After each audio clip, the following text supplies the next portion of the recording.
Mastering Docker is an absolute game changer this year, and that is why Great Learning brings to you this full-length Docker tutorial for 2024, which is perfect in case you are about to start your DevOps journey. The DevOps market is projected to reach $24.71 billion by 2027. Organizations across industries are embracing DevOps to enhance software delivery, improve operational efficiencies, and respond to the increasing need of agile IT operations. Docker enhances this by providing lightweight, consistent, and portable containers that package applications with their dependencies, ensuring they run uniformly across different environments.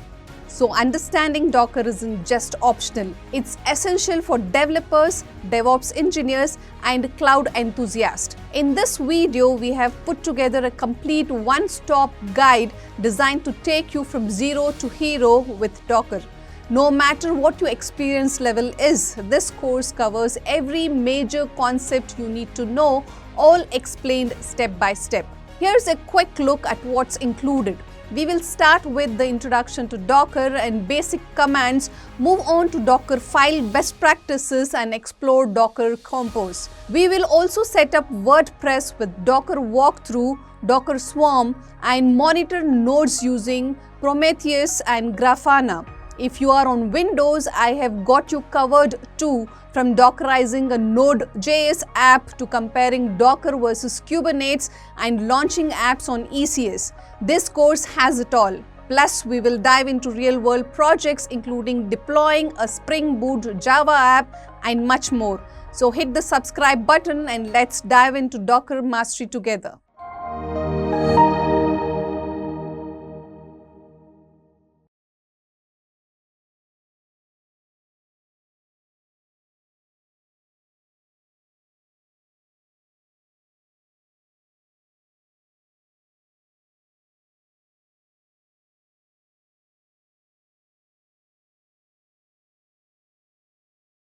So let's start off by discussing why is containerization such a big deal? Why do we use it in software development so much these days?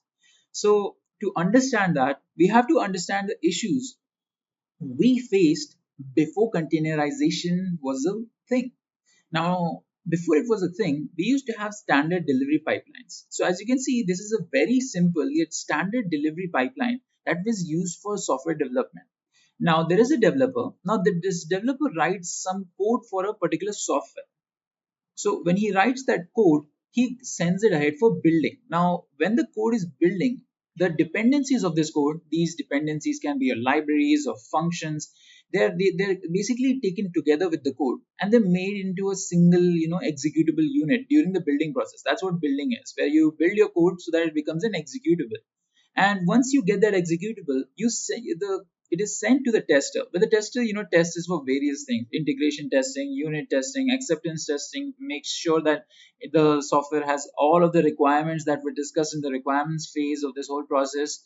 And if he thinks, there are some issues with the code or the software, he will notify the developer about the same. And the developer will then go ahead and try to rectify those mistakes or those bugs that, tester told him about. So once the developer, rectifies them, complete, writes the code again, he then sends the code again for building. So the whole cycle repeats. You can see the developer sends the code again, the code gets built with all of its dependencies, and the tester receives it again. Now the tester receives it again, and now he says that this code is totally fine, and the software can go ahead to the end user, and it can be deployed basically. So the code then goes out for deployment, and in deployment, it's basically given to the end user. So this is your standard delivery pipeline. Now this is very simplified. In real life scenarios, you'll have a lot of intricate details that are not given over here, but this is to give you guys an idea of how software is developed and what kind of issues we face over here. So this is the standard delivery pipeline. So what kind of issues can we face over here? So to see what kind of issues we can face, let's first discuss the environments of the developer and the tester. Now we have the developer. Let's assume that this is a backend developer and this is his environment. So he has a CentOS operating system. It's a Linux distro, and he has the testing software PyTest 5.4.3 version. Then he is using PyCharm IDE for writing all of his code, and he's working on Django framework to write all of his backend code, and he has certain dependencies for that code. Now the developer himself is going to look at the requirements of the client, and then he's going to write the code, right? So he knows the context about it, and so does the tester, because tester would have also been in the requirements meeting. Now the developer has written his code according to what he thinks is the best possible scenario, where he uses PyTest's latest version, that is 5.4.3, because he thinks that that's the best for testing purposes. His own certain he will do his own testing over there. So he thinks that this is the perfect environment for the code to be developed. Now let's look at the tester's environment. So we have a tester, and let's look at his environment. So he's also using the CentOS operating system. Now this may be the case that everyone's using the laptop that is provided by the company, and CentOS comes in generally that it comes as a standard OS that everyone's using. And he uses PyTest 5.3.0 because he, even though he was in the requirements meeting, the context of having the latest version of PyTest wasn't given to him, because that's something that the developer came by himself. While he was writing the code, and he wanted to test it for a certain test, and for that he needed 5.4.3. So he used that. But the tester still has 5.3.0. So you can see that there's a slight difference in the environment that it starts over here. And instead of using PyCharm, the tester uses Spider, integrated development environment. Maybe it's his need, so that's why he uses Spider. But then he's working on the same backend code, that is the Django code, and he's working on the same dependencies. So there are two slight differences. So what happens when we have these kind of differences in the environment? So let's see what they say.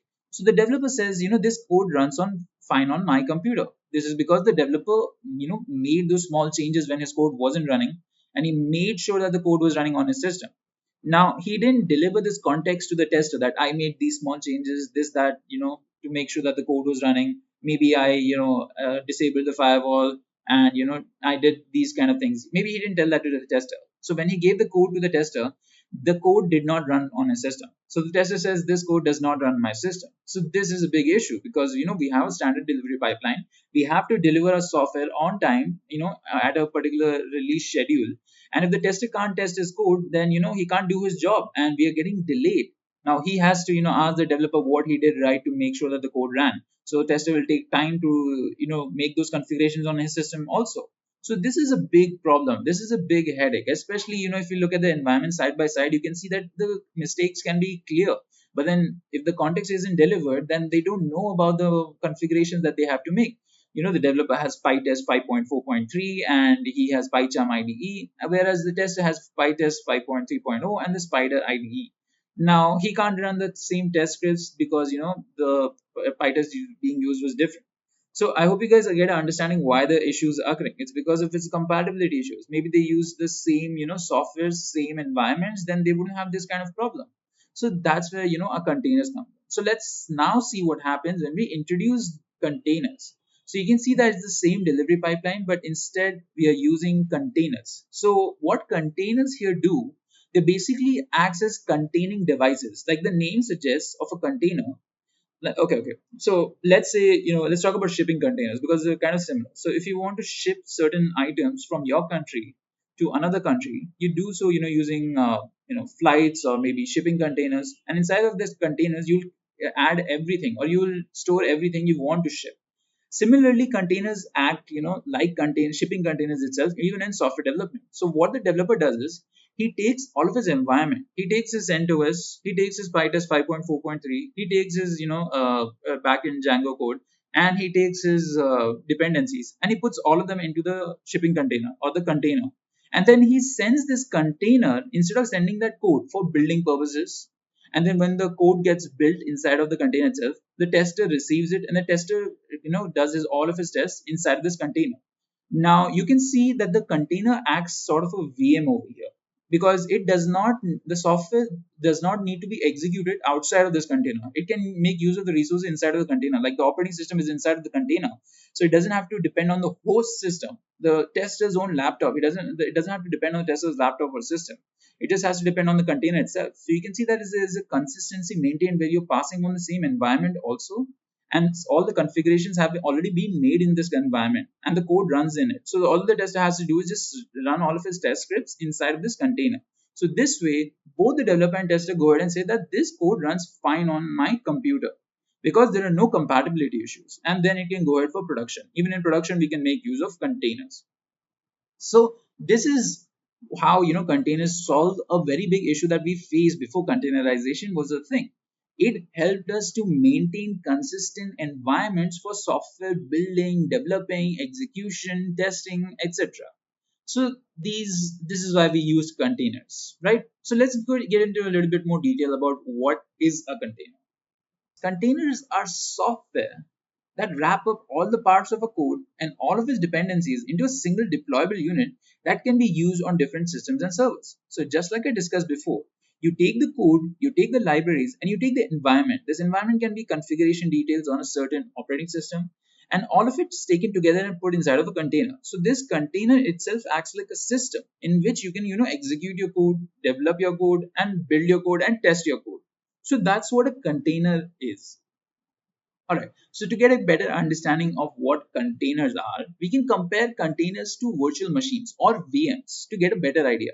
So if you guys don't know what a VM is like a basically, we are virtually simulating an operating system inside another operating system. So let's say you're working with Windows system, you work all your life on Windows, but you want to test out Ubuntu, but you don't want to dual boot your laptop. You just want to test it out.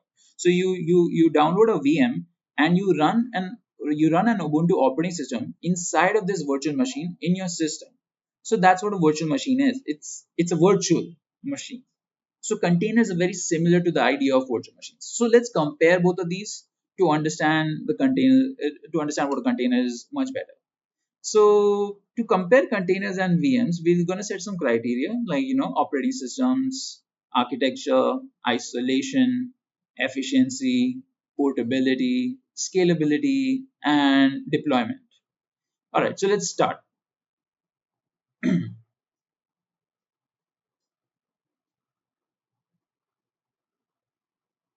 All right, so wait one second. I have a few more questions over here. Containers are virtual environments, so this will reduce the computation speed, correct? As if in normal execution time in 5 seconds, then it will be more in a container, correct? So the thing with containers are they are absolute bare minimum parts of an operating system. That means that you don't have anything extra, any miscellaneous things. So let me just finish this up, then I'll answer this question because you'll understand that much better. So let's compare how the containers have operating system versus how the virtual machines work. So containers, right? They contain only the bare minimum parts of an operating system required to run the software. So let's say you are running Ubuntu inside of your container. So you won't be running the whole Ubuntu thing. You won't be making use of the graphical user interface. You might not make use of MP3 player. So all of those extra things that you normally use in a general operating system, those won't be there. It won't be general purpose. It will just be for processing, for job scheduling, for processor managing. It's only going to be for that. You can run software on it, but it won't have any extra software with it. So it's very, very bare minimum. And that way, the amount of resources required to run anything on this are way lesser because the operating system won't require as many resources, and it's very easy to update them, and it's very simple to do so also in containers. Versus with virtual machines, right? Virtual machines are like completely they're complete operating systems. So they have all the parts a normal operating system would have. So let's take the example of Windows again. Now Windows has a lot of different things. It has its own kernel, it has its apps and services that work on it. So all of it together will be inside of a VM, not just the small things. I mean, it's going to have all the small things also, but not just that. It's going to have the complete thing. Whereas with containers, you only have the bare minimum parts that are required for running any particular software. So let's look at the architecture. It will give you guys a better idea again. So the architecture of container versus VM. So in container, you can see that there is a host operating system and it sits on the host hardware. Inside of the host operating system, you can see that it has its own kernel, it has its own apps and services, and container, it acts like a program over here. It shares the kernel with the host operating system. So it gets the resources from the host operating system's kernel itself. Even though it has its own apps and services, it makes use of the resources that is given by the host operating system. Whereas with virtual machines, you can see that the whole architecture is completely different. the host operating system is completely isolated from the virtual machine's operating system. They both share the same hardware, but then the virtual machine acts like its own operating system inside the host machine. It has its own kernel, it has its apps and services. Now the resources that are needed to run the virtual machines are gathered through something called a hypervisor. We don't need to go into more detail about it. Just understand that it gets all of its resources using the hypervisor. So you can see with the difference between container and VM's architecture, whereas container here, even though it does act like a VM, it's not completely a VM because it does not have its own operating system, like own space for an operating system. It just shares the kernel from the host operating system itself. Whereas with virtual machine, it's its own separate thing. So this is the difference between the architecture of container and VM. Isolation. So let's see how well isolated both of these are. So with containers, right, the isolation provided isn't as complete as of a virtual machine, but it is adequate enough. So there are, user-defined methods where we've included isolation, but it's not complete isolation like we saw with virtual machines. So virtual machines provide complete isolation from the concerning host system, and it is also way more secure in this matter of fact because it's completely separate from the host operating system. So if something happens to the host operating system, like if there's a malware or something, it will barely affect the virtual machine. So even though VMs provide more isolation, the containers provide enough isolation, and we can introduce more methods for this, increasing any layer of isolation we want, like adding networking. So let's see the efficiency of container versus VM. So this is somewhat related to the doubt asked before. So in containers, right, containers are way more efficient as they only utilize the most necessary parts of an operating system. Since they only utilize the most necessary parts, they act like any other software on the host system. So they don't, utilize as many resources as a normal operating system would. Now, an operating system you might not think is heavy, but it is actually very heavy. So it's normally like it's like the size of 1 GB or something. But in containers, normally the size of the operating system would be like 100 MB or 200 MB. So it would be like that. Whereas with VMs, again, it will be like 1 GB or 2 GB. So you can see the size difference over here. It's pretty vast. With VMs, they are less efficient as they have to manage the full-blown guest operating system. They have to manage the graphical user interface also, any third-party apps that might be downloaded, and all of that has to be managed. So VM, they are not as efficient as containers because when you're running a software, you don't necessarily need all of those extra things, right? You may only need the bare minimum parts. So that way containers are way more efficient as they require less amount of resources. All right, so let's see the portability of container versus VM. So containers are self-contained environments that can be easily used on different operating systems, whereas VMs aren't that easily ported with the same settings from one operating system to another. Now this again relates back to how containers are very lightweight. They are very lightweight because they only have the bare minimum things of operating system, so it becomes very easy to transport them because they have such smaller sizes. And also containers themselves are kind of platform independent. You can move a container from here and there because inside you're going to have the same environment. So containers are way more portable than VMs. All right, let's talk about scalability. Now, scalability is an important factor in software development because if you're a company and you want to see some kind of growth in your company, you'll definitely need to increase the amount of services and servers you're using. So for that purpose, you have scalability. You need to scale your operations to match your growth. So that way, what happens when you want to introduce more servers, more containers, more virtual machines? Then you have to, use either containers or VMs. So with containers are very easy to scale. They can be easily added and removed based on requirements due to their light weight. Whereas with virtual machines, they aren't very easily scalable as they are heavy in nature. So with containers, you can easily add and remove any container because they're so lightweight. Whereas with virtual machines, they aren't. It's not that easy. You can do it, but it's still it's a hectic process. So again, container gets the win over here because it has better scalability. All right, so deployment. Now, deployment is where you deploy your software. You make use of all the different, containers that acts as servers and virtual machines to deploy your software.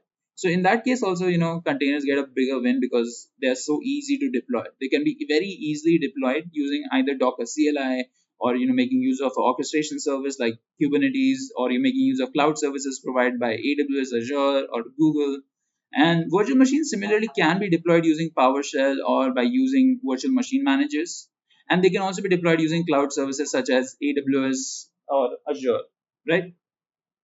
So the guys, I hope you guys understood the differences between containers and VMs. Now understand that in real life software deployment, VMs also have some advantages. Now, I've bashed VM a lot over here comparing to containers, but VMs also have a lot of advantages. So normally you would have a hybrid system where you're using, both containers and virtual machines in software deployment. All right, so when you talk about containers, you can have multiple isolated containers that can be launched together to form something called microservices. So you have microservices architecture where you have multiple containers forming one single application. Now they're normally managed by services such as Docker Swarm or Kubernetes. You don't have to worry about them right now. We'll talk about them in future sessions. All right, so why do we need containers? Let's just summarize it again. One of the reasons is to have consistent development environments across software development process. And another reasons that I haven't told you guys about is microservices. So when you are actually deploying an application, right, any software, these days, you don't do it, or even, you don't do it normally by deploying a software in a single file. Now, as college students or as school students, we used to do that because we didn't have vast projects. We had like smaller projects, or even if we had vast projects, we did it in single files. We deployed those single files. So that's not how it works. That's a monolithic architecture, and that's very antiquated, and it's not suitable to today's market. And that's why we use microservices architecture. So the microservices architecture is pretty self-explanatory with the name itself. They're microservices. So you have multiple services that form a feature. So let's say we have 5 features that together form an application. Let's say you have a food delivery app, and inside that food delivery app, you have many features. You have the payment feature, you have the tracking feature, you have the shopping feature, you have another shopping feature, and you have a lot of different features. You have 5 features that together form the software as a whole. So to launch these features together, we make use of microservices architecture. That is, just having these features separate in smaller parts and in chunks and being, launched in containers. So containers help us to launch these features as single microservices that are connected, interconnected, and interdependent. So these are the 2 reasons why we need containers. All right, so what is Docker? So Docker is basically the tool that helps us to create those containers. So we know what containers are, and how do we create them? We make use of Docker. So Docker is an open source tool that a company called Docker had created back in 2013. So it allows us to basically take an application, put it into a set of containers, and then deploy it. So if you wanted to create containers, you would use the tool called Docker. Now there are other tools also out there in the market. You have LXC containers and RKT containers. You can make use of them also, but Docker is by far one of the most popular open source tools for creating containers. Now, the isolation provided by containers also gives a layer of security to this container. So when you're creating containers using Docker, right, you have a layer of security over those containers. Right. So why Docker? So they have a list of reasons that Docker themselves, it's a company, so they post it on their website. So they say that Docker is simple, it's fast, easy, it has easy collaboration, it's built for developers by developers, and it has a very large Docker community. So all of these things are true. Docker is very simple to use. It is it's very fast in deployment, in deploying any application. Easy collaboration, definitely true, because you have Docker Hub and different Docker registries. You just have to share your images for certain containers, and you can deploy your containers on local systems. Then built for developers by developers, yes, they are developers and they have developed it in keeping in mind that developers need to use these things, so they've made it perfectly for them. And Docker community, yeah, Docker community is one of the largest container Docker communities where a lot of people, different people contributes. And Docker company also takes in these contributions and adds them to the software itself. So there are 2 versions to this Docker 2. You have Docker Community Edition and you have Docker Enterprise Edition. So Enterprise Edition has a few more things that aren't really necessary, but if you want to go for that. All right, so let's get to Docker installation and setup. So you can install Docker basically on any Linux operating system, Windows, or even Mac, right? So I'll tell you guys how to do it on Windows, and we will actually be working with Linux. All right, so let me go to the browser. Okay. So if you want to download Docker for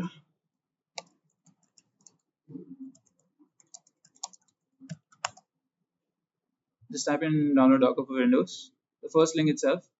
So you will have the requirements for having Docker. So just scroll down, and these are the system requirements. You need to have Windows 10, 64-bit, Pro version, Enterprise version, or Education version. So it has to be this build or later. And then you need to have a Hyper-V and container window features enabled. You need to have a 64-bit processor with a second level address translation, 4 GB systems of RAM, and BIOS level hardware virtualization support must be enabled in BIOS settings. So you need all of these requirements to run the latest version of Docker that they are providing. But if you don't have Windows 10 or you don't have these versions of Windows 10, there is a way to work with Docker on Windows still. Just scroll down over here on the left hand side and look for suspended products and tools. So in suspended product and tools, you will find Docker Toolbox. Just click on Toolbox overview. So Docker Toolbox is something that basically was used earlier to work with Docker on Windows, right? Now installation for Docker on Linux is much easier. So let me just go ahead and launch an instance using AWS. I will launch an Ubuntu instance, so we can work with Docker.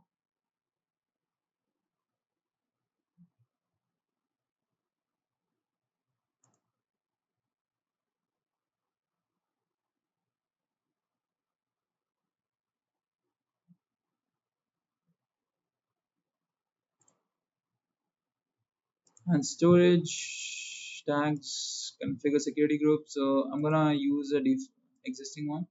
So basically I'm making it all traffic and anywhere as the source because I don't want any networking issues. Now that isn't definitely not secure, but in production and in actual development, it will be, you can add more methods to secure it, like session keys and launch instances. All right, so I'll look at the questions while this is loading. All right, so in your example of food delivery application, assume that it has a web component and a services level. So we need to have two Docker containers, or can we have both components in a single container? Now, ideally, you can you'll have all of them separately, both the web component and the services level. So you'll have them in separate containers. But if you wanted them to have in a single container, you could do that also. Depends on your requirements and how many resources you have.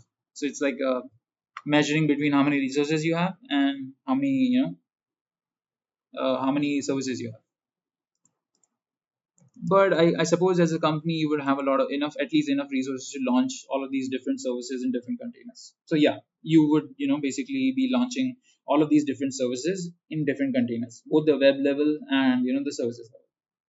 You'll have database also, so that will also be there, so you can even launch that. But a lot of people don't then generally launch databases on containers. What they do is they use services that are provided on AWS itself, the database management systems. So they connect that rather than creating their own database on a Docker container. So let me just copy this IP address.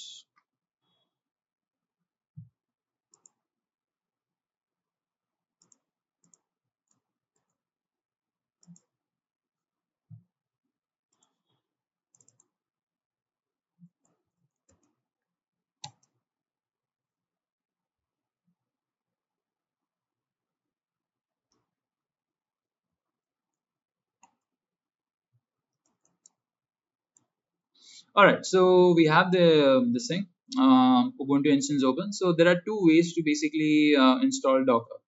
So you can go ahead and use Ubuntu's own repositories. So for that, all you have to do is update the instance first, sudo apt update.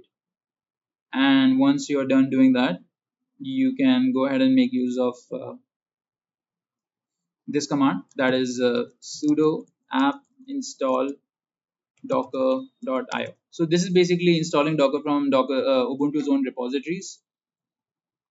You may not get the latest version of Docker with this, but it's very easy. So for practice purposes, or if you just want to have a quick testing of it, then you can go ahead and use this command. That is sudo apt install docker.io.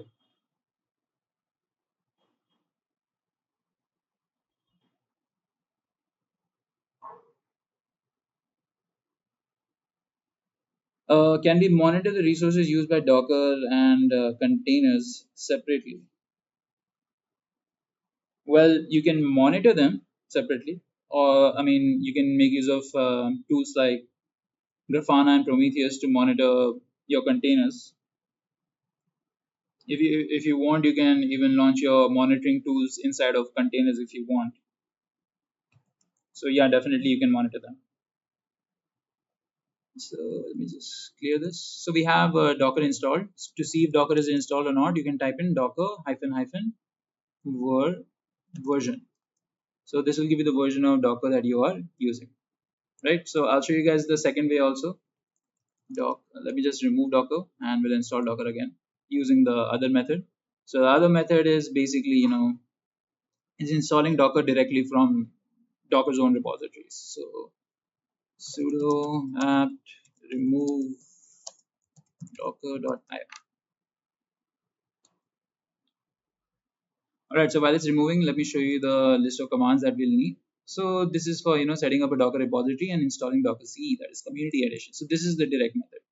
So we've already updated it. So let me go ahead and copy this command. So this is for basically installing a set of packages like like app transport, HTTPS, CA certificates, etc. Then we will go ahead and get the key for the repository. So this is the command for that, curl dash fssl. Now, if you want these commands, you can get them directly from Docker's documentation. They have provided these set of commands. Now we'll get the stable repository. We'll add the stable repository so we can download Docker directly from here. All right. So now we will go ahead and update again, and we will install Docker.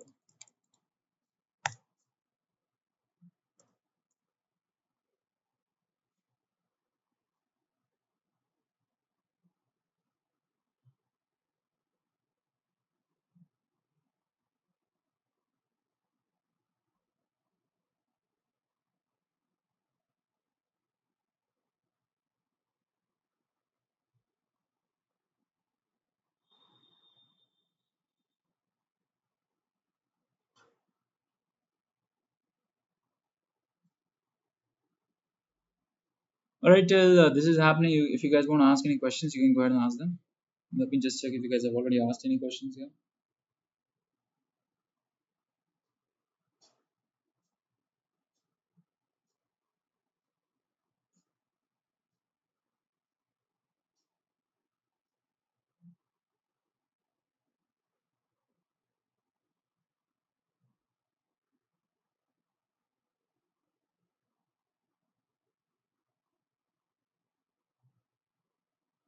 All right, so it's installed. So let me just type in docker hyphen hyphen version to see if it's installed or not, and the version of Docker. Right. So let me just spell that. I missed a K. All right. So this is the version, and we have installed Docker successfully.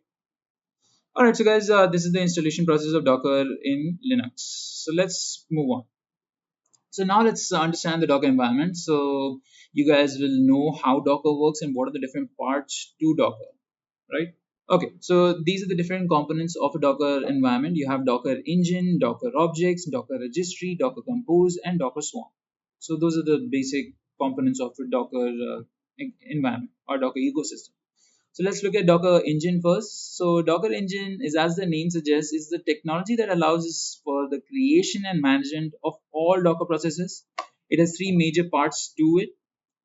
We have Docker CLI, we have Docker API, and we have Docker daemon. So Docker CLI is basically all of the Docker command line interface. It's basically us using all the Docker commands to request for certain processes to happen. If you like, we did Docker version over here, right?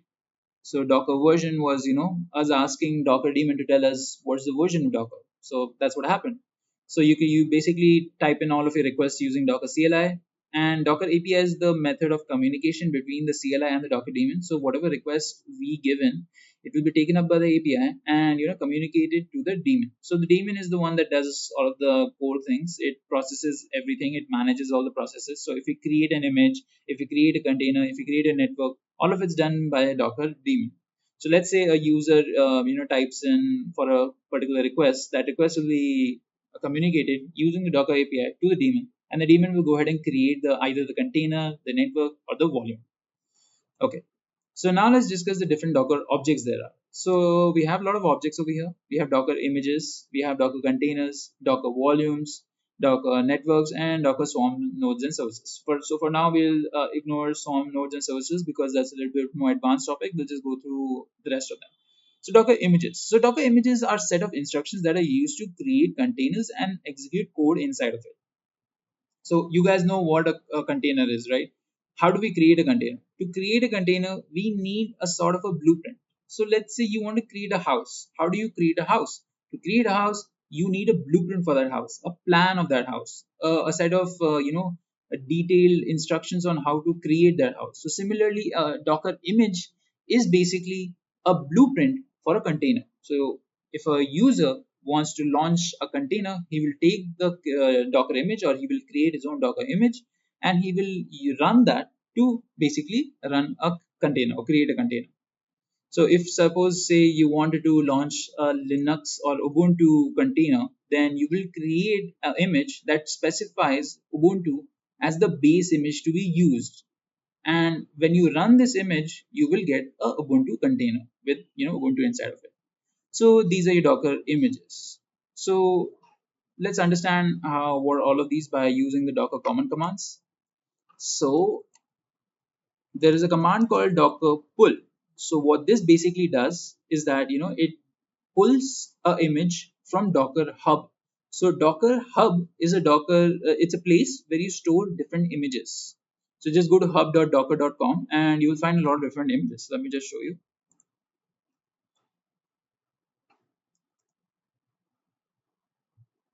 So we're going to hub.docker.com,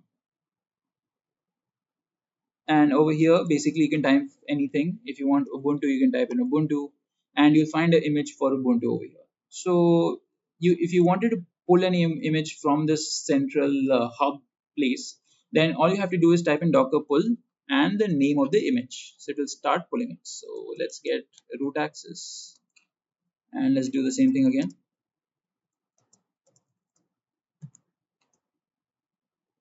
So you can see it's pulling from library/Ubuntu, and it's pulled a Docker image, that is the Ubuntu image. To see where your images are, to see what all images you have on your system, you type in Docker images or Docker image ls. So it will list all the different images you have on your system. So right now we have Ubuntu image. The tag it is using is latest. You can have different versions of Ubuntu also if you want. Then the image, that is image ID, is this. It was created 5 days ago. That means somebody updated this image on Docker 5 days ago.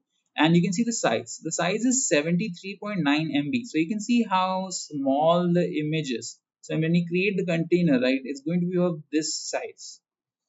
So you can see the whole advantage of having Docker containers, right? Okay, so now let me show you guys how to run a image. So you type in Docker run, that is the command, then write -it -d and the name of the image you want to use. So this is the syntax: Docker run -it, this makes the container interactive, and -d, so this is a detached flag, it makes the container run in the foreground. So, and this is the name of the image. Now we can do one more thing. We can add a name for this container. To add a name for this container, you have to use the flag name -name, and then you can type in my container and press enter. So you'll get a long number. This indicates that your container has been created. So to check if your container has been created or not, just type in Docker PS. So it stands for process status. So if I press enter, I can see container ID, image, command, created, status. So you can see this is the container ID. This is the image that it used to create the container. This is the command, and it was created 13 seconds ago, and it's up. That means it's working. And this is the name of the container.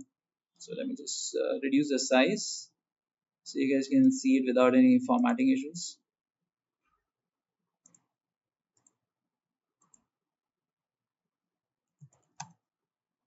Docker PS. Yeah. So hope you guys can see better. So this is a container. So we have launched a container that has Ubuntu inside of it. Now I want to show you guys how you can go inside of this container. To go inside of container, you make use of a command called docker exec.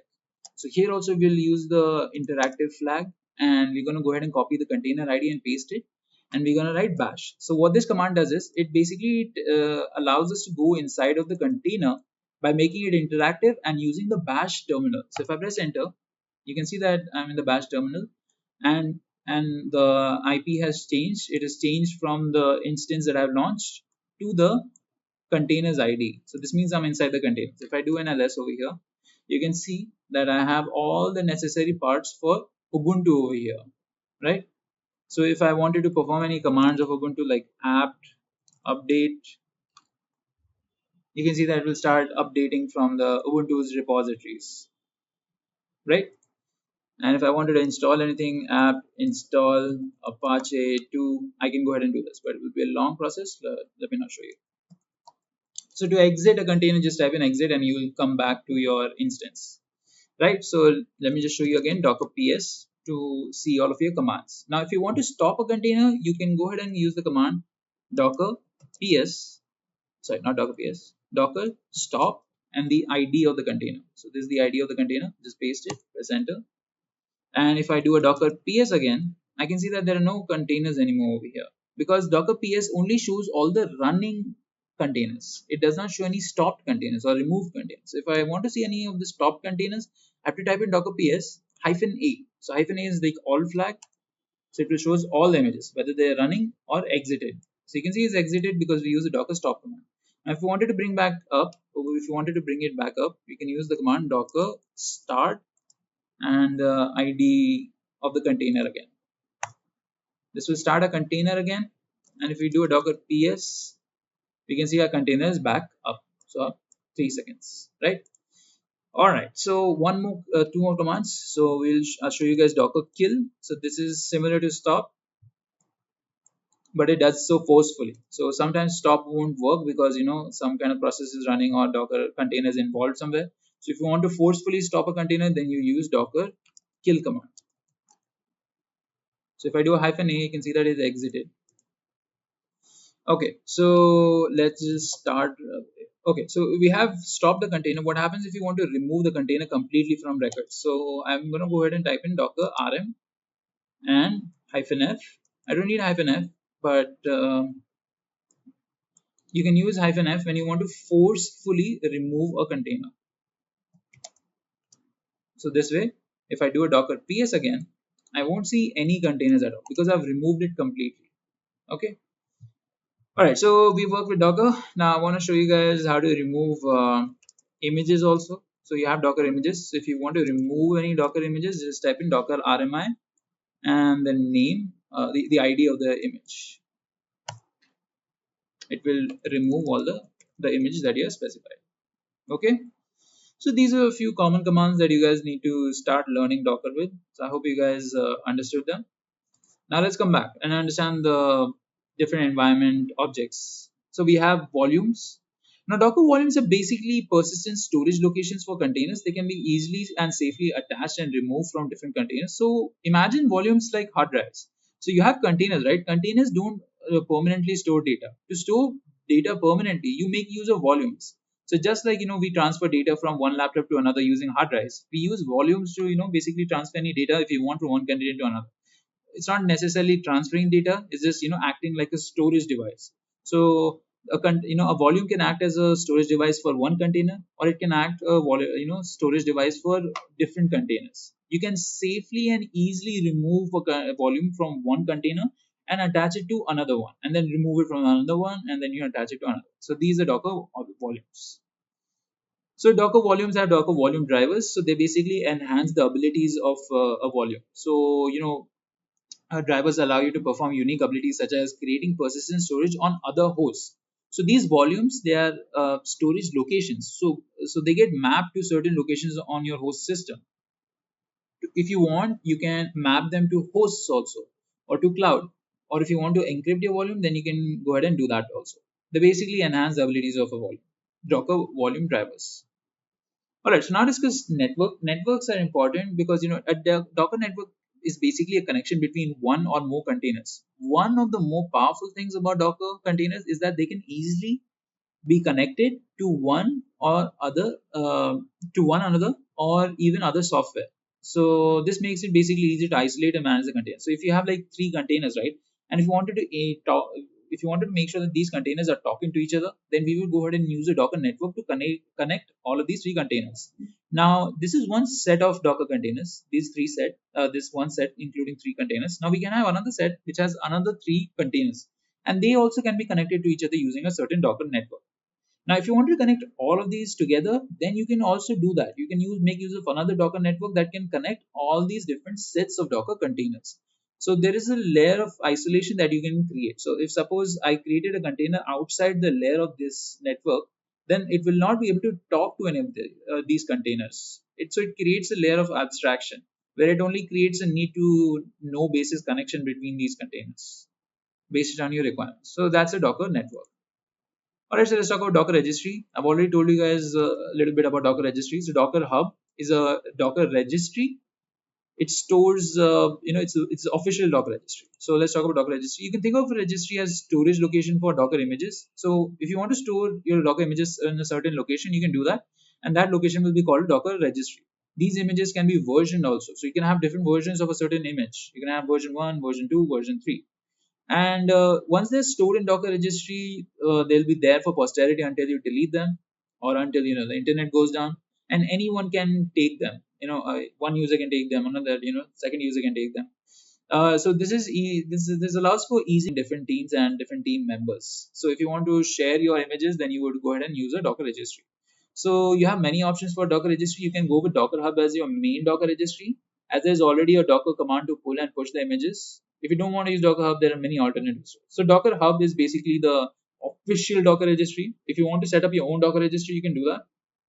The thing is that many people prefer Docker Hub because there are already proprietary commands for it. Like in Docker CLI itself, I can do Docker pull, right? So that will easily pull any images for me because it already knows to pull from the Docker Hub. If I wanted to configure it to pull from other places also, I can do that. I can use AWS's ECL, that is Elastic Container Registry, or JFrog Artifactory, which can also be used to store images. And you can use Azure Container Repository also, or registry. All right, so that's it for Docker registry. Now let's go through Docker Compose and Docker Swarm.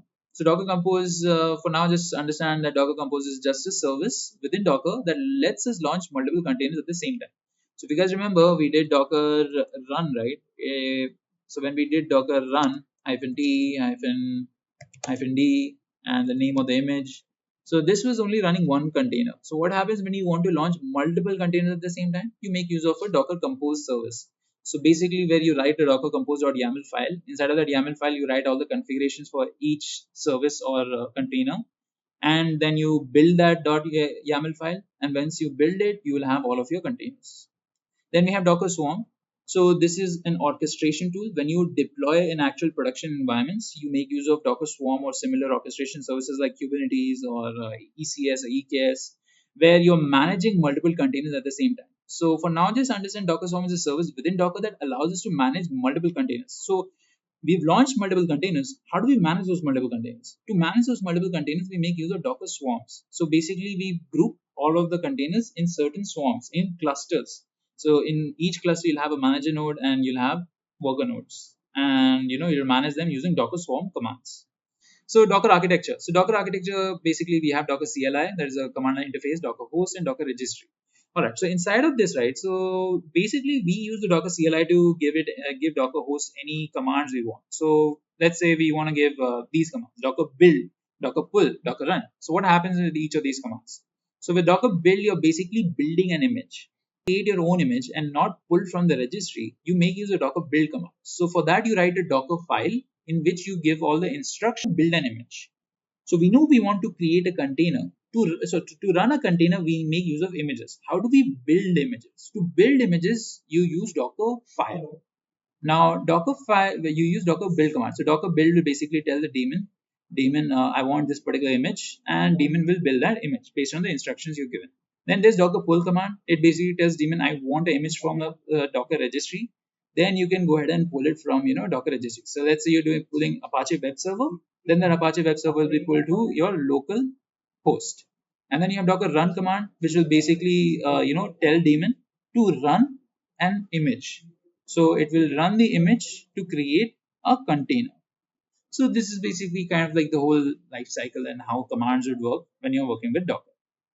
All right, so we have best practices for each of these instructions. Now, each of these instructions is important, but remember that these are not all the guidelines or the rules that you strictly have to follow. Just know them in your mind when you're working with these instructions. All right, now let's get started. So first we'll start from. Now we know what from instruction does. It basically allows us to get a base image for our image.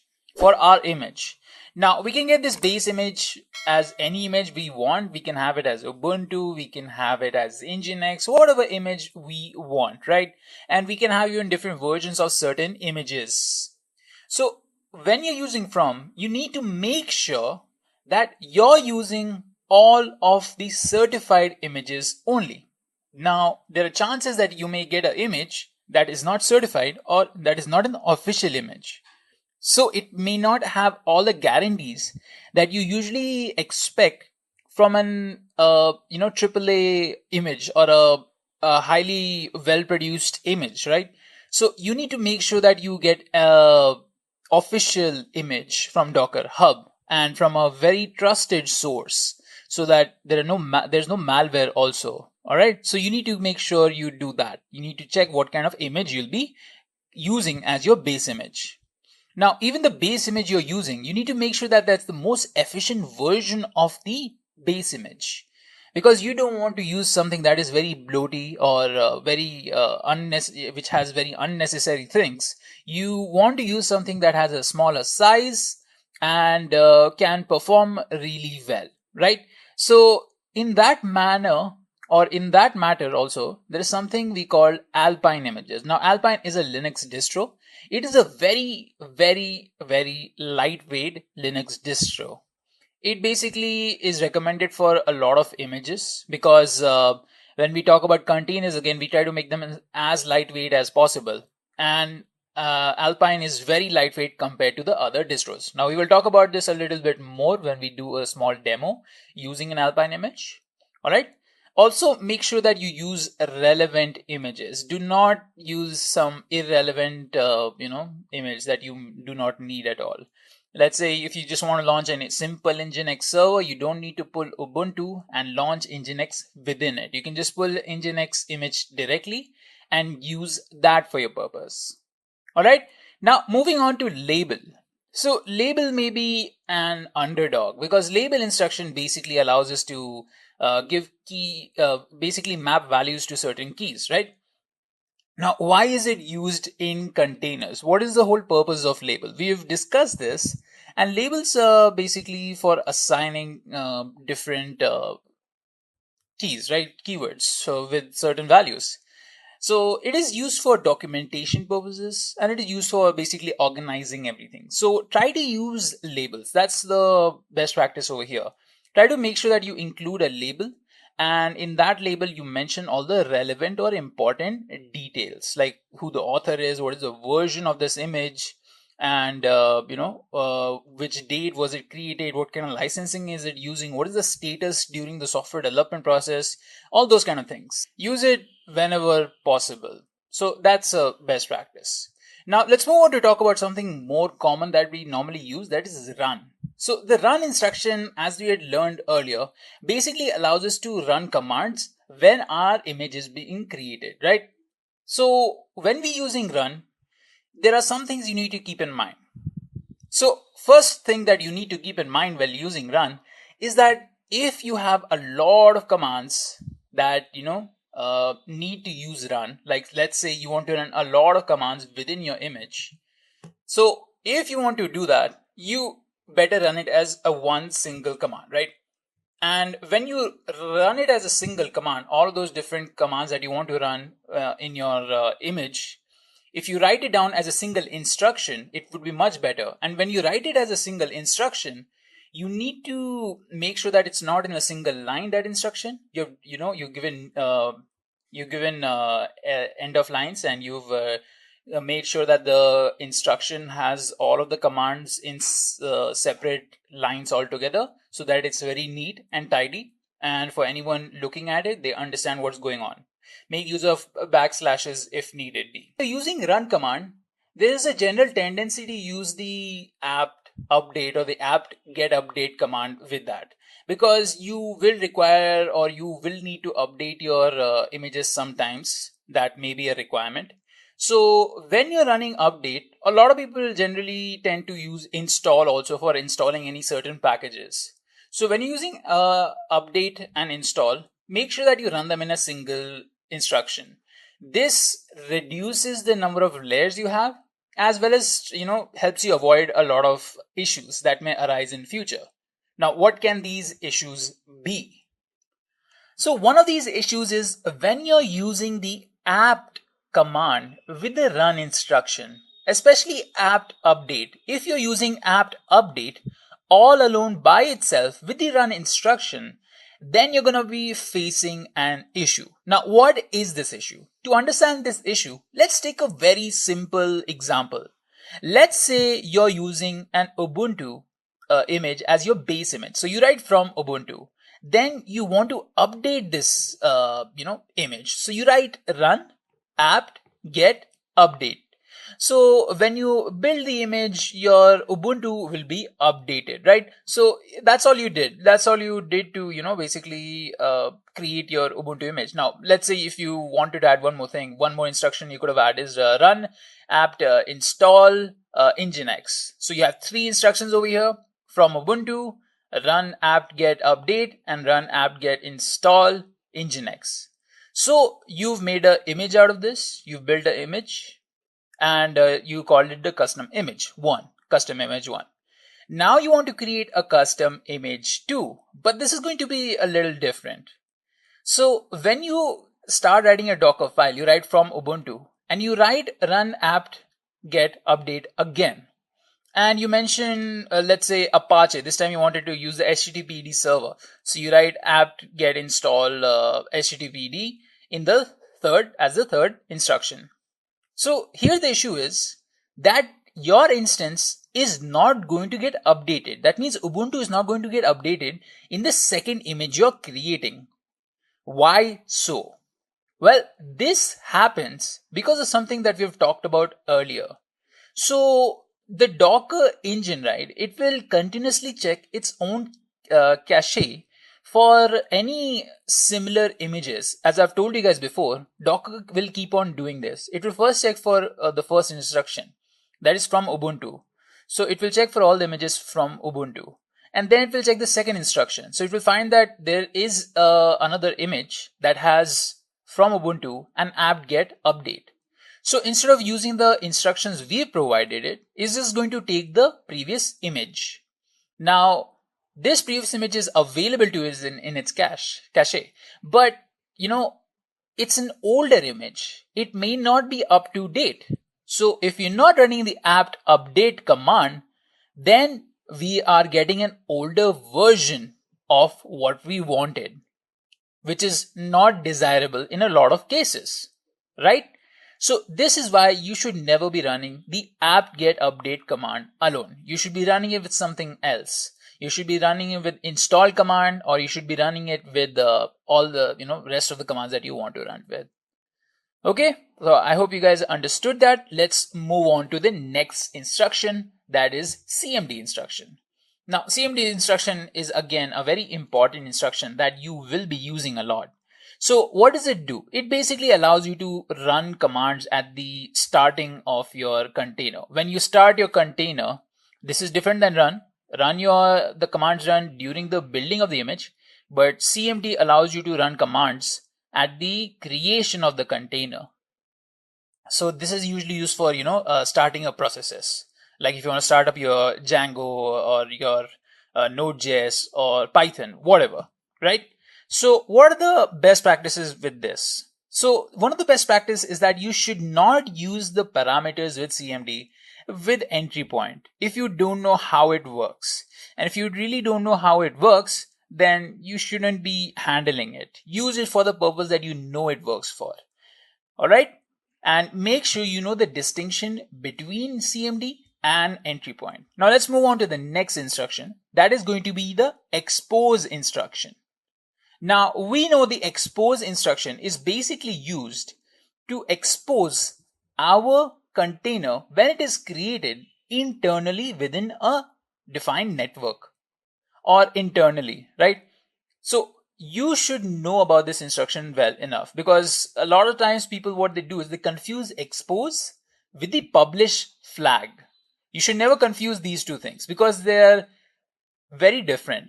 So you need to understand all the ports that are used frequently and are the conventional ports. So let's say you want to connect two containers together.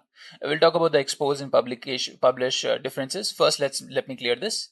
Whenever using the expose instruction within your container, within your image, what you're trying to define is you're basically trying to make sure your container is internally exposed. When do you do that? You do that when you want your container to talk to other containers. And let's say you have a stack of technologies, and one of the stack of technologies is DB, and another one is your front end or your back end. Now you want these to talk to each other. So you internally expose them, and you do that in the Docker file, right?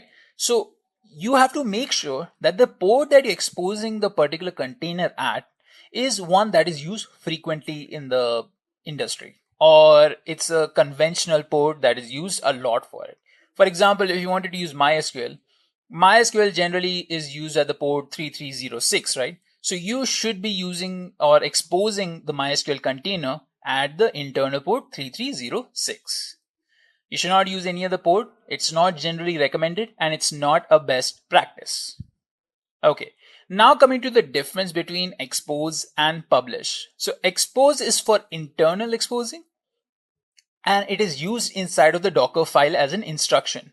Whereas publish is not an instruction. It is a flag that you use when you're writing Docker commands. So when we write docker run -d, -it, and -p, the -p is your publish flag. It allows you to expose your container externally. So that means you can access the container from the host. People from outside the host can come and access the container. That's what happened, right? When we expose our container, our Apache container at the port 80 or our nginx container at the port 80, we can access the nginx server or the Apache server from the host from the port 80. That is the default port. So you just have to go to the IP of the host. So that's the difference between expose and publish. Do not get confused. All right, so let's move on to the next instruction. That is the work dir instruction. Now, this instruction is basically used to assign working directories for yourself. And guys, this is an important one. You need to have a clear-cut idea of where all of your processes are happening within your container. So instead of using commands like cd, where you go to specific directories and start working over there, you need to assign beforehand itself what your working space is going to be. And to do that, we use the work directory instruction or work dir instruction. So that's work dir. Make sure that you always have a defined workspace within your container where all the processes will happen. That way you have a clear-cut idea of where things are happening and how things are happening. Okay, now we will be discussing add or copy. So we know that add or copy command or instruction is basically used to transfer files from a local source or a remote source to our container/image. Now, when we are generally talking about add or copy, you prefer to use copy. Now, copy is generally preferred because of its transparent nature, and you can easily troubleshoot it. That's why copy is preferred over add. Also, one more thing you guys need to remember when you're talking about add or copy. You can use either depending on your requirement. Let's say you do really need to use the URL, source. That means an external source. then you will go ahead and make use of add. But when you're using add in that scenario, you need to make sure that whatever you're transferring from the URL onto the container isn't of a very large size. We don't use add in that case because it uh, it increases the size of the container's layer, and when it does that, it makes the container more bloaty. We do not want a container to be bloaty. So instead of using add, what we will do is we will use actual commands like curl or wget, which perform similar tasks, but when you get files through them, you can always have the option to remove them later. So that way you can still transfer your large remote local or remote files, but you can still remove them. So it will have very negligible performance effects on your container. So it's much better than add in that scenario. But you can still make use of add if it's a lightweight URL, or if you want to do any extraction of some form. Let's say you want to untar a .tar file, right? Then add would be better in that scenario. But again, copy is more preferred option over here when you compare both add and copy. All right. So with this instruction out of the way, add and copy, let's talk about entry point. Now, entry point is an important instruction that we use. We know that it's used for, in situation when you're starting up a container and you want to run certain commands with certain, parameters. That's when you use entry point. So you will basically be using entry point above any other command instruction like cmd. And entry point over here will be basically be the main command for your image. That's what you're going to be using. However, you can still make use of cmd later. So it is recommended over here that you make use of entry point before, and then you make use of cmd with whatever things you want to use it with. Alright guys, so those were the different best practices for all the Docker instructions that we know about. Now there are a lot more out there, like your volume, your environment variable, how to deal with them. So we can't go into all the instructions details, but you over time you will slowly start learning all of them by yourself. And once you get into it, it will become a thing of just implementing them. You'll remember them by instinct. All right. So now let's move on from these best practices and let's do something cool. Let's actually try and run an image, keeping all of these best practices in our mind. Okay. So here's what we're going to be doing. We're basically going to be launching a very simple HTML website using nginx. So let's get started. Okay guys, so here we have our Ubuntu instance again, and I've installed Docker again over here. Now we will basically start doing the same process we did a little before.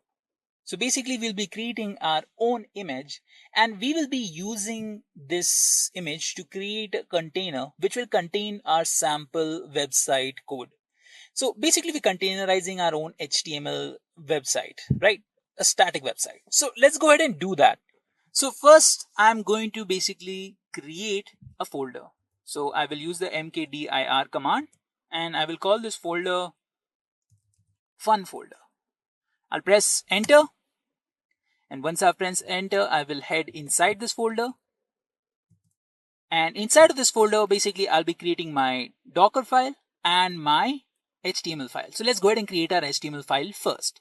So let me use the nano editor and give this index.html as the name. Once we open this file up, we can start entering all of the things that we want to. So let me start off with the HTML tag.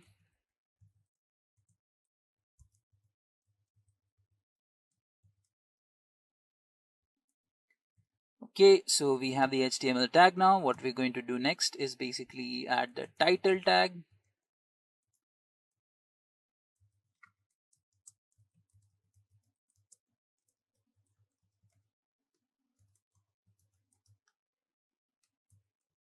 Okay, so we have added a title tag. Now I'll add my header tag, h1 tag.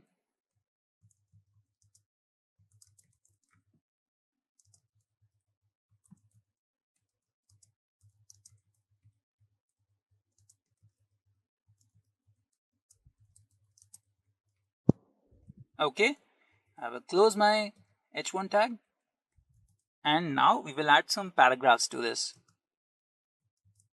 P, and over here I will write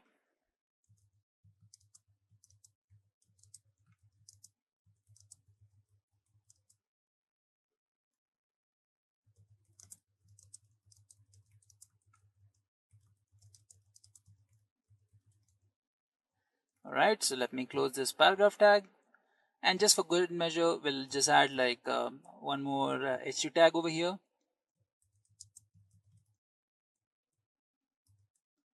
Let me close this h2 tag, and over here we'll basically tell my likes.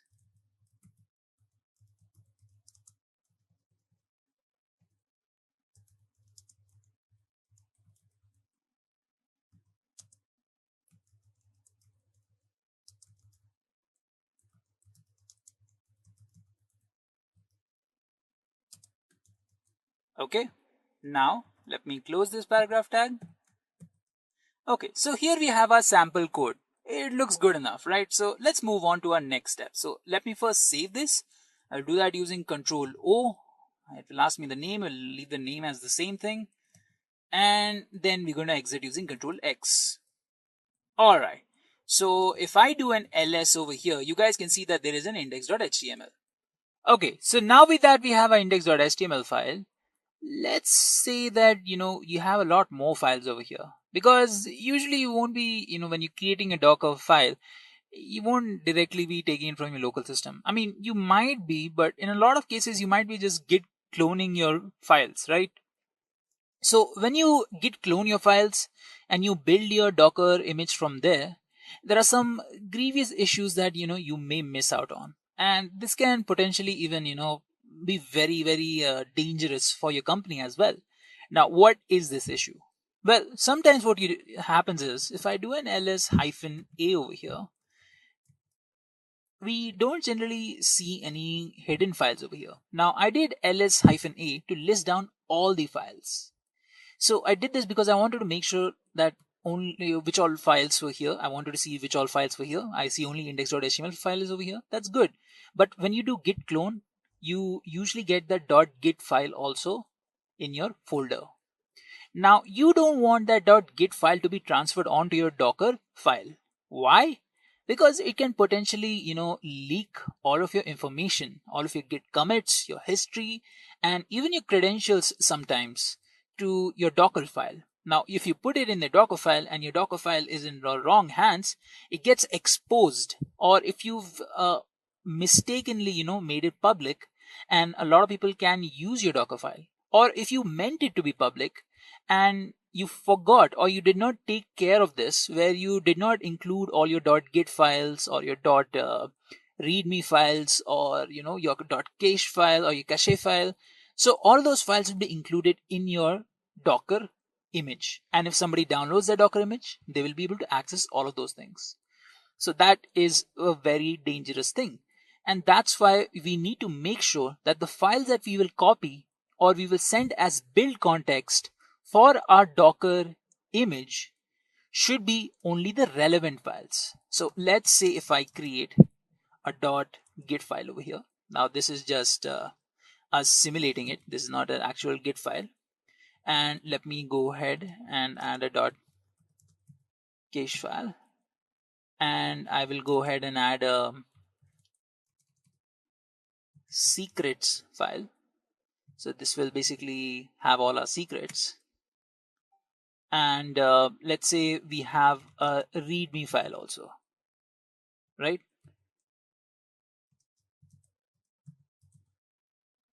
Now, maybe we don't want all of these things to be transferred, right? If I do an ls now, I can only see readme.md and index.html. But if I do an ls-a, I can see all the other hidden files also. Now, how do I avoid sending all of these files as my build context? I don't want to send everything because I only want to send my relevant thing. To do that, we create a Docker ignore file. So if you guys are acquainted with Git, you might have heard of this similar problem. where you only want to stage and commit only relevant files. So you use a .git ignore. Over here you use a .docker ignore. So what we're going to do is I'm going to write over here nano .docker ignore, and I'm going to open this up, and I'm going to mention all the files I don't want to be transferred. That is my .cache file. Let me spell that right, or cache file, however you pronounce it. And I'm going to make sure my secret files does not go, and my git file, and my readme file also. So I mentioned all these files in my .docker.ignore. So one by one, the daemon will read through which all files you don't want to include in your build context and will not include those files, like your .cache file, your .secrets file, your .git file, and the readme file. So if I go ahead and save all of this, and I want to add one more thing. Maybe you have an older version. Yeah, .html. And you don't want to include your older file also, because you've had some credentials in text format in this. So again, we will open up our .docker.ignore file, and over here we will mention the name of that file. I actually forgot. Let me just copy this, and we will open it up again, and let me go ahead and paste this over here and save it, exit. All right, so we have made sure that all of our files are there in our .docker ignore, right? So this is a very good practice that all of you should be following. Always include a .docker ignore file. Even if you see me not including in this video, you can always go ahead and tell me. But this is just for practice. When you're actually working, you really do need to take care of these kind of things. All right. So that's one of our best practices. Now let me just go ahead and create our Docker file finally. So why am I creating this Docker file? Yeah, but that's pretty obvious. We want to create our image and we want to run that image as a container. So that's why we're creating a Docker file. If I open my Docker file, I will start writing in. So guys, here I want to show you guys the distinction between an Ubuntu image, a Debian one, and an Alpine one. So let me go ahead and use Ubuntu over here. So I said we will be using Ubuntu for nginx, right? So inside of this, I will run the command run apt update. Now, as I said earlier, you do not use update alone. So I will use and over here to concatenate two commands together. That is apt install nginx and -y. And for good measure, I will use the workdir command and I will assign my work directory as /app. So this is my Docker file. I'm mentioning I want from Ubuntu. So what will happen is it will go ahead and check for Ubuntu in our local cache. And if it doesn't find Ubuntu on local system, it will go ahead and pull it from Docker Hub. And once it pulls Ubuntu, it is going to run all of these commands within it while it's creating the image for our custom Ubuntu image. And in the third instruction, it's basically going to assign our working directory as /app. And we can go ahead and mention more commands like cmd, and over here inside of this I can mention my own commands. That is service nginx start. Okay, so this is all we wrote over here. That is service. Oh yeah, one more thing. Let me just go ahead and add commas over here. These are going to be important. Okay, so now we've defined everything we need to. Well, basically we need to copy our file also. So let me just go ahead and write copy, and dot slash, what was the name of our, actually let me just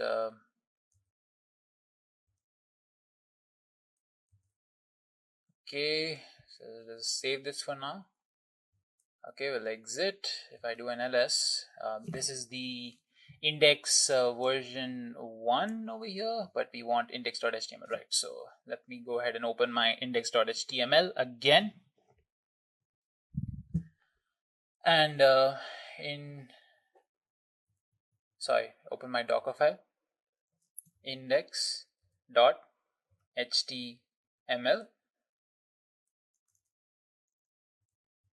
and we will, again, a mistake. Let me just go ahead and fix this. And what we will do is we will transfer it to our app. Yeah. Okay. So with that out of the way, what we can do next is, or instead of writing /app, we can just write dot over here. Now we can go ahead and save this. Control O to save, Control X to exit. Now we will use the command docker build -t. Then I'm going to mention the name of our file. This can be Ubuntu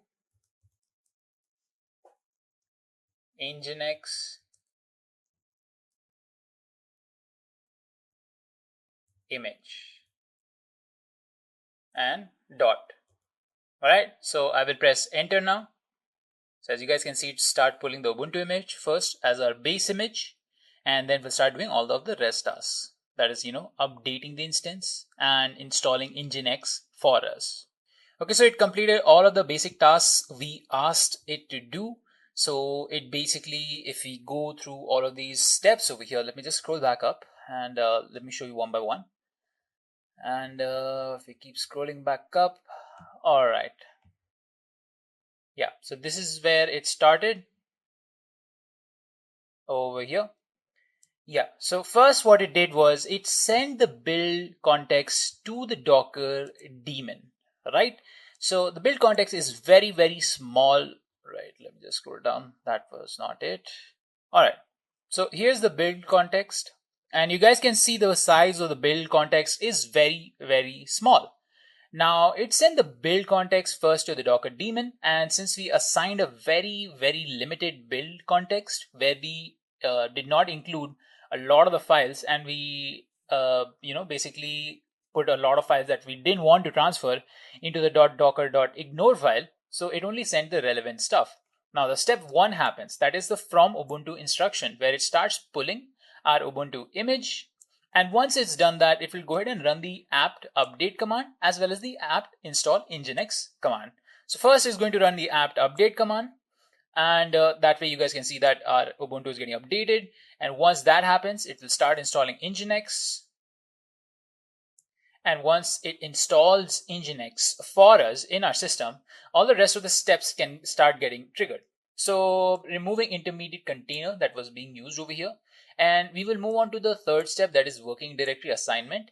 And the /app is now assigned to the as the working directory. So if this is not there in the container, then it will be created as one. Okay, so with that out of the way, we have the fourth step, that is copying the index.html file into the working directory.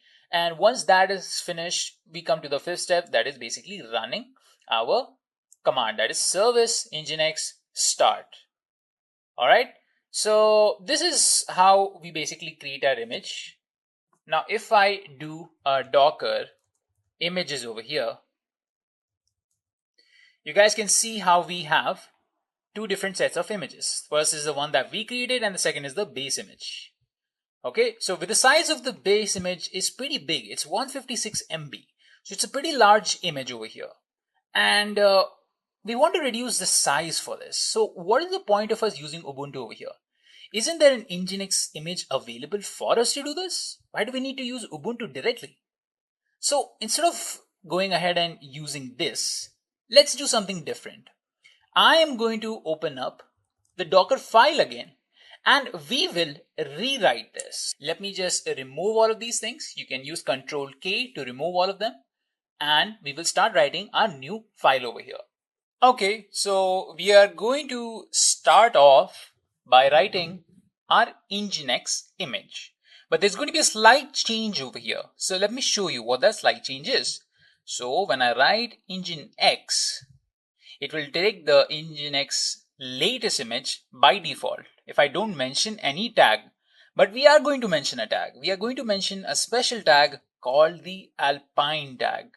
So what does this do? Now this relates to something that we had discussed earlier. We had talked about alpine images before because of alpine Linux distro. So nginx, what is nginx over here? I've talked about nginx a lot, but I really didn't clear it for you guys about what nginx is.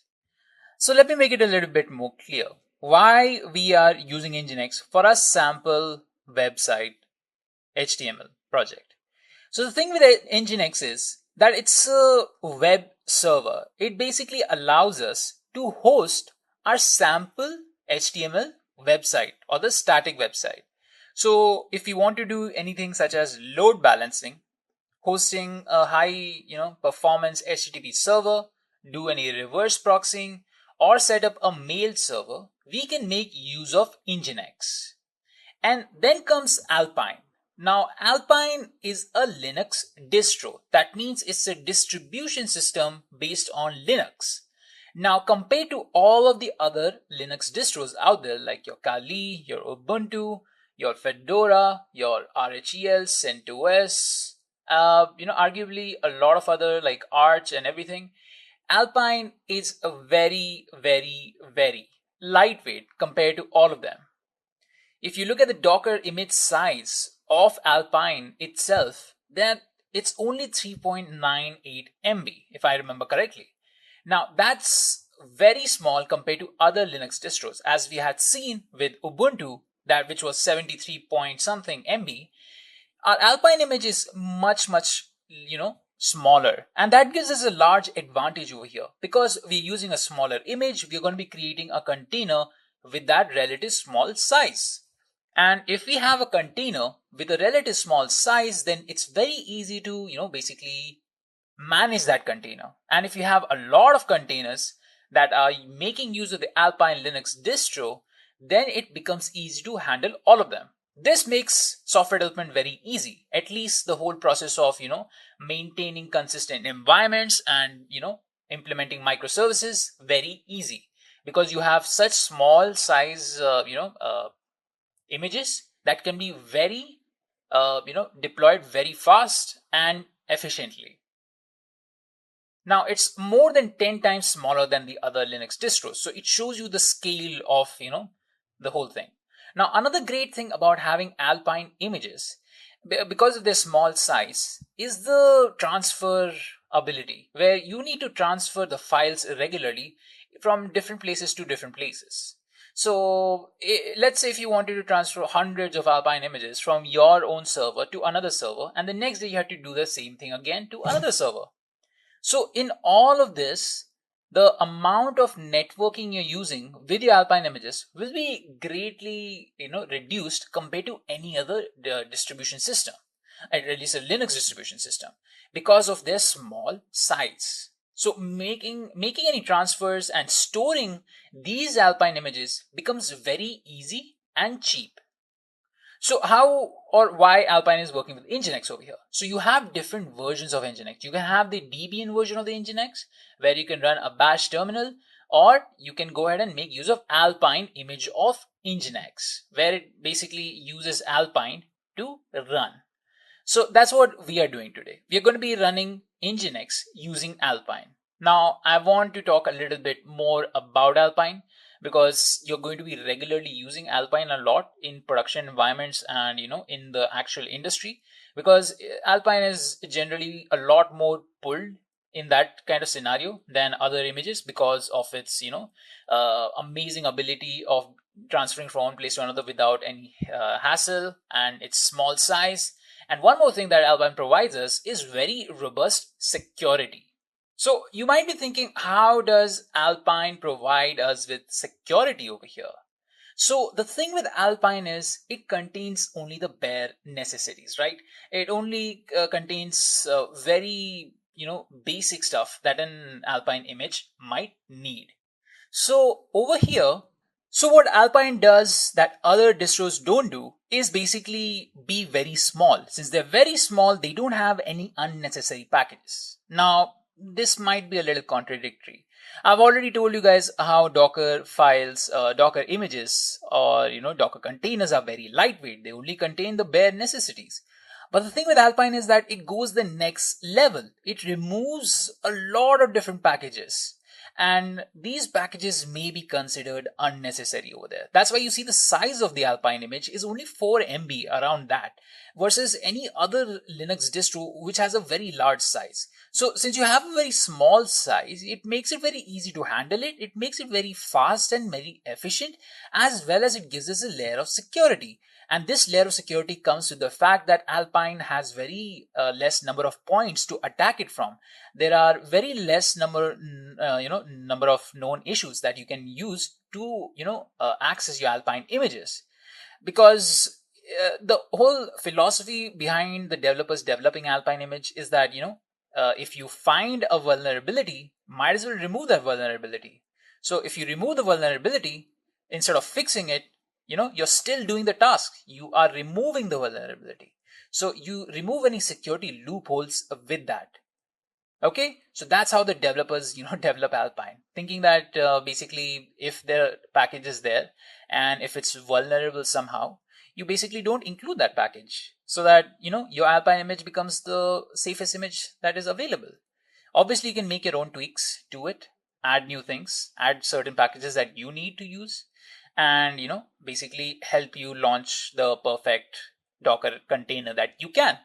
So that's your Alpine image. It's fast, it's small, it's easy to transfer, and it's very securely robust. So that's why using nginx Alpine. You'll be using this a lot in the industry, so keep this in mind. That's why I brought this up. You'll even see in best practices to use an Alpine image instead of any Debian images. Okay, so with that out of the way, I want to write another thing that we had learned in our best practices. That is to include a label. So we're going to include a label called a maintainer. So this label will basically allow us to, mention who is going to be the author for this. So let me just mention remy@gmail.com is going to be the author. So this label will basically act as metadata for this container. It really won't be, something extra. We are doing this to make sure that, we can use or understand this image later. This is a part of your standard best practices. You can even include comments with this. Yes, you can include comments within a Docker file. You just have to use the hash tag over here and write your comment. That will basically be ignored when they are being created. All right.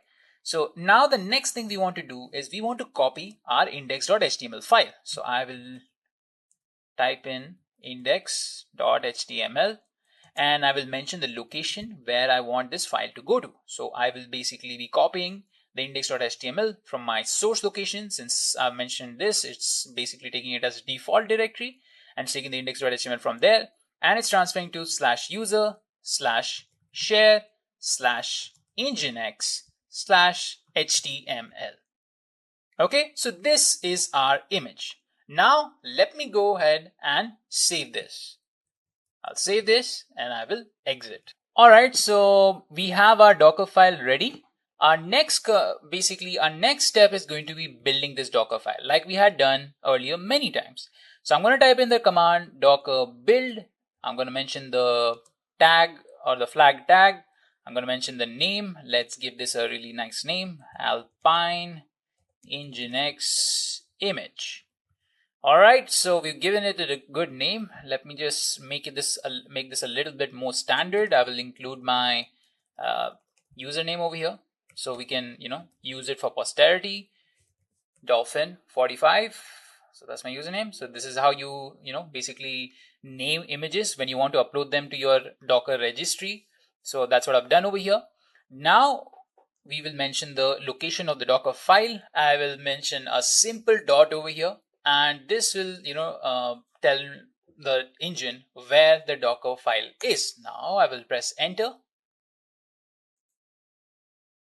and you guys can see it basically pulled the nginx Alpine image. Right now it did not pull, but it was already there in my system, so it just basically used the local one. And you can see again the build context is very, very small over here. And it followed all the steps. Step 2 was making sure the label maintainer is equal to remy@gmail.com. Then it ran the command index.html being copied onto this particular address. So it basically, built our Docker image. Now we will type in Docker images to check out something. So if I do Docker images over here, you can see the image over here. This is our Dolphin. This is our Alpine Nginx image. You can see it was created 46 seconds ago, and it is of the size 22.1 MB. Now this is massively reduced compared to our Ubuntu Nginx image, which was 156 MB. That's a big jump. Like you are 156 and you go to 22.1. That is almost 4 times, or even more than 4 times. I would say it is around 7 times the size of, is basically 7 times smaller than our Ubuntu or Debian based image that we created. So you can see how more efficient you can make your files by using different types of, images, like we used Alpine over here. All right, so with that out of the way, we've created our Alpine image. Now we will go ahead and run a container out of it. Because after all, we have an HTML website that we want to run using Alpine, right? Alpine Nginx image. Since Nginx is our web server, we'll be running our website, right? Static HTML website. So I will type in docker run command, then -it, then -d, and then I will mention the port over here. So the port is going to be 80:80. And now why I have mentioned this port is because, basically I want my container to be externally exposed at the port 80 to the port 80 of the host. So this means I can access my Nginx at the default IP address. That's what, exposing at port 80 means. You're exposing it at the default port, that is 80. Now I will go ahead and copy the name of the image, paste the image, and press enter. So there we have it. We have created our Docker container successfully. So if I do a Docker PS over here, you can see that, this container is up and running. You can see it's exposed at the localhost 0.0.0 means localhost, and at the port 80, right, to 80/TCP. Okay, we did not give it a name. So again, a randomly assigned name has been given to it. That does not matter. All we need to do is, confirm whether our website has been deployed or not. Because with this, the Nginx will be automatically started and we need not do anything over there, use any special commands. Now you can do that with Nginx Debian also, Debian version, but we've used the Nginx Alpine version. So let's go ahead and check this out on our browser. All right, so let me just open up my browser again over here. So we have a browser. You can see the VM over here that we had launched earlier for our purpose. I will copy the IP address of my VM. Now, if you're working from a local system or your own machine, you just need to go to localhost. As we have done here, it's localhost. But since I'm using the virtual machine, this is the way I will access it. Now I can obviously curl it, but I want to show it, in the browser. Let me go ahead and press enter. There you have it. This is our website. Now this has been deployed. So this is my website. Be careful whoever comes here. This is my cave of wonders where you can find abundance of ice cream. My likes are butterscotch ice cream, Avengers Endgame, cricket, and BTS. Now I could have made this, ordered list, but yeah, pretty lazy. Again, the point was to launch an Nginx, Alpine image and make a container out of it. And using the container will be basically containerizing a HTML web app. That's what we did over here. Very static one. Okay, so that was a part of this. Now I want to talk about how you would work, with Git with your project over here. As you guys can see, we have a lot of files within our project over here. So how do we, use this? Like, how do we, save it for posterity? How do we share it, all of it? So there are two things we can do over here. Now I can directly push this into my GitHub repository, and I can take the Docker file or Docker image that we created and push to my Docker hub. So let's do the both of those things. So first I will initialize this repository. I've initialized it. So right, so we have a .git in it already over here. So let me quickly go ahead and remove that. Okay, so we are getting the error with the .git file that we had created. So let me just go ahead and quickly remove that .git file. Yeah, and let's try that git init again. Okay, initialize the empty directory, empty git repository with our .git. All right, so now that is done. We have a .git file again.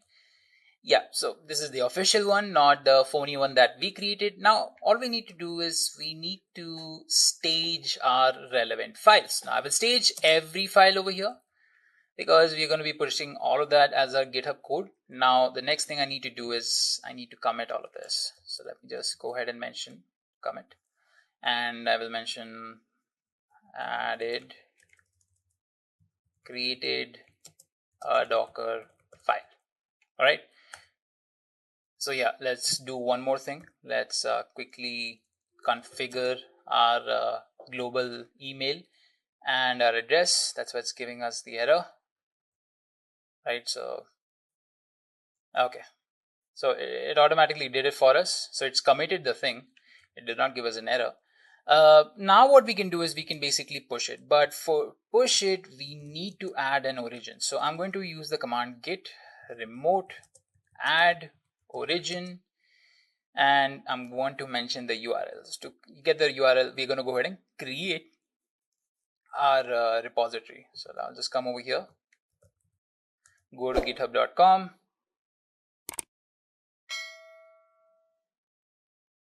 Over here, I'm going to click on new. Now I'm going to mention HTML deployment nginx alpine. Okay, we'll leave it public and I will create the repository.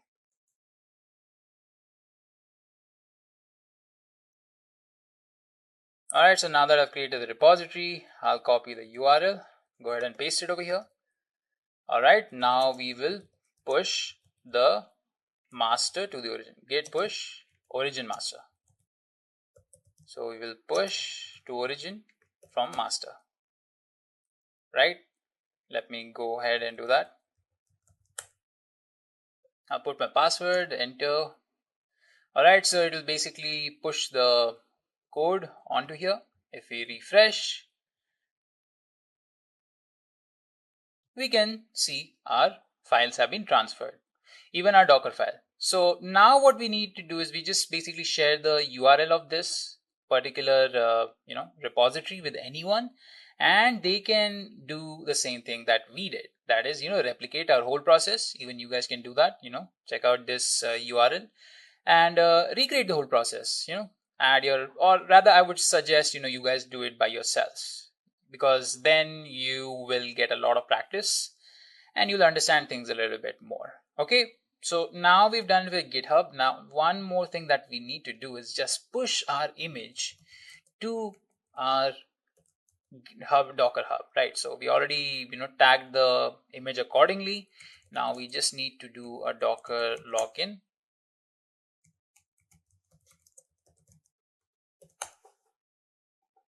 All right, so I'll enter the password now. All right, so we entered the password. Now press enter. All right, so login succeeded successfully. What I will do is basically do Docker push over here, but let's just get the name of the image. Then we will do Docker push. I'll take the name of our image, paste it, and press enter. So this will push to our repository. So let me just quickly open up my Docker hub account, hub.docker.com, and this has pushed. You can see the result over here, and you can see how fast everything happened. With using Alpine Nginx, it was basically very fast. The whole process was really fast. And if you have such kind of requirements, you really don't need to use Debian images for it. So while this loads, while I log into this, I want to tell you guys about one more thing over here. If we do a Docker PS again, so this Alpine image, right? So this does not have a bash terminal. So when we do a docker exec -it and the ID of our container and write bash over here, you will see that it does not allow us. Why? Because Alpine does not support bash. Now, this is a good thing actually, because recently there was like a big hack around bash. So people were able to get into Docker containers using the exploit within bash. So those people who were using Alpine actually got saved. So bash does not work with Alpine. If you want to access your Alpine images, you can use sh. I press enter. You can see that we're inside. I can do an ls. You can see all of the things that are there, and we can even check out a code if you wanted to. All right, so with that out of the way, let me just quickly log in into my hub.docker and let's confirm this quickly. Okay, let's check the browser, and magically I've logged in with the magic of editing, right? So you can see Dolphin 45 Alpine nginx image over here, and anyone can access it. It's a public image, and it's basically the end goal we wanted, to basically have our image available so that we can use it anytime we want. All right. So guys, I hope you understood how you can make use of your best practices and how you will learn about these best practices over the time. So basically, I'll be helping you set up your WordPress website with the help of Docker. So we'll be doing it locally for the purposes of, keeping it in the time frame for today. Okay. So locally, when I mean locally, I won't be doing it on my own system. We will be doing it on AWS launched virtual machine. So, you have that going for you. WordPress is a content management platform. It allows us to basically manage our content, but the thing is that you can use it as a base for creating blogs and websites also, and that way it gives us the flexibility to diversify whatever we want to do. If you want to get into digital marketing, you want to promote your brand, your company, then you set up WordPress websites with it. It's very easy to do so. You just have to buy a domain name and then get some platform on which you can launch it, and just launch your website. It's as easy as that. You don't have to worry about learning the front end, how to write the front end, how to write the back end, how to know about the middleware, how the networking is going to work, and what kind of API should I be writing for this, etc., etc. You don't have to know all of that. You just need to know that you're going to be setting up a WordPress website with its associated database. And now we're talking about WordPress setup with Docker, right? So how does Docker come into this picture? So that is an important question, and I will answer that before I begin, because then it will be a lot more clear for you guys. So see, WordPress generally, like I said, is used for launching websites, having blogs, and all those things, right? So what does Docker do? What is the Docker's role in this? So Docker basically allows us to do the same thing. It allows us to deploy, it basically allows us to set up WordPress website. How does it do it? It does so with the help of something called containerization. Now, containerization is a very, very interesting thing. It's been getting implemented, and it's become very trendy in today's software development market, because people are shifting away from the older deployment methodologies. Now, when I say deployment methodologies, I mean giving the software. What does deployment over here mean? So deploying something is basically giving something. So if you are deploying your WordPress website, you are giving it to some location. Like if you're deploying it to the production environment, you are basically giving it to the end users. Production environment is basically where your final product is there. Now I'm using a lingo that is for software development. It's not necessarily aligned with digital marketing and everything, but it give you a little better idea. So you deploy your software and that means you put it somewhere or you make it functional somewhere. So if I deploy my WordPress website, I'm basically making my WordPress website functional so that other people can come and use it. Or if not a live website, I'm making it so that it's available on my own system. So that's what we will be doing today. So we will be deploying a WordPress, or we will be setting up WordPress within our own system with the help of Docker. And why do we need containers again? Consistent development environments and microservices. You keep different parts of software in containers and you manage them. Okay. Node keys like Docker Swarm and Kubernetes are competitors. Yes, they are competitors, but Kubernetes is way more popular. So the industry standard is generally you use Kubernetes with Docker, right? So let me just launch my t2.micro, free tier eligible.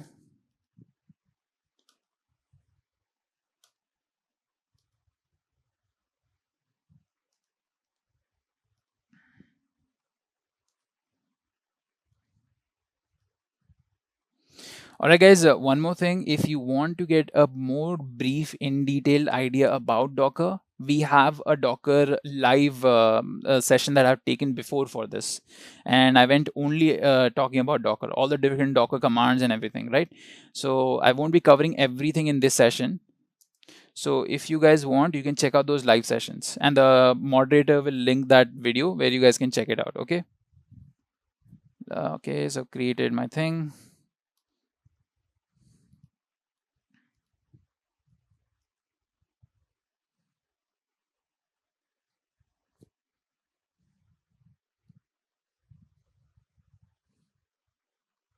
Yeah, Shobs is right. We can run Docker on a local machine also. In fact, I do have Docker within this system. Is that I prefer Docker on Ubuntu Linux, right? It's much more fancy, and I can tell people that I'm a hacker. I can run in terminal and everything. Okay, jokes aside, you use Linux a lot, so it's good for practice also. You can have Docker running on your Windows system, but it's a little buggy on Windows system, so I prefer it on Linux. Okay, so now we're going to go ahead and install Docker on our Ubuntu system. First, I will go ahead and update this system. What is this PuTTY? Well, PuTTY is an SSH client. So we created that virtual machine over here, right? So when you want to access the virtual machine, how do you do that?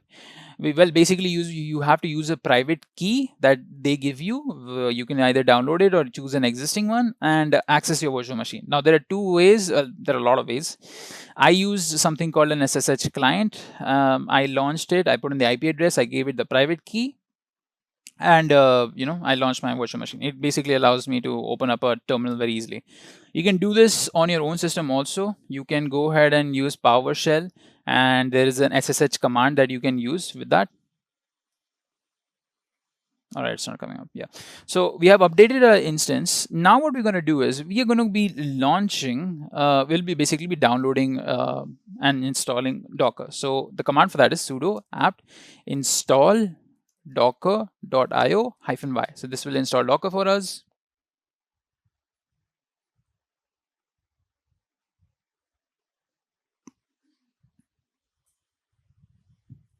Yes, Ravi, you can directly use the SSH also on your Linux. You don't have to do this. That's what I said when you open up PowerShell and do the SSH command. Yes, this is a Linux VM. This is in specific, this is the Ubuntu distro.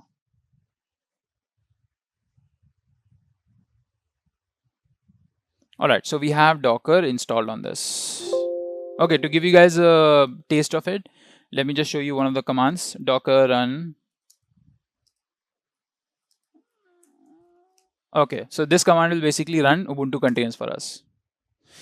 Right. Okay.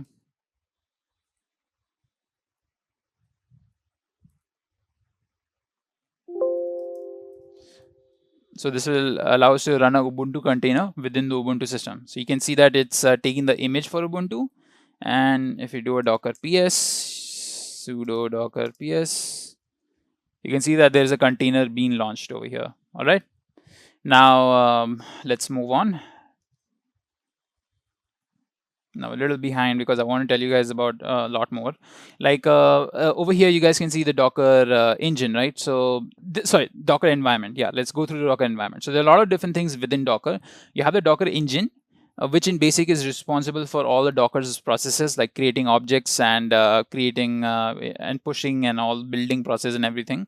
You have Docker objects. These objects are basically your container, your images, your networks, your volumes and everything. Registry, as the name suggests, it's a registry. You store images within registry. Now, what are images? You guys might be not knowing what images are. So I will explain what an image is and then we'll talk about registry. And Docker Compose and Docker Swarm. So today we'll be talking about Docker Swarm also. Docker Swarm is important because this is what we'll be using today. Okay, we can ignore Docker Swarm for today. There's no need for that. So Docker Engine. Basically, guys, when you want to create objects, right? These objects can be your containers, your images, your networks, your volumes. All of that can be created using the Docker Engine. Docker Engine is basically what makes Docker run. Everything related to Docker is run with the help of Docker Engine. Okay. Then we have Docker objects. So let me just show you guys all the different Docker objects like images, containers, volumes, networks, and Swarm nodes and services. Ignore the last one. We actually ignore the last one. We're going to be talking about only these four. Okay. So Docker images. So when I talk about creating containers, right? How do you create those containers? You create those containers with the help of images. So when I talk about sharing the containers, I don't exactly mean sharing the container itself. We share the image. Now, what is an image over here? Now, I know some of you may already know what an image is, but some of you don't know.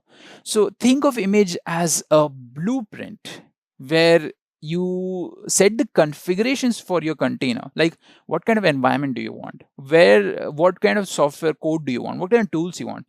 You specify that within an image. So when you, if you give an example, like when you're creating a house, to know how to design the house or make the house, you need to create a blueprint for that first, right? The blueprint will have all the dimensions, all the things that are required for you to know how to create the house. Similarly, images are something that contain all the information that is necessary for the Docker engine to understand how to create a container. So if you want to create a Linux container, you specify it in your image that I want to create an Ubuntu Linux container. That's exactly what I did over here. So when I did the Docker run -it command, okay, this is a little different. No, yeah, so that is a little different. We'll talk about images later. So if I do a sudo docker images, it will show me the list of images that I have within my system. These images basically are what define the containers. So Ubuntu image is the image that I pulled, and it will contain all the details that are required to launch your Ubuntu container. Yeah, I hope that is clear. So this container can only run by knowing what is there in the image. Okay, so that is clear. Now again, Docker registries are, one second.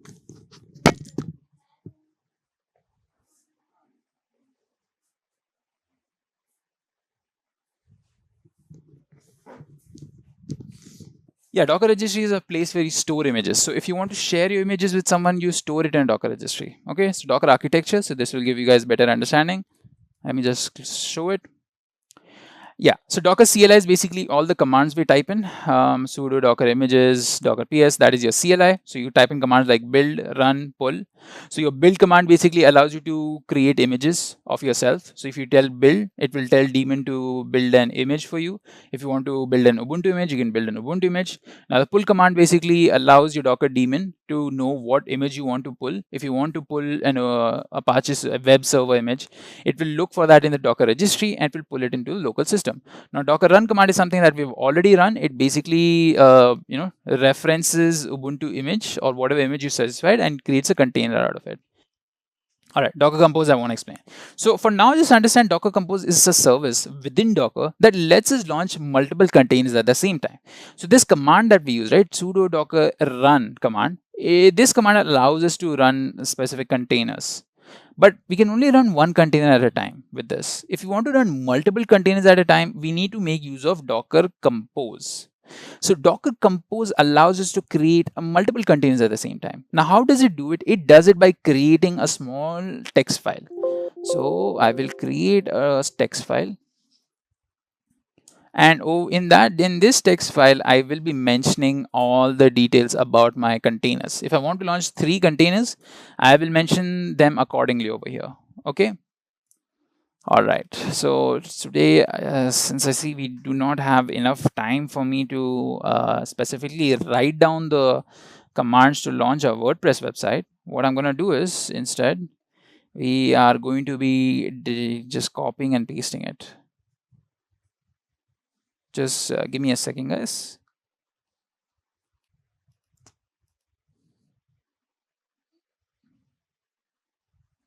Yeah, can you guys see me now?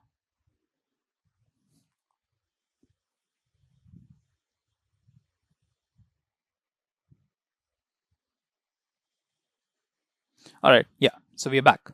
So this is the installation process, guys. Let me just copy this and yeah, so the thing is we need to install Docker Compose as a separate service. It is not within Docker. You need to install Docker Compose separately. So I have commands for that over here. So first we'll use the first command. It's a sudo curl command. It basically curls whatever we want over here. That is Docker Compose. It will curl it into our system and install it. Okay, so we have installed Docker Compose. We just need to give it some specific permissions. Let me do that. So for that we're using the chmod command. All right, so now we just have to check the version of Docker Compose.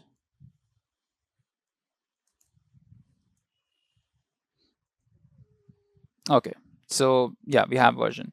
If you guys want this list of commands, you can always check out the Docker documentation. In the documentation, you'll find the exact same set of commands. That's where I got these commands.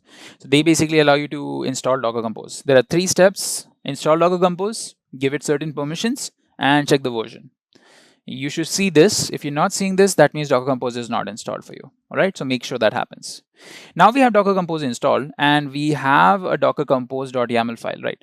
So this is how you use Docker Compose. You have to create a Docker Compose.yaml file. So these YAML file will contain all the configurations. So let me just go ahead and bring up the WordPress configurations directly.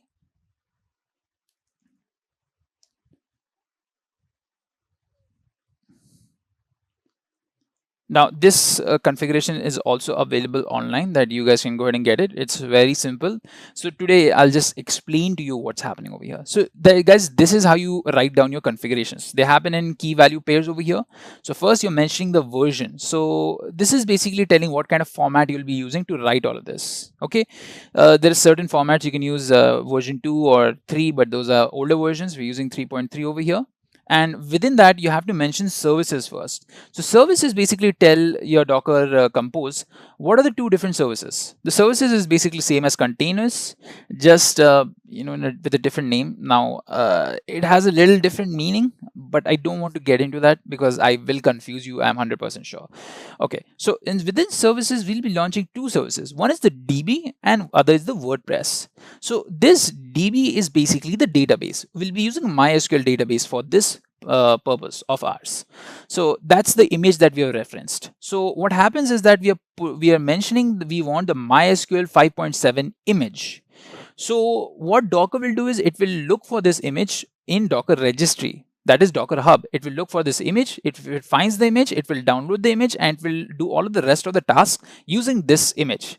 What the next thing it does is it creates a volume for our DB. So over here, we can see the destination mentioned, the source mentioned for our volume. And this volume will basically allow us to store data. Now, with Docker containers, the thing is you can't store permanent data. Like if you store data within your container itself, it becomes less efficient. Now, why it becomes less efficient is again going to a little bit more detail. Just understand that if you can't write directly data into Docker containers, you need special storage types. One of the storage types is Docker volumes. So volumes basically allow you to store data permanently. So they are separate from your containers, but they can be attached. So this is what we're doing. We're basically making sure that a container is attached to our MySQL container. Then it gives the restart as always. So this container will restart always. And then we're giving it some environment variables. So these environment variables are very important to mention. Even when you're doing a manual installation of MySQL, you need to mention these details like MySQL root password, MySQL database, MySQL user, MySQL WordPress, MySQL password. So you're mentioning these password usernames to make sure that your MySQL is being provided with all of these details. It will not launch properly without any of these details. Okay. That is our one of the containers, that is DB container. Now let me come down and I will explain the WordPress container. So WordPress container has some special configurations. That is, first is the depends on configuration, right? So this depends on configuration basically says that the WordPress container will only be launched if the DB container is launched. So we've set a condition that if the DB container fails, then the WordPress container will not launch. So we've given it a dependency over here. Then comes the image. We specify the image we want. So for WordPress also, there is an image available that you guys can pull on Docker Hub. So once you mention the image over here, Docker engine will basically look for this image within your within the Docker registry. If it finds the image, it will pull it and will start using it. And we are exposing it at the port 80. So we can basically access our WordPress at the default IP itself. I will show you guys what that means. As restart is always, and we are going to be setting the environment variables again. WordPress DB host. So we're giving the port at which the DB is going to be available to the WordPress. So it's going to be available to the WordPress at the port 3306. So this is the container and this is the port at which it will be available or exposed.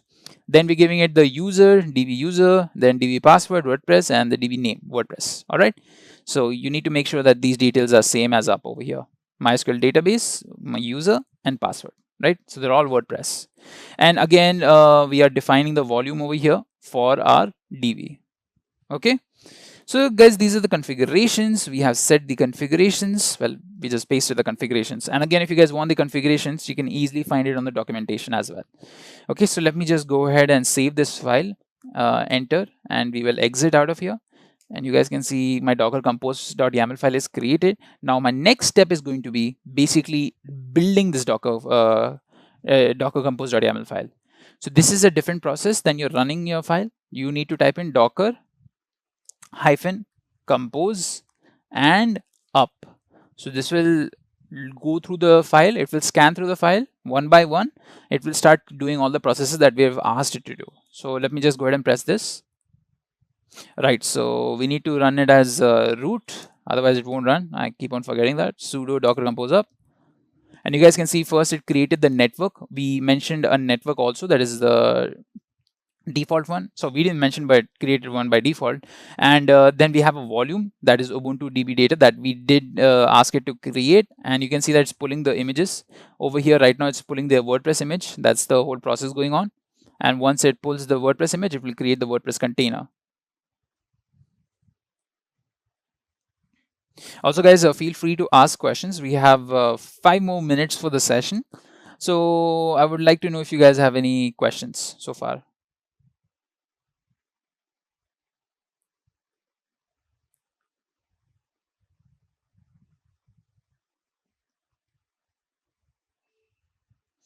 All right, it seems that it has been completed. So let's go ahead and check it out.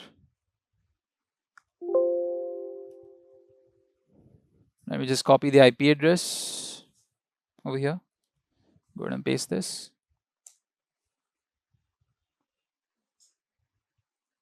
First, we need to check if our container is running or not. I think there might be an issue. Let me just duplicate the session.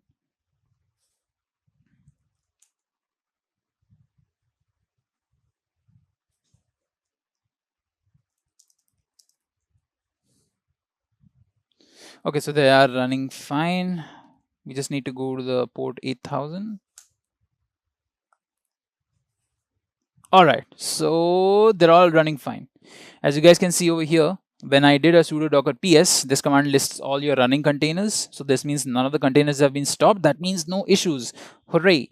So we have WordPress running up at port 8000 at localhost. So this is what I meant. So you have to go to the localhost 000 dot means localhost and port 8000. Now I'm not going to localhost. I put in the IP address because I'm not doing this from my own machine. I'm using AWS. So I'm using the IP address over here and I put it over here and gone to port 8000. Okay, so now you guys can see if you go to that port, it will start setting up the WordPress for you. Okay, so we'll just click on English. We'll continue. And you guys can see it was very simple, like if you know Docker. But I hope I made this process easy for you. So let me just show you guys the command again. Right.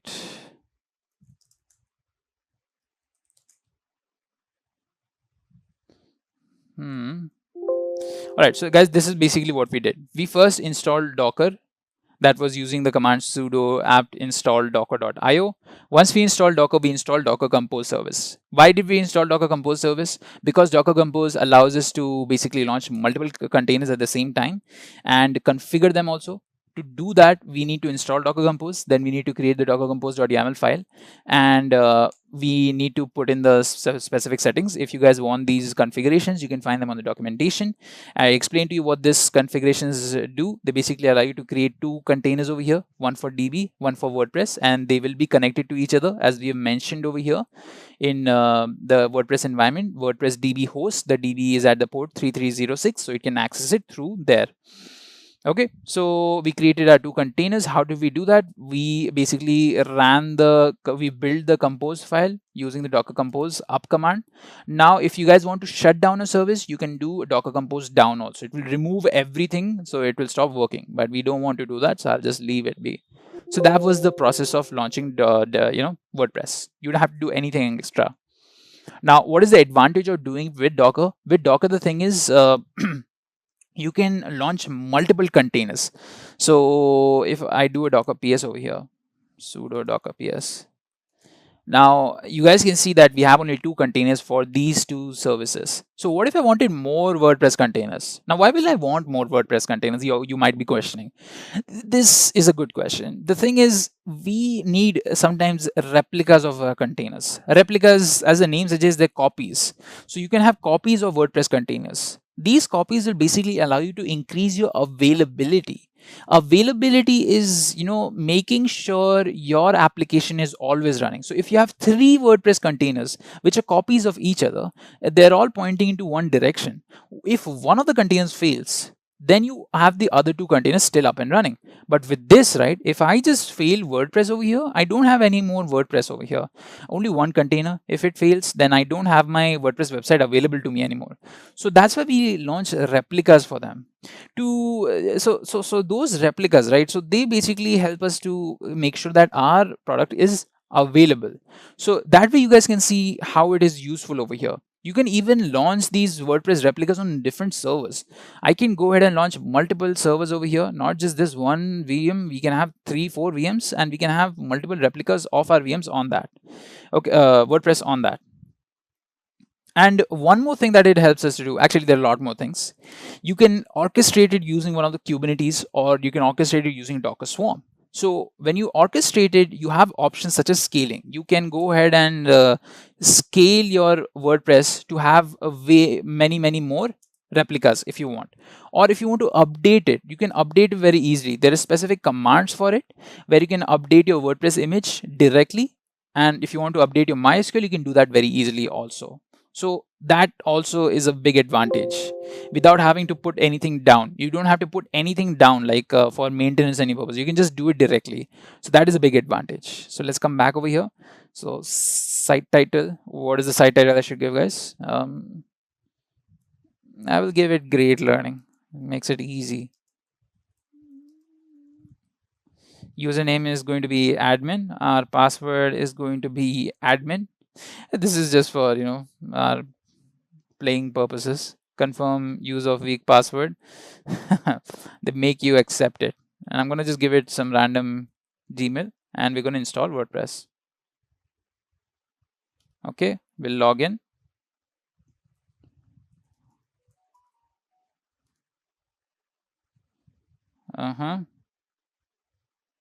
Let's do that.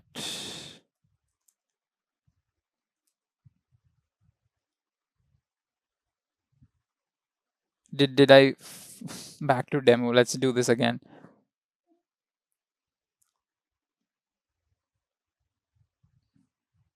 Well, I guess we've set it up anyway, so that's the whole point.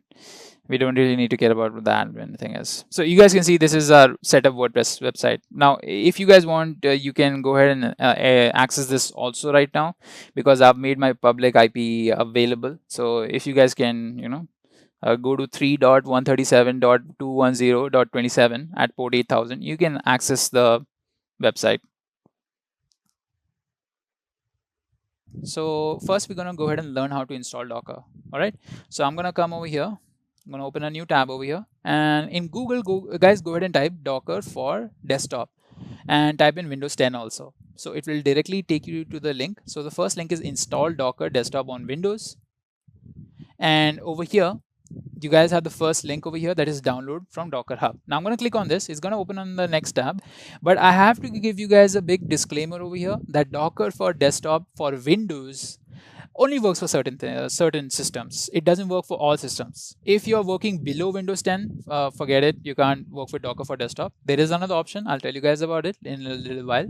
Let's first read through the system requirements. So in system requirements, you need to have Windows 10 64-bit, and you need to have it, be the Pro version or the Enterprise version or the Education version. So Docker for desktop is only available for these 3 versions of Windows 10. But that is Docker for desktop. There's a legacy tool that you can run without this. And for Windows 10, you need Hyper-V and container Windows features enabled. I'll tell you guys how to do this. And rest isn't that required. I'll just tell you guys how to do it, okay? So just make sure that you have Windows 10 64-bit Pro version, Enterprise version, or Education version. What you can do is, you can go to My Computer and click on Properties, and you can check your system details over there. All right, so this is one way. If you have all of this, keep on following. Just click on this download from Docker Hub, and it will give you an option to get Docker for Windows. You can click on Get Stable, and it will start downloading Docker for you. Now I'm going to close this because I've already installed Docker on it, and I don't really need it right now. So I'm not going to go ahead and pick it up from my system.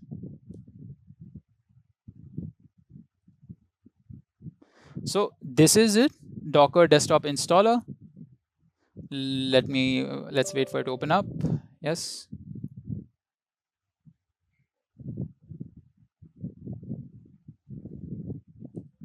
Right. So the process is pretty simple. So it's already finished because I've already have the Docker on my system. So what we will do is we'll just ask you, do you want to download? It's this very simple process. Just go ahead and download it. And once this is it's completed, it'll tell you that you're done, and you can click on close. Now the thing is, you have to configure some things for your Docker to run. Your Docker will not run simply. You need to make sure that your virtualization is enabled on your system. To do that, to check if it's enabled or not, what you have to do is do Control-Alt-Delete and open up your task manager. And when you do open up your task manager, go to performance, and in performance you need to check about virtualization over here. So you need to check virtualization if it's enabled or not. If it's not enabled, then you need to go to your BIOS. Now to go to your BIOS, I can't really show you guys because then I have to quit out of this live session because it requires you to shut down your system. And if you guys know how to access your BIOS, that's great. But if you don't know how to access your BIOS, what you can do is just type in how to enable hardware virtualization in Windows 10, or type in your laptop. Like suppose, let's say you're using MSI laptop, then go ahead and type in your model name, and it will tell you how to enable virtualization in your BIOS, right? You can type in BIOS also. So generally the process is, you shut down your system, you restart it, and you either press in F1 or F12 or enter depending on your type of your system, and it will give you a lot of options. Go to security, and within security you need to enable virtualization. Okay, so yeah, so it's very system dependent, so you can go ahead and type it over here. All right, so once you've enabled virtualization, you need Hyper-V also enabled. So for Hyper-V enabling, you can open your search bar, type in turn Windows features on or off, and once you click that, it will ask you what features do you want on or what features do you want off. So you'll see Hyper-V over here. If it's not check marked, go ahead and check mark this, and once you've check marked this, you need to restart your system. And once you do restart your system, you need to go ahead and click on Docker desktop. So these are the two things you need to do. And there is one more error that I faced while installing Docker. If you guys face the same, then follow these steps. So this is the error where it tells you, it's not a error, but it tells you that warning that WSL2 installation is incomplete. So you just need to click on this link, and whatever update it tells you to download, just download that update from this link. So it should look like something like this. You can click on download latest WSL2 Linux kernel, and once you've downloaded it, your Docker should, you need to download it, you need to install it, and once you're done installing it, you can go ahead and launch your Docker. So once you do launch your Docker, it should look something like this.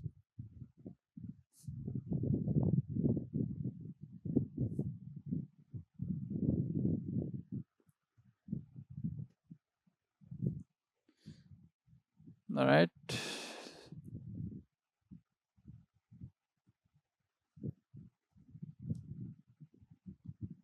Okay, for some reason it's not loading. Let me try something out.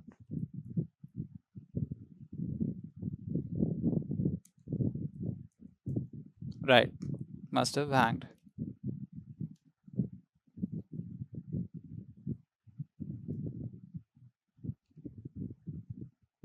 All right, so let's try again.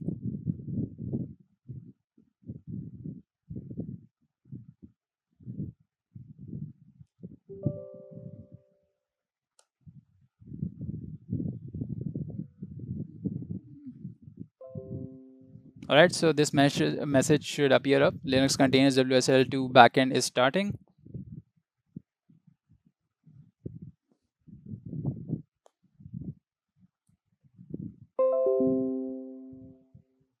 All right, so now our Docker desktop is running. Now to access your Docker desktop, you can either open CMD. This is for the terminal where you can type in your commands. You can open CMD, or you can open PowerShell. Now I would recommend using PowerShell because PowerShell is a lot more robust than your Docker for Windows for desktop. I mean CMD. So over here, what we're going to do is I'm going to type in Docker hyphen version. So this will list the Docker version I have. All right, so there's 2 hyphens over here. All right, so you guys can see over here it's written Docker version 19.03.12. So here we have our Docker installed on our system. So this is how you would install it. Now there is a background dashboard to that opens up. If it does not open, what you can do is you can go to your notification bar over here, open it up, and you'll see the Docker desktop running. Right click it and click on dashboard. Now, once you click on dashboard, this will appear. Now, this is if it doesn't open up for you directly. For me, it didn't open up directly, but normally it should open after you install the Docker for Windows. All right, so once you install Docker, it will give you a starting tutorial that you guys can go through. Now it's not necessary because you're watching my tutorial, so you have it there, you have it going there. All right, so we have installed Docker. Now I need to tell you guys the steps for installing Docker toolbox also. So let me go ahead and show you. So once you're in this page, right, Docker for Windows, you need to scroll down on the left hand side, and the left hand side, please click on superseded products and tools, because that's where you'll find Docker toolbox. Or what you can do is you can click on install Docker toolbox, or what you can do is type in Docker toolbox for Windows, and it will show you basically the first link. You can click on install Docker toolbox for Windows, and this is all the steps are over here. This is for any older versions like Windows 7. Oh yeah, and there are some requirements for Windows also. You need to have Windows 7 or above for Docker toolbox to run. You can't run it with an older version. Okay. All right, so these are the steps in which you basically install Docker and several help applications. So for that, you directly go to Toolbox Releases, open new link, and over here you just need to go ahead and download the Docker toolbox.exe. And once you download it, you can start using it from PowerShell once all the formalities are over for downloading. Okay. Now, if you're one of those lucky ones who already has the Pro version, you guys can follow my steps. Somebody's asked for Mac. I don't have a Mac, so I don't exactly know for Mac, but you guys can go to Docker for desktop, type in Mac, install Docker desktop for Mac, and there is a specific link for your Mac. Okay, just install it from there. All right, so I hope that made it clear for a lot of you people. Now for Linux, I've already made a lot more sessions, so you guys can go and check out those sessions. And also, if you guys are into Hindi and if you want to watch these sessions in Hindi, I've done some sessions in Hindi also. You can check out Docker for Docker in Hindi. Great learning. Okay, so now let's go ahead and check out all the processes. All right, so for all of you who don't know what Docker processes are, I need to explain that too. Okay, for anyone who already knows Docker, there's going to be a revision. All right, so we have Docker environment. So basically, I'm going to be talking about all the things that make Docker run. So I'm going to quickly go through this because I really want to show you guys how to use the commands. Okay. All right, so here's the Docker environment where we have Docker engine, Docker objects, Docker registry, Docker compose, and Docker swarm. Forget Docker swarm and Docker compose. They're advanced topics. You don't need to learn them. And we'll be concentrating on Docker engine, objects, and registry. Okay, so engine is basically something that is the core thing. It's about Docker. So it consists of three things: the CLI, the API, and the daemon. So daemon actually does all of the processing. Any request you send will be given to the daemon, and the daemon will run it. Now, API is your communication thing. It basically allows you to communicate things to the daemon. And CLI is basically all your Docker commands. Like we typed in this command over here, right?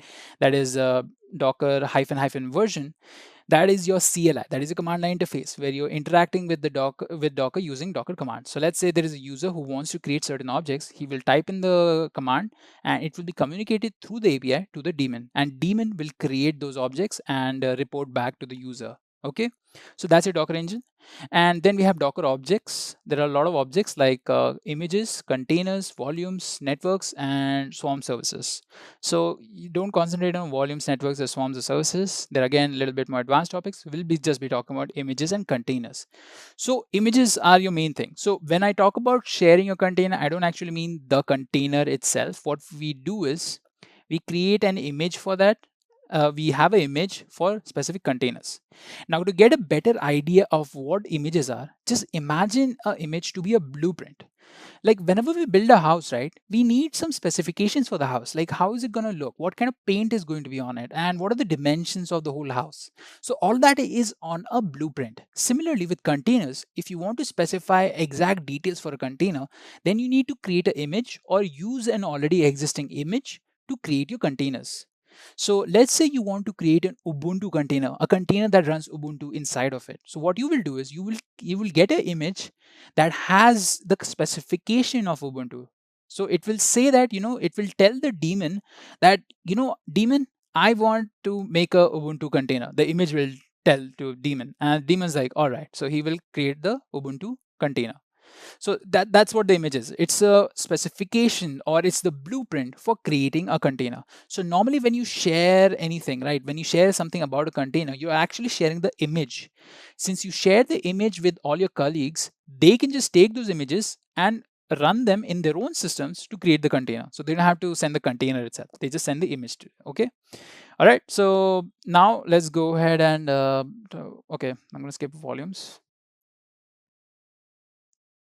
All right, so a brief idea. So basically volumes are, they're like hard drives. They store, since containers can't store data permanently, you need volumes to store the data. Then you have networks, and they're kind of self-explanatory that, they connect different containers. If you want to connect one container to another, you make use of Docker network. And you can do connections on a very different levels of scales, like overall scale or just local scale.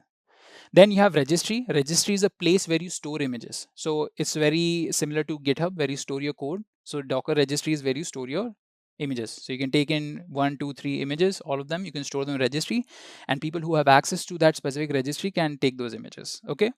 You have a lot of options like Docker Hub, that is Docker's own thing. Since Docker is a company, they have their own thing. You can use AWS service or JFrog Artifactory or Azure Container Repository. Okay. All right, so I'm gonna skip through compose. I don't want to confuse you guys. And if you already know, then that's great. All right, so now let's go ahead and do the commands. So first, I've already shown you. Let me go ahead and increase the size for this.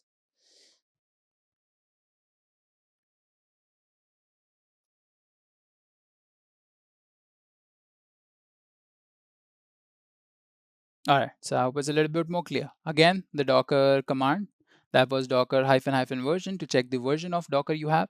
And the next command we're going to learn about is Docker pull. So what Docker pull does, it basically helps you to get images. So there, I told you guys about Docker Hub, right? So if we go to hub.docker.com, it's a place where you have all the images for all the certain things. So let's say you want the Ubuntu image, you will find the Ubuntu image on Docker Hub. Somebody's already uploaded. That's the Ubuntu company. They themselves have uploaded the Ubuntu image over here. So it's an official image. You can go ahead and pull it and create containers out of it. So we will pull Docker pull Ubuntu. So first what it will do is it will look for this image locally. So it won't find it locally. So what it will do is it will basically pull it from the library, that is from Docker Hub. And then it will put it in the local system. So once it's put in the local system, you can just type in Docker images and you will see what all images you have. So I have like 2 more images over here. Just concentrate on Ubuntu. Let me go ahead and clear the rest of them out.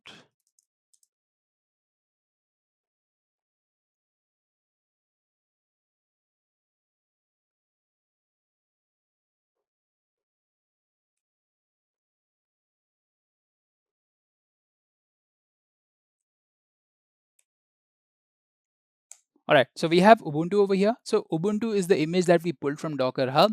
It's the latest version, and you can see the image ID that is formed for our local system. It was created 3 weeks ago. That means it was updated on the Docker Hub 3 weeks ago. And you can see the size. So someone's kept on asking, why is Docker so fast? This is again the reason, the containers, right, that they have created. These containers are going to be of a very small size compared to virtual machines. So here you can see that the containers, the image size is only 73.9 MB. So you can start using Ubuntu for only with only the size of 73.9 MB. Normally, if you look for Ubuntu images, they're like 1 GB or 2 GB or more than that. I haven't looked at one, so I don't remember exactly, but they're definitely more than 1 GB of size. And you can see the clear difference over here. All right, so we have pulled a Docker image. So that was the command we used, Docker pull images. Then we checked out Docker images command that will basically listed all the images. And yeah, so some people have asked questions like, can you SSH into Ubuntu image or Docker? Yes, you can do that. I will show you shortly. And can you tell how you erase the images? Right, so I've showed you guys the images command, right? So Docker images will list the images.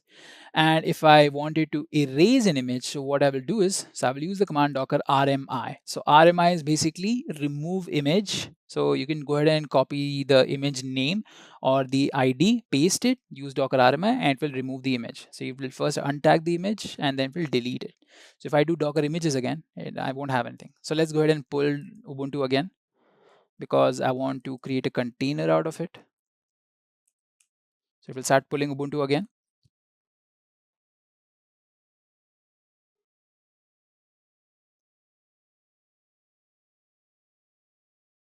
All right, so we have Ubuntu pulled and it's over here. Now let's go ahead and create containers out of it, because that's the most important part. So Docker run. So that's the command we use. So Docker run and Ubuntu. Now this is the basic command to create an image. Your basic create a container. You are referencing the image over here by using the run command. So Docker run, this tells the daemon that you want to create a container and then you reference the image. Now we need to add a few more flags over here like -it and -d. So I've included these flags because they increase the stability of my container. They basically make it interactive and they make it detached. So interactive basically means you can interact with the container, and this flag, that is -d flag, it basically makes my container detached. Okay, so it runs in the background. That's what detached means. Now if I press enter, so you guys can see a big number came up. This means my Docker container has been created. And if I want to see if my container has been created or not, so there is a command called Docker PS. It will basically give you the process status of your containers. That's what PS stands for. If I press Docker PS right now, you guys can see one container has been created. This is the container ID. This is the name of the image. And this is the seconds ago it was created. This is the up status. no ports, it has not been exposed anywhere, and this is the name of it. Now you might be surprised with the name over here, charming Agnesi. So this is a randomly generated name. If you don't mention a name when you're creating a container, Docker is just gonna create a randomly generated name.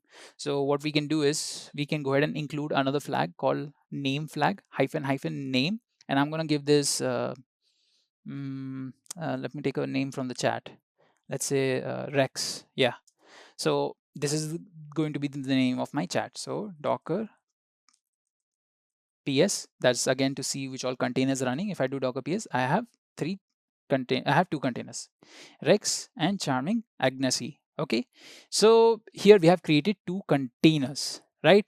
And what can we do with these containers? We've already created them. What we can do right now is we can go inside of this container.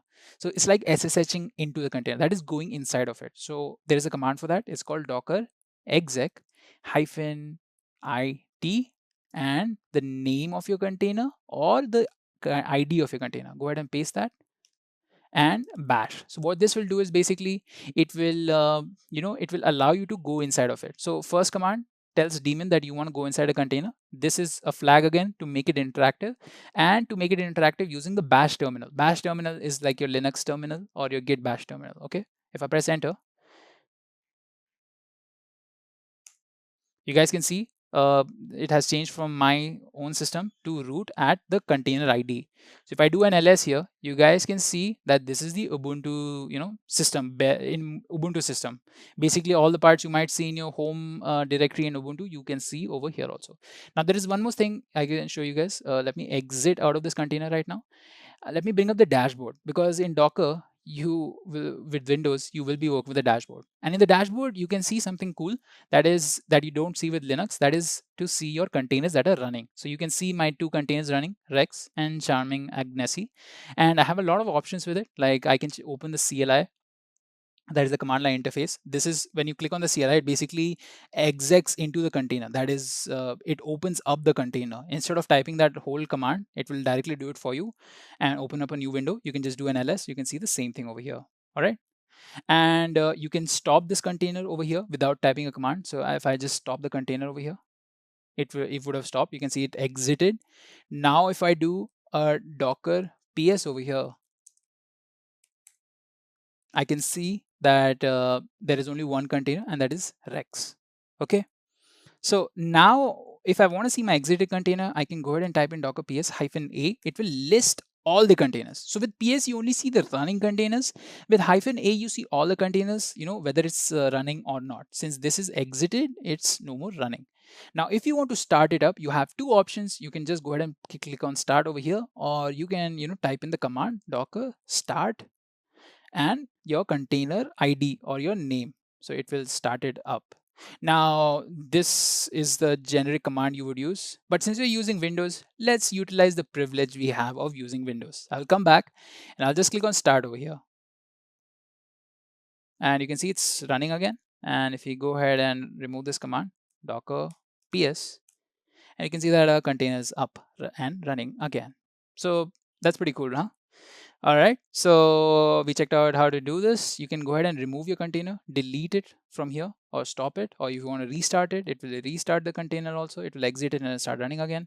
But if I want, I can delete containers also. So if I want to delete the Rex container, it will ask me, do I want to? I'll click on remove. And if I do a docker ps now, I don't see the container anymore, even with -a. With -a, you normally see stopped containers. Now, to do this with the terminal, you can type in docker rm -f and the container ID. So it will remove your container. So you can go ahead and paste this. It has removed the container. If you do docker ps, no, nothing.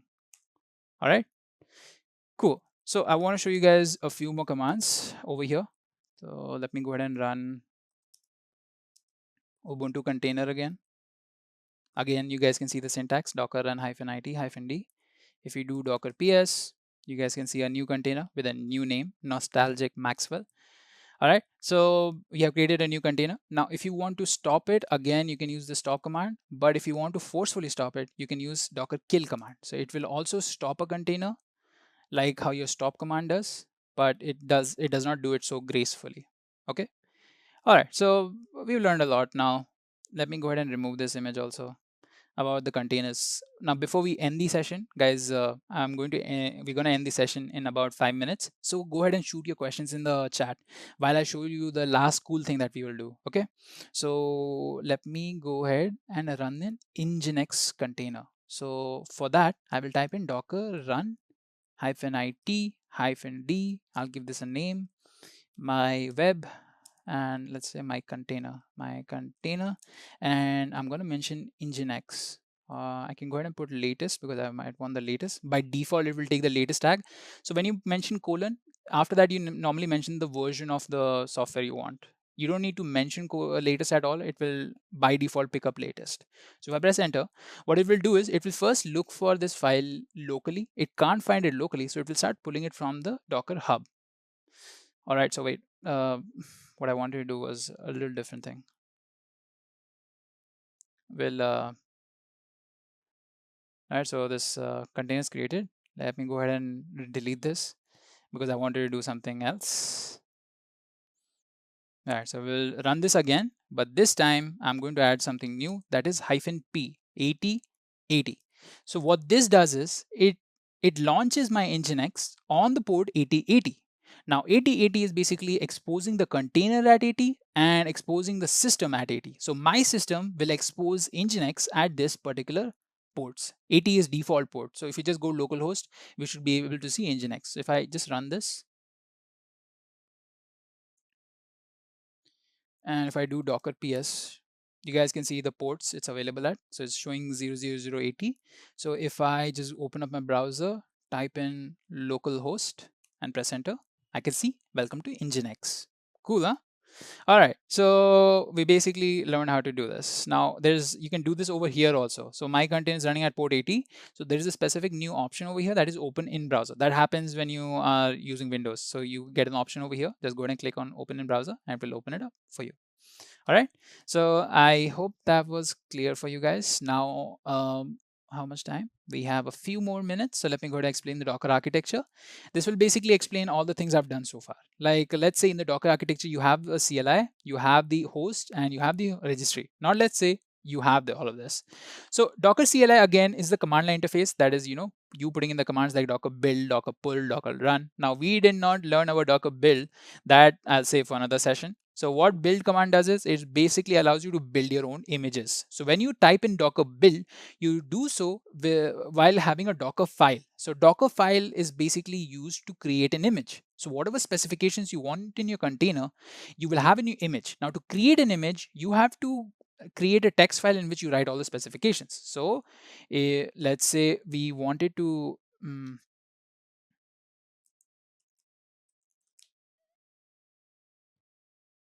all right, so we don't have nano command in this.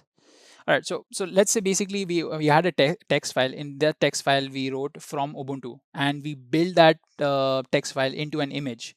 So while we to build that text file into an image, we have to use the docker build command. Once we type in the docker build command, the docker daemon will read it. It will read through the docker file, and it will create an image accordingly.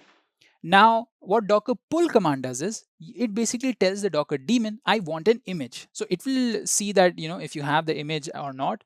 And if it sees that you don't have the image, it will go ahead and check it in the Docker registry. Now, the default Docker registry is basically Docker hub. So it will look over there. And if it finds your image, so let's say you were opening Apache web server, you're pulling that. So it will find that image and it will replicate it into the local server or local system. And then you have docker run command. So docker run command basically tells the daemon that you want to create an image. So let's say you specify the Ubuntu image. So docker daemon will take that image and it will create a container out of it.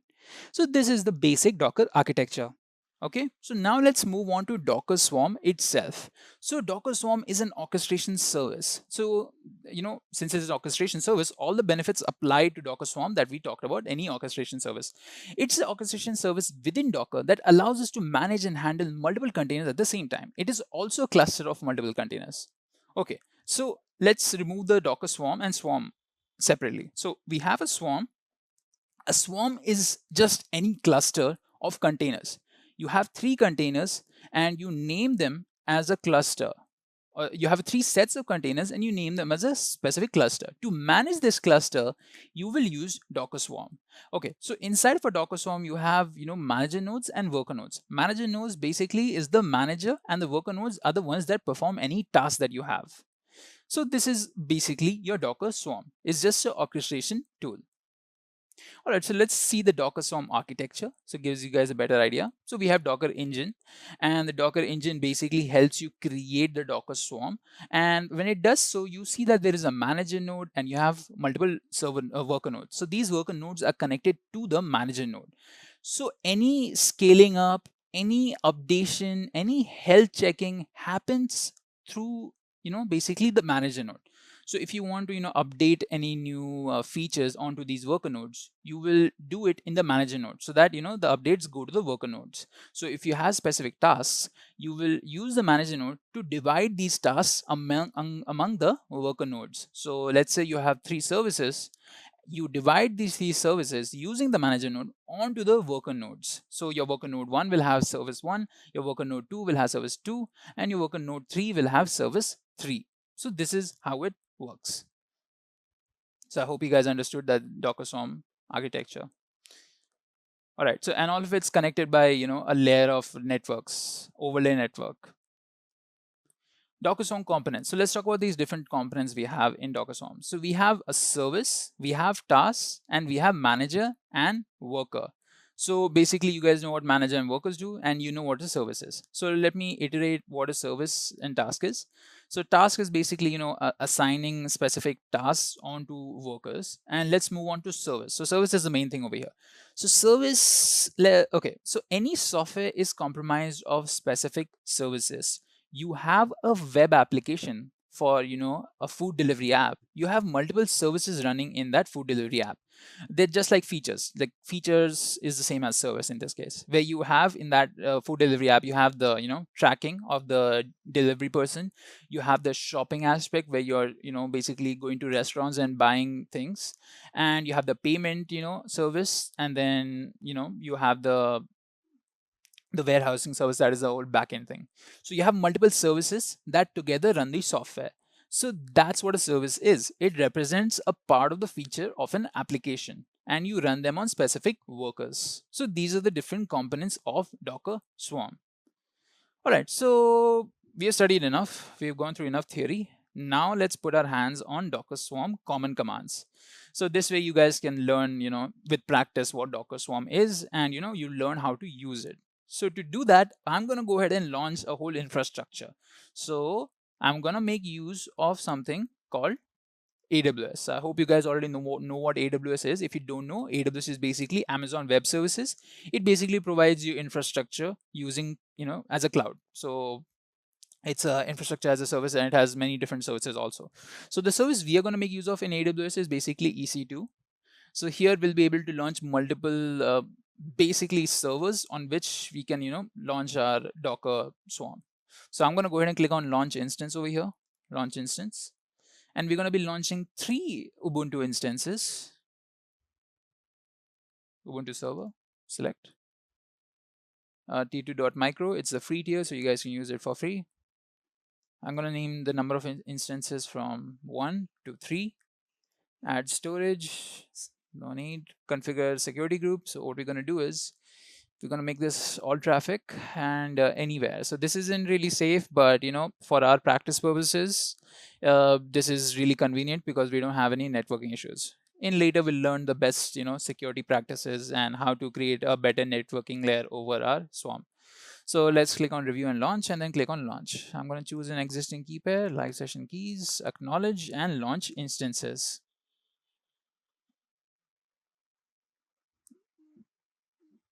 All right, so we'll view instances and we'll wait for them to launch or get initialized. We just wait for this to turn green, and then we'll name these. Let me just go ahead and name Docker Manager Node. So each container or each node will have a specific purpose. They can either be a manager node or they can be a worker node. So you can have, usually you can have multiple worker nodes and only one manager node.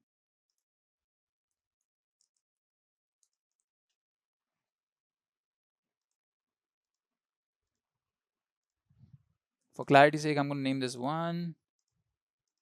And for clarity's sake, I'm going to name this 2.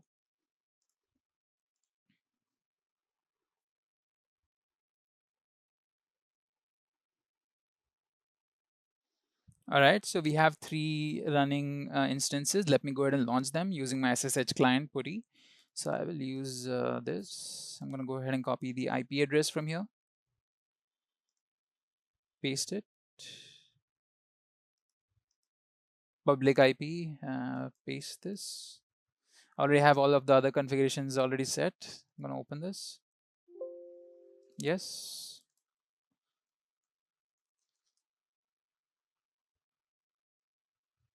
All right. So we have our first instance launch over here. Let's go ahead and install Docker on this. So I'm first going to update this instance.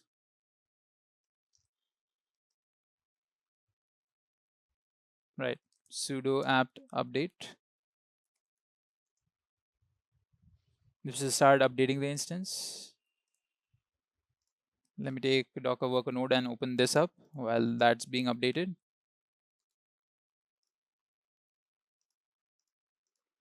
For this, I'm going to go ahead and change the color so that it's not the same color. I'm going to make this cyan. I think so, it's cyan, light blue.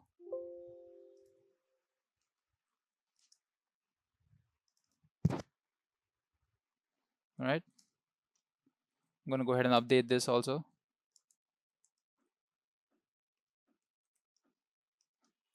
So by now this must have been updated. Yes, it's been updated. Now we can go ahead and, basically install Docker in it. Now I'm going to use a simple command for, basically installing Docker. This for practice purpose, using the Ubuntu repositories for installing Docker. All right, so while that's happening, let me do that over here also. Sudo apt install -y docker.io.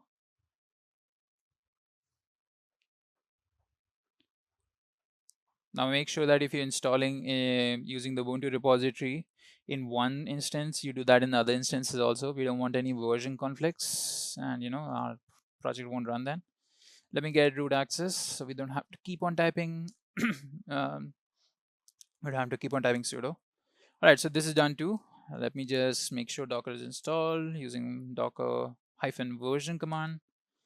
All right, so we have Docker installed. So guys, if you want in-depth knowledge about Docker, I have a video on Docker also. You can go ahead and watch Introduction to Docker on Great Learning channel. Right, so there I give you guys a brief, not a brief one, a more comprehensive knowledge about what Docker is and how can we use it and all the basic commands for it. All right, so we have Docker on each of these instances. Let me quickly do that for the third instance also. For worker node 2, let me copy this.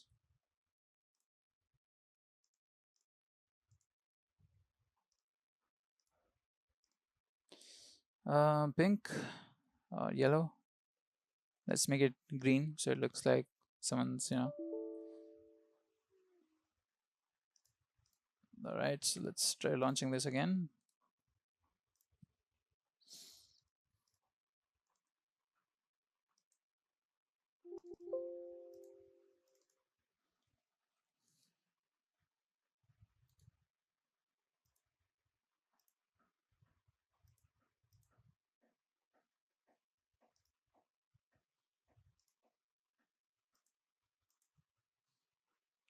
All right, so let me quickly go ahead and update this, and we will install Docker on this also. Yep.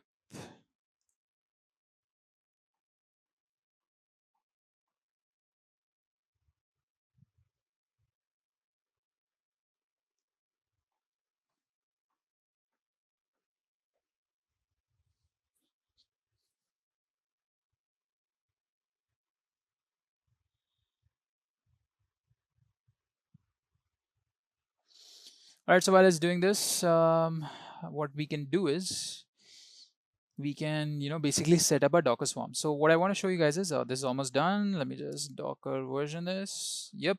So we have Docker installed. Great. So guys, we have basically set up our Docker cluster. We have Docker manager node and Docker worker node 1 and Docker worker node 2. So our first step is going to be initializing the Docker swarm. To initialize the Docker swarm, you have to go to the Docker manager node. That is the manager node. So our manager node was of the color, this was the color. I hope this is the color. Let me just check the IP. Yeah, it was this one. So our basically our orange one is the manager node, and the green and the cyan ones are the worker nodes. So we'll go back to the orange one.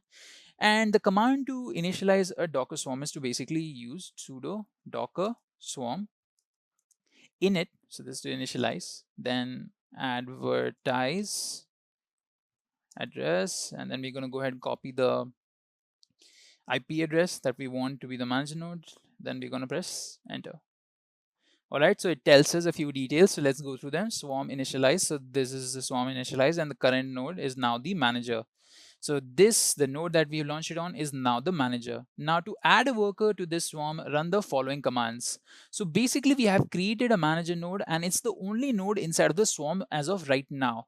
To add any more nodes, we have to go ahead and make use of this command. So this command, let's go ahead and copy this. We have copied this, and we'll go to one of the worker nodes and just paste this command. So one more thing we need to do is we need to add sudo over here because we don't have any root access, right? So this is the command. So it will go ahead and join any, basically any workers that you want to join. So I'm going to press enter. And as you can see, it tells us this node is joined the swarm as a worker. Now, to check if we have any extra nodes on our Docker swarm, we have to make use of a command called sudo docker node ls. Let me just show this again so you guys can have more clarity. All right, so it's not coming properly because the size for the font is way too long, way too big. So let me go ahead and change that. So let me change it to 14. All right, so this won't be that clear, but you guys can see it properly. So we have the high ID. Wait one sec.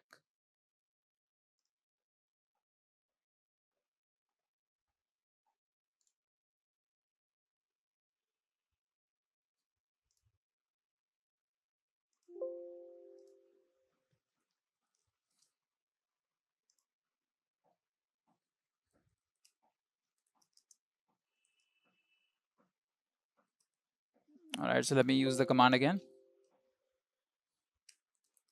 Docker node ls. All right, so when I do docker node ls, I can see two nodes over here. We have the first node that is ready and active. So the availability is important because we need to make sure that our nodes are available for accepting tasks and executing those tasks.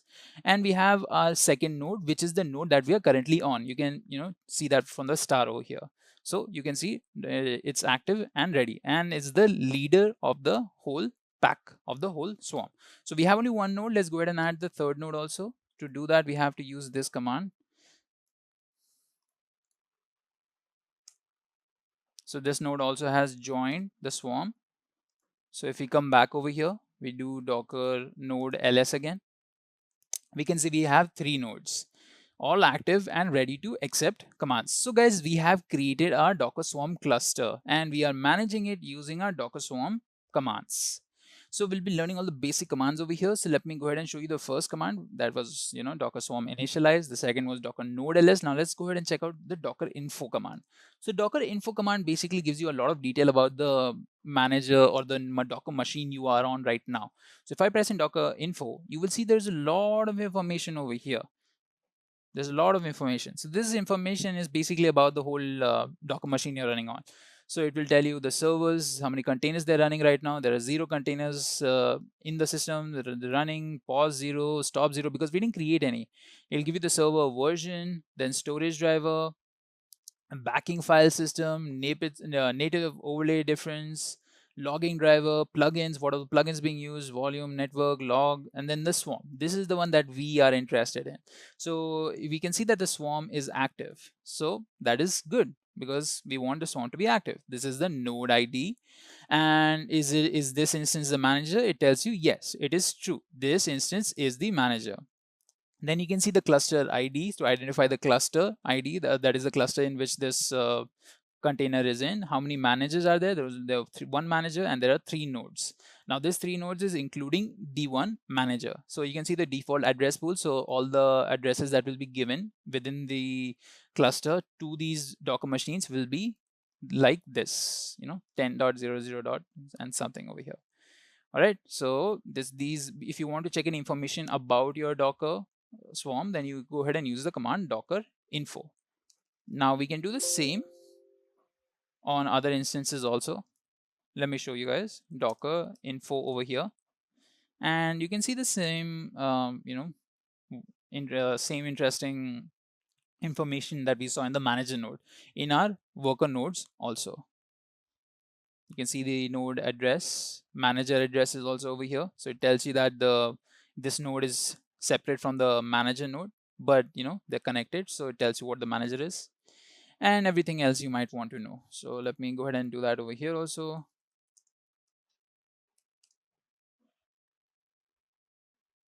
Right, so we don't have any root access, sudo docker info. Right, so now we can see all of the information on Docker. So there's one more thing I want to show you guys over here. Sudo docker worker token.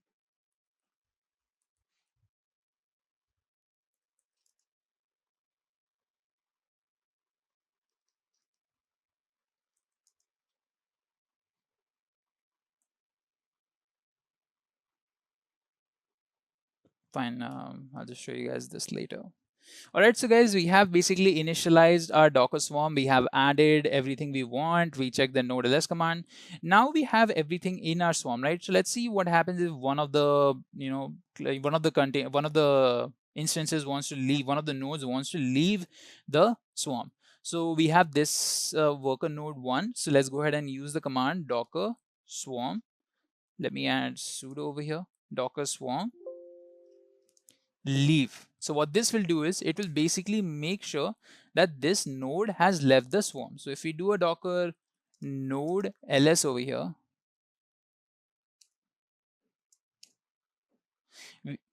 okay, it's still showing active. We'll have to wait a few seconds. It's just so down, right? So the status was ready. Now the status is down. So this means that this particular node is not available for taking any tasks. The status is down right now. It also gives you the status of this. So if one node has left or one node is not working, you will know about it by docker node ls, by seeing it over here.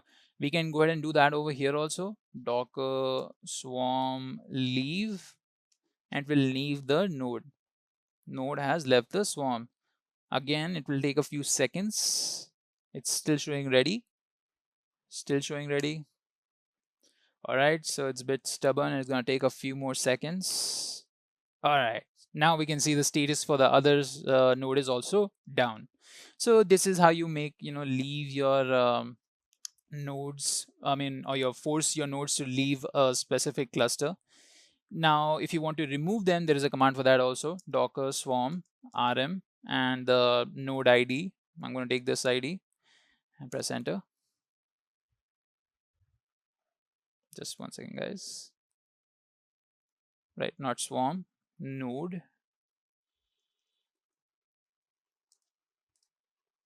So this node has now left. If we do go ahead and do that for this also, docker swarm node again, rm. So if we do a docker node ls now, we should not see anything. Oh, nice. So we have all the other nodes removed. So what happens when you want to remove the manager node itself? So let me go ahead and type that, docker swarm leave. It tells us that there is an error. Error responds from the daemon. Daemon is the Docker daemon. It tells you, which does also processing. You are attempting to leave the swarm on a node that is participating as manager. Removing the last manager erases all current state of the swarm. If you want to leave, use the flag force. So we will use the same command, but we're going to add force, hyphen hyphen force. So this way we have deleted the swarm because node has left the swarm. So if we go ahead and use the same command again, this node is not a swarm manager. So we don't have any swarm right now as if to say. So if you want to, basically create the swarm again, we have to basically create the swarm again. So Docker swarm advertise address. Let me go ahead and copy the IP. All right, so let me go ahead and copy this command.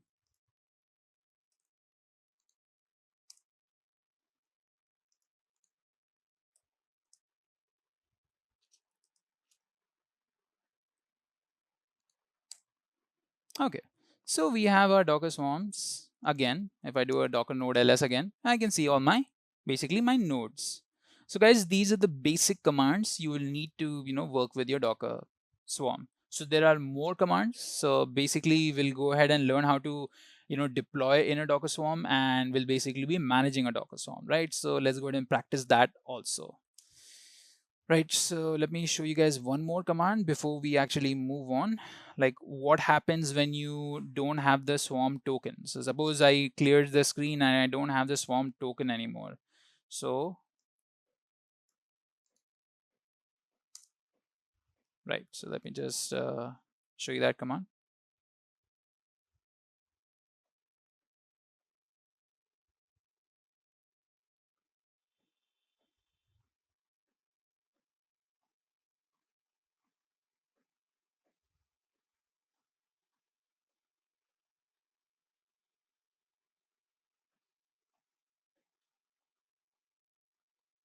Right, so the command for that is docker swarm join token, and for worker,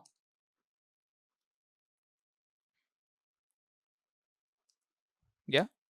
So you have to type in the command docker swarm join token and then mention whose token do you want. Do you want the manager token or do you want the worker token? So we want the worker and we get the token we have. We get the token we want. You just go ahead and paste this command. So this is how you get the token again if you lose it. I can do that for the manager also. All right. Okay, so to add a manager, just go ahead and use this command. All right, so let's clear the screen and let's move on to the next thing.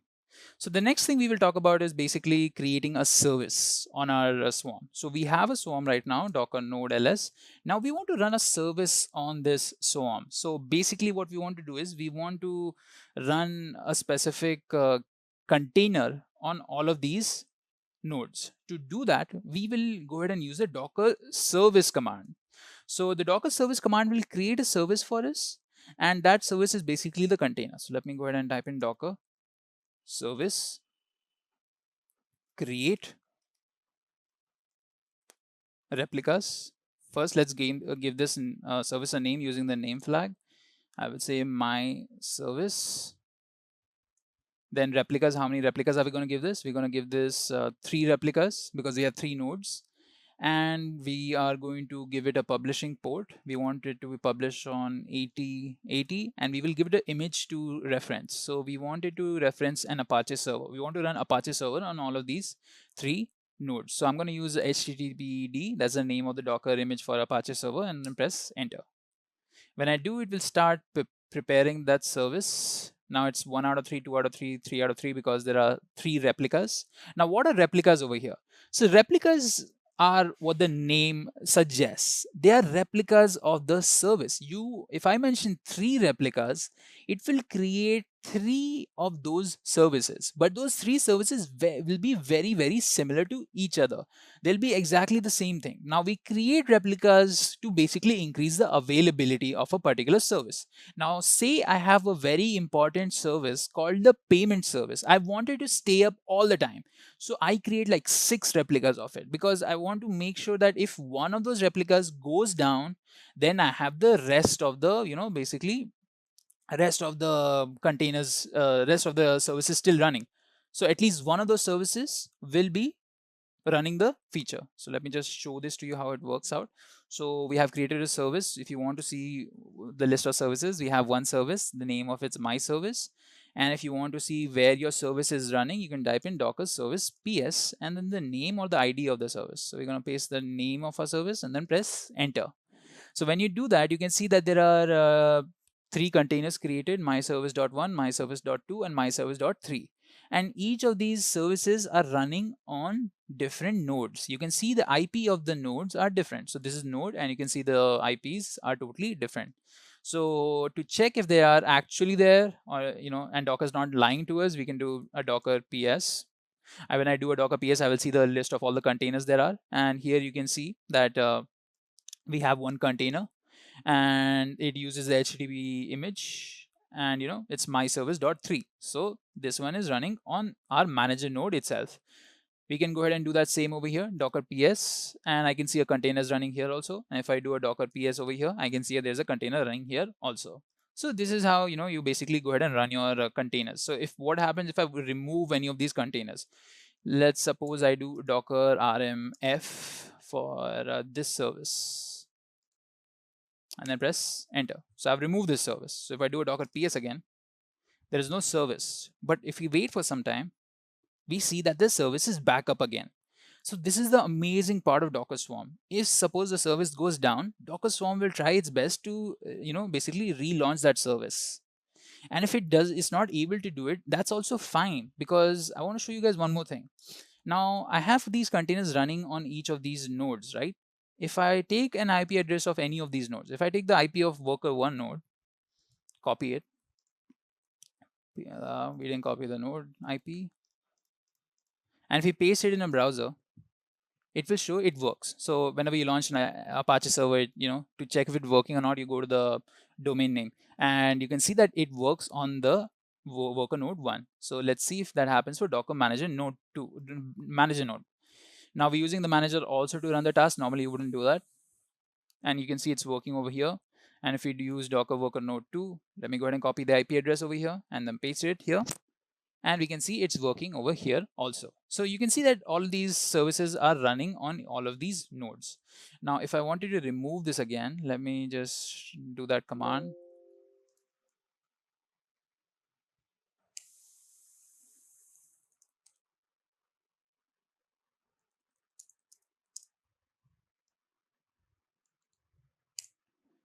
And let me click the worker node 2. All right, so by the time I even check it, it's already back up. So you can see how fast it is in doing what its job is. So this is an amazing thing about the Docker Swarm. Basically you have replicas of each service you're running, and whenever they go down, the Swarm tries to bring it back up. And there are replicas over here because we want to make sure that at least one of them is up. If 2 cannot come up because of its regular crashing, at least 1 and 3 are there for the same feature. All right. So this is the Docker service command again to check where your services are running, on which node they're running. All right, so what happens when we remove one of the workers? So let me go ahead and remove this worker. So if I do a Docker swarm leave, now what will happen? So if I do a Docker PS on this again, I can see that there are no more services running here because we removed it from the swarm. Now the services will only run on the swarm if you launched it from the manager node. And if I do a Docker PS over here again, I can see there are 2 services now. Why did this happen? So this is basically your load balancing. So not exactly, but this is your load balancing where you are shifting the services according to the resources you have. If the swarm only has resources of 2 nodes, then he's going to divide these services onto both of those 2 nodes. If it has 3 nodes, it will divide it equally among those 3 nodes. But if it does not have those 3 nodes, so it's going to basically divided among the 2 nodes it has. All right. So that's your load balancing. So we can go ahead and remove the service itself. So if you want to remove the service completely, then you can go ahead and type in Docker remove service and the name of the service. And we have removed that service. If you do a Docker PS, if we do it again, we can see that none of the containers are running anymore, even over here. All right, so these are basically how you would launch a service on a Docker Swarm cluster and how you would perform various actions on that server.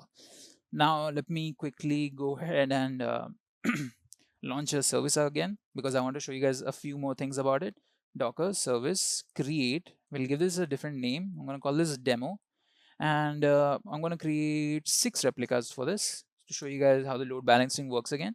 And we will again use the HTTP image. I want to publish this on the 80 port, basically the default port, httpd, and press enter. You're launching 6 replicas, and I'll show you how the load balancing will happen. I'm telling you guys an assumption that basically there'll be 2 services on each node. So if we do a docker ps over here, we have 3 services. Okay, yeah, 3 services because we remove one of the nodes, right? So if we do a docker node ls, we can see that one of them is down. So if you want to basically make it join up again,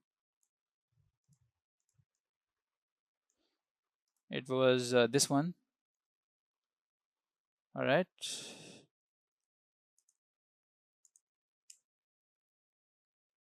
Not this one, sorry, this is a manager node. All right, so it joined up again, but it joined as a separate ID. All right, so since you already launched the service, it's not going to do that. I want to show you guys about the Docker service info command. So this command will basically give you the information on your service. Right, so I forgot to write inspect over here. Docker service inspect. And you can see all the details over here. The demo, how many replicated, how many replicas there are, the ID, and whether container specifications, etc. So if you want to inspect your container, this is how you would go ahead and use it. All right, so okay, fine. So we've used the service command. Now I want to show you guys how to make use of Docker stack. Now Docker stack is another thing that you guys might be using. So let me go ahead and remove the service rm demo. All right, so to use a Docker stack, we have to first create a YAML file. So let me go ahead and write this as a project. Oh, no, demo.yaml. And open this file. I have already a set of configurations. Okay, so what I want here is I want 2 services to be launched. I want web service and I want database service. Okay, and I'll be using nginx as the image over here, and for the database I'm going to be using MySQL. Let me go ahead and save this. So Docker stack is basically used in those scenarios where you want to launch a whole software together, where you don't want to launch the services one by one. So you write down all of your services. Now, if you have 5 services, you write them down in a .yaml file. And once you do write them down in your .yaml file, you can go ahead and launch those services using Docker stack on the Docker Swarm. So right now on our nodes, we have 3 nodes. Let's remove this so we don't have any confusion. Docker node rm removed. All right, we have removed them. So let's go ahead and launch our Docker, this YAML file. Let me just change one thing in that Docker demo.yaml file. We will change the publishing port from 5000 to 8000. And we will change this HTTPD, this nginx image to HTTPD. All right. All right. So we will go ahead and use the command docker stack deploy -c, and we're going to type in the name of the YAML file, docker demo.yaml, and I'm going to give the name of the stack over here. So I'm going to give this demo stack. All right, so it's creating the network demo stack default. This is a default network it creates, and it's creating those 2 services. I'm sorry for the delay. I'll just wait for you. If you guys can hear me, please go ahead and give me a confirmation. I'm sorry, my internet went down, so I had to switch to a backup internet. I hope you guys can hear me now. Let me just check.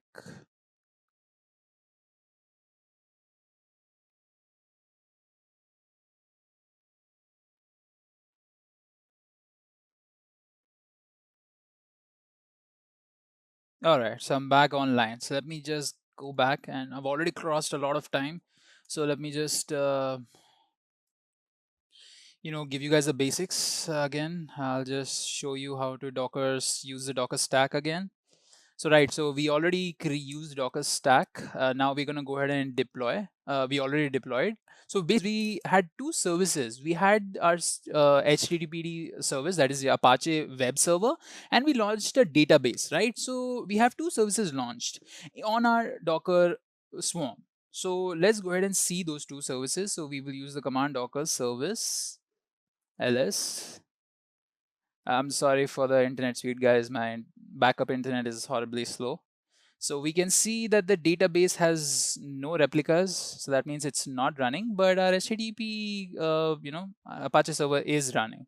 So there's an issue with this that we can, rectify later. But for now, understand that with your both database and your web, and a replica for each of them is created. So if you wanted more replicas, you can go ahead and change the settings inside of your Docker, YAML file, add a replica keyword and how many replicas you want for each of these services, and automatically when you launch it using the docker stack deploy command, you will have those many services launched, right? So if you wanted to do it separately, right, if you already launched this and if you wanted to scale your service, if I wanted to scale my web service to have like 4 replicas, I want more replicas over here, so I'm going to use a specific command for that. You can use a command called docker service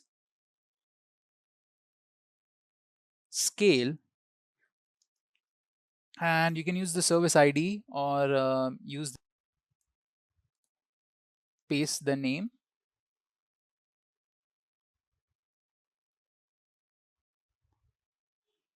All right, and how many replicas you want. So I want 4 replicas, so I'm going to press enter. Right, so actually not the name, we have to take the service ID.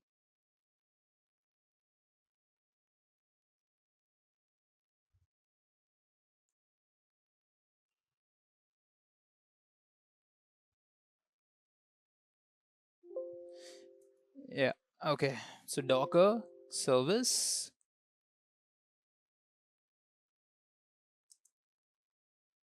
scale,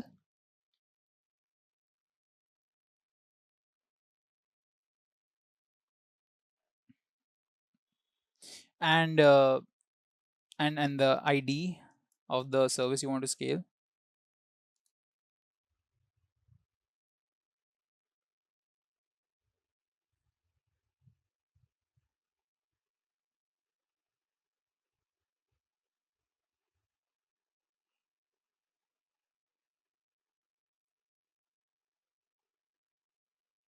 All right, and how many replicas you want? 4. My net is way too slow for this. Press enter.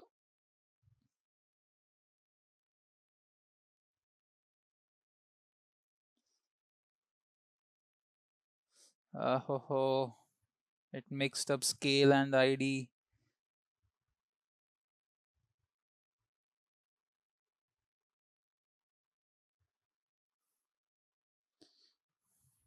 Mm-hmm.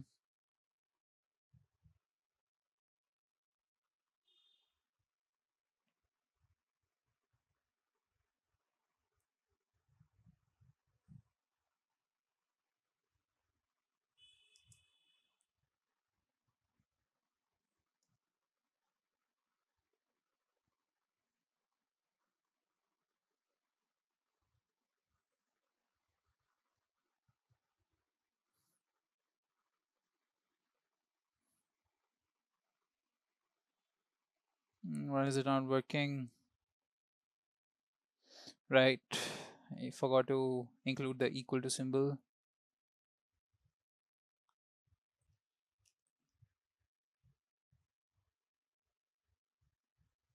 All right, guys, this is what I'll do. My internet is very slow for using this instance. So, guys, go ahead and give me your questions. We're already way too late. So, go ahead and give me your questions. I'll start answering those questions while this is loading. I don't know when this will load.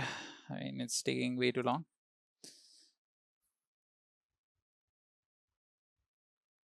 So, okay, yeah, it's loaded now. So you can see that there are 4 services running. Please still go ahead and ask your questions. I want to answer them. And then we'll wrap up this session. I'll do a much better session. This session, we have a repetition of it again, so you guys can properly see all of this. All right, so we have our replication happening. So let me just go ahead and use Docker service PS. Let me copy the name of the service. Demo stack web. All right, so Ravi Shankar, you have a question. What is Docker? What is the difference between Docker Compose and Docker Stack? All right, so Docker Compose is basically used to create those multiple containers. Like you saw me write that .yaml file, right? So when I wrote that .yaml file, normally if you wanted to launch multiple containers at the same time and other services, right? So you, I mean, also services, then you would go ahead and make use of a Docker Compose .yaml file, and then you will build up that service. So it is very similar to the whole, Docker swarm, but Docker Compose is for creating multiple containers at the same time. All right, so difference between Docker Swarm and Kubernetes. All right, so Docker Swarm and Kubernetes. All right, so Docker Swarm and Kubernetes has a lot of differences. They're both orchestration tools, but with Kubernetes, it's a much more, defined tool. It's much more utilized in the whole industry. You won't see people using Docker Swarm. Docker Swarm isn't as robust as Kubernetes, but that is not to say that Docker Swarm isn't good. Docker Swarm has its own specific scenarios where requirements where you use Docker Swarm, but not a lot of companies actually make use of it, because Kubernetes has way many more features where it makes use of a much more complicated system where it uses pods to handle different containers. You have one pod in which you have multiple containers, storing the replicas of each service that you're running. So if one pod goes down, you have other pods also, and if one specific server goes down, you have more to replace it. So it uses a much more complicated management system over there, so people usually prefer it. So if people don't use Kubernetes, they make use of any cloud services that provide the same features, like your ECS or EKS. So that's the basic difference. I have so these services that I launched, right, I launched them on different servers. I didn't launch them on my own system. I used the AWS AWS to launch these instances. Now I don't know where the physical locations of these are, but I can say, by common sense, that they're not the same service. They're not the same place. You can obviously do that. If you have your servers set up in like Mumbai, in Delhi, in London, and in New York, and you can launch your service, Docker Swarm on all of them. Given on the condition that they can talk to each other, that there is no network layer blocking them. Can we use Docker Swarm or Kubernetes in Windows environment? If yes, what are the minimum requirements? So you can use Docker Swarm on Windows. So I will create a whole video for Docker on Windows. Let me go into more detail. I'll create like a 2-hour video so you'll understand how to use Docker Swarm. Minimum requirement, I'm not sure on the specifications, but for Kubernetes, you need a little bit more power. So make sure that you have at least 8 GBs of RAM, Neville, and that should be good enough. Yeah, so if they do have the same private network, then they definitely can be launched on multiple different locations. So if suppose I didn't make them anywhere, I connected them using my virtual private cloud, and they could talk over the virtual private cloud, then I could definitely launch my Docker service on that. Now, Docker Swarm, it's not necessary that you have to use Docker Swarm. There are other orchestration tools also. Like AWS itself has like multiple orchestration tools. You have like ECS, that's Elastic Container Service, or you can make of EKS, that is Elastic Kubernetes Service. So it has its own management. If you don't want to manage the physical hardware, you can just make use of AWS's own services that they provide you. Is it necessary to learn Linux command, Abbas? Yeah, I'll be honest over here. basics are good enough for starting, but if you're going into a deeper end job where making use of Docker a lot, people expect you to know Linux a little better, because you will be working with Linux servers. But if it's the case where you're not working with the Linux environment and you're working with the Windows environment, then you need to know about how Windows works. So it's based on your requirements. But yeah, I mean, you need to know at least the basics. I would recommend that, but it's not necessary. But to learn, just know some of the basics, right? So it's easy for you to navigate. So any more questions, guys? All right, so I don't see any more questions coming in right now, so let me finish explaining this and then I can session. So you can see I used the command docker service ps demo stack, right? So what this did was basically it told me what all the processes or where are the replicas of my demo stack service running. So you can see they are divided across. So I did 4 replicas and it created 3 extra replicas for me, and you can see they are launched on different nodes. So 2 are launched on 188. So this is this node itself, manager node, docker ps. If I do, I have 2 nodes over here, 2 services. If I do a docker ps, okay, these ones are inactive. Let me restart.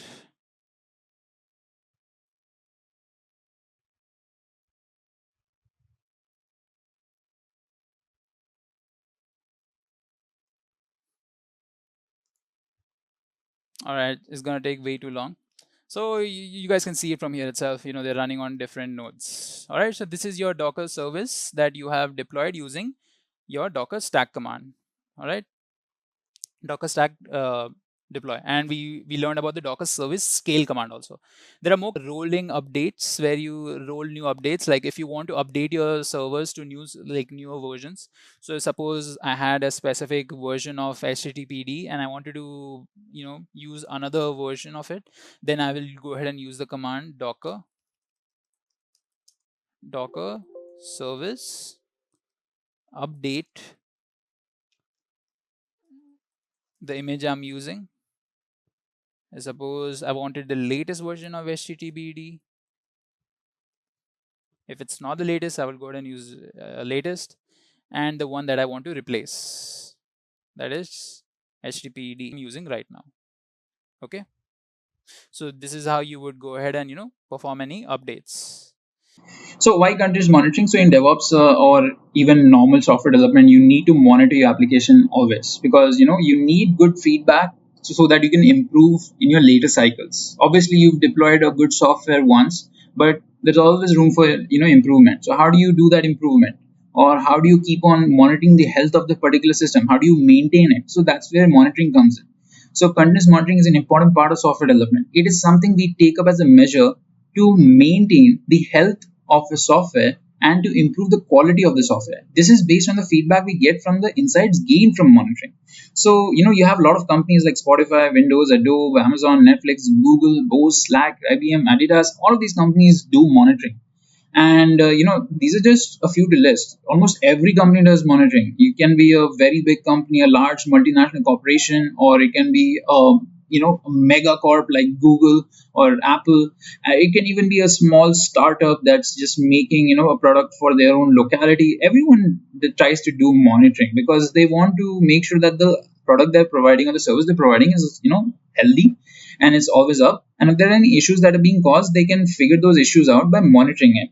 And if you want to make improvements after you learn from those those monitoring insights that you've gained, you just do the improvement in the next cycle. You try to do it.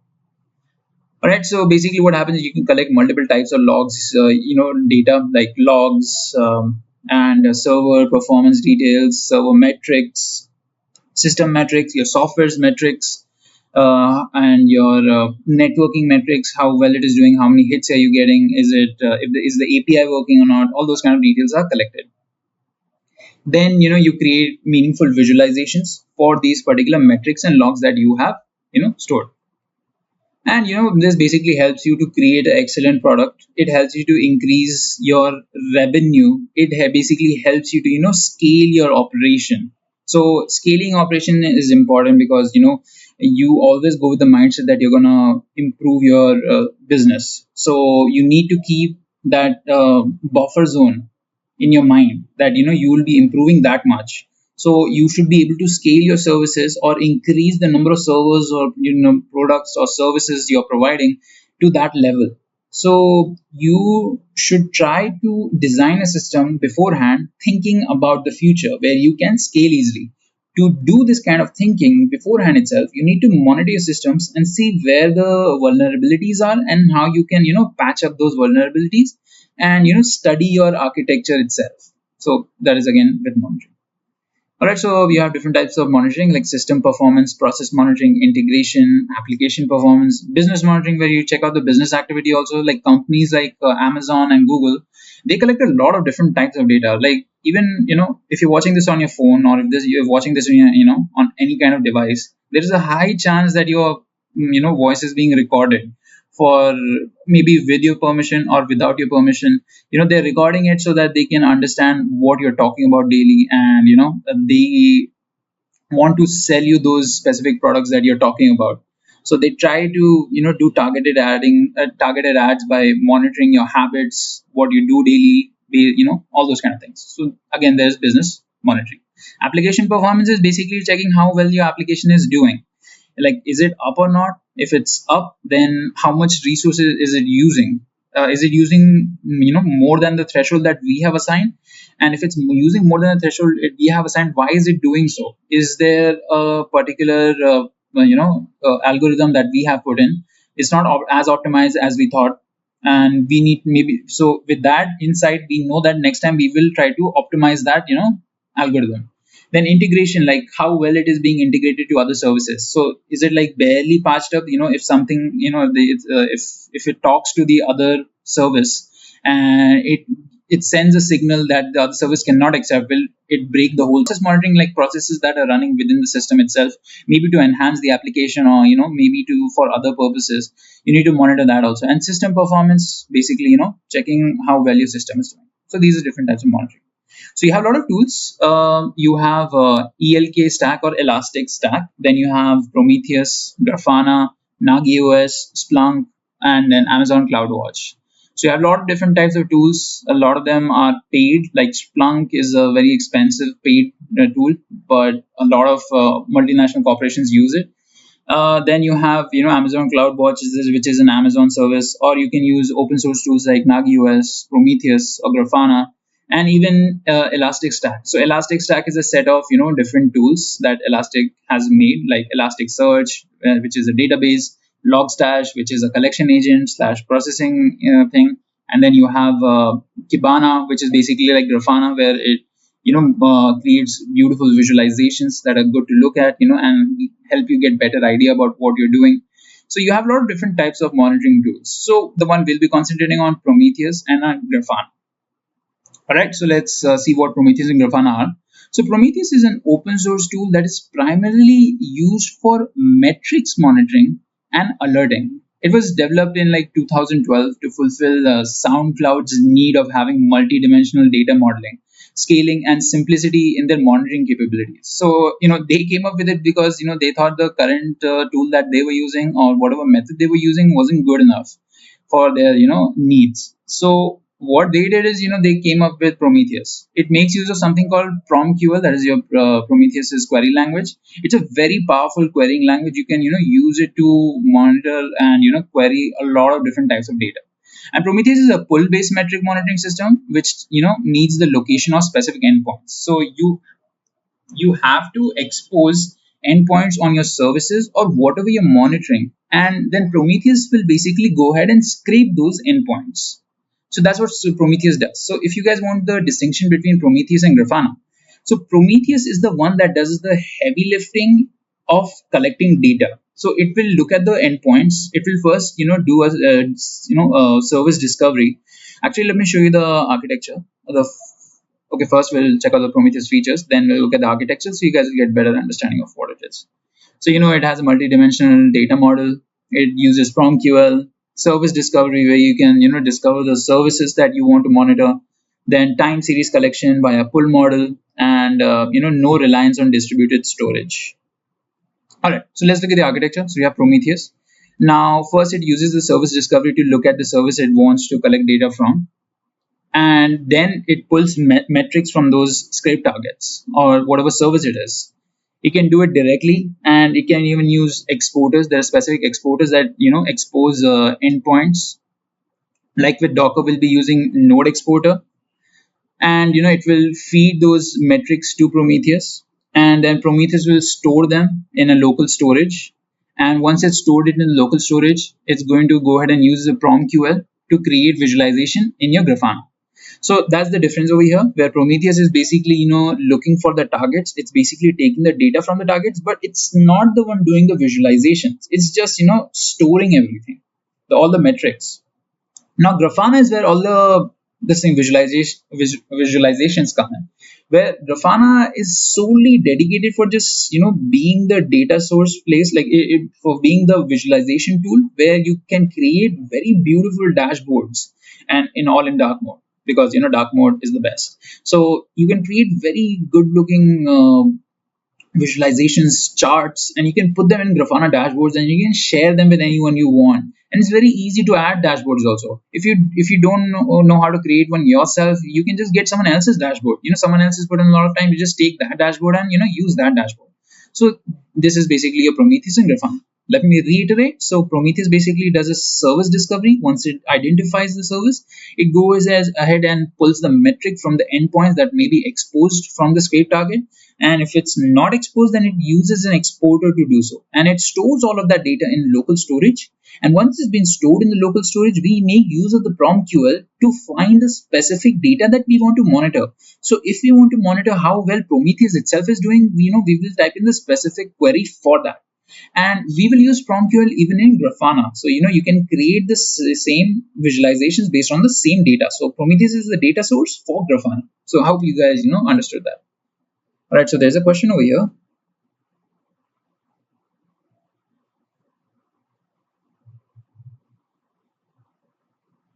All right, so in case of microservices implementation using containers, how communication among them works. So you normally use an orchestration tool to deploy your services. Your services are basically your containers with their own replicas. So when you deploy them, right, the infrastructure, the place where you deploy them, suppose you deploy them in a Docker Swarm. So in a Docker Swarm, there is a already default network called ingress. So it's an overlay network. So it forms a layer of networking across all of the containers, and it connects them, and it allows us to basically so all these containers within the network, they have their names exposed to the other containers. So if you are within the same network, these containers, if they are within the same network, or these services, if they are in the same network, and if they can look at each other, then they know each other's names. So that's how they interact with each other. They interact with each other using the names of their services. And then in the end, you expose the swarm to the public. Right? So that's how it would work. So that's for Docker Swarm. Even in Kubernetes, you follow a similar kind of plan, but it kind of can depend from orchestration to orchestration to. If you're using some cloud service, it might be a little different. Oh yeah, and Prometheus also has one thing, that is pushing alerts. So you can set alerts in Prometheus for specific things. So if some resource usage is maybe way too high, then you can go ahead and send a alert using an alert manager. So you have these different parts for Prometheus. All right, so what is Grafana? So like I talked just now, discussed a lot about Grafana. Grafana is an open source monitoring solution that allows us to using collection agents like Prometheus, using beautiful visualizations that give us in-depth insights. Now let's look at Grafana features. So a lot of features over here, like it can help us visualize the metrics. It can help us, create dynamic dashboards, which are, taking data in real time and display the data in real time. Then you explore metrics and logs. So instead of using Prometheus, you use something else. If you're using Loki with Grafana, where Loki is a logging tool, then you can store the logs in Loki, and then visualize them using Grafana. Then again, it has alerting feature, and you can use mixed data sources. So the good thing about Grafana is that you can use it with almost any type of data source. Not almost any, but the available types, the one it supports. But the amount it supports is like very high. Compared to other tools like Splunk or ELK, There, they don't have this kind of supportability. Splunk can only talk to its own components within itself. And then Kibana is generally used only with Elasticsearch and Logstash. All right, so now let's move ahead and learn how to monitor using Prometheus and Grafana.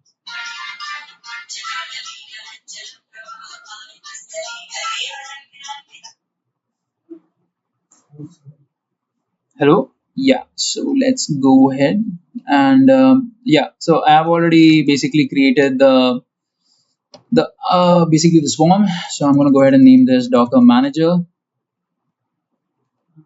Docker Worker, Docker Worker.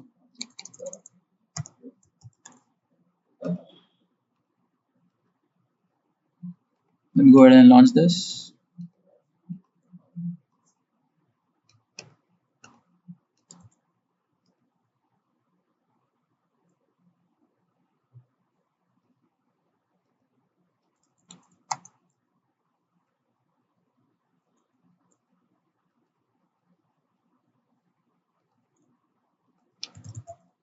Let me go ahead and install Docker on this. Sudo apt install docker.io.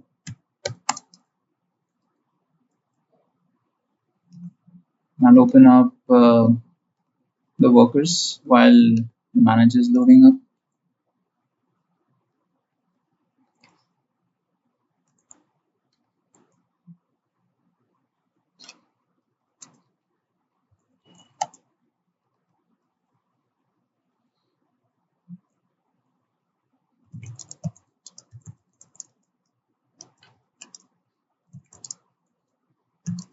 While I'm doing this, guys, feel free to ask any questions in the chat.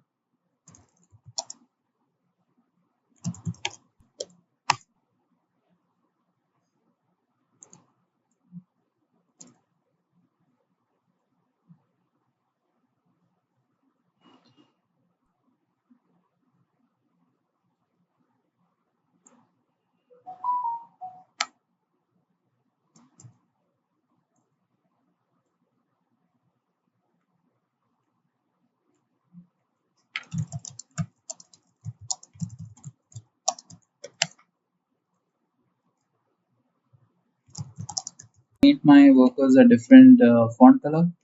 Let me go ahead and do this. Applied. Now we're going to do this with worker 1 and worker 2. Let me name them also.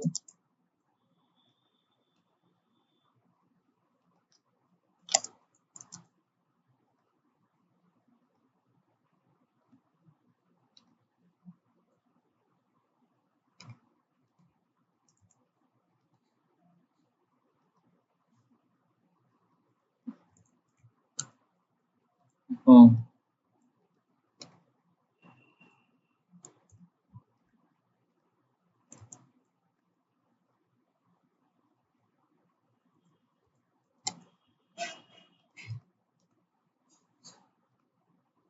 give this a more red color, or you can give it yellow. Keep it green. Looks cool. Alright, so let me go ahead and install Docker on this also.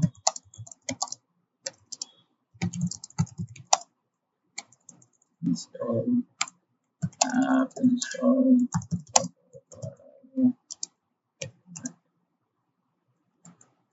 Alright, so what we're gonna do first here is let me get some access. Now I'm gonna go ahead and create a swarm. So swarm init. Alright, so I've created my swarm over here. So I'll take my worker join token. I'm gonna go ahead and paste this over here. Yeah, we have to do it using root access.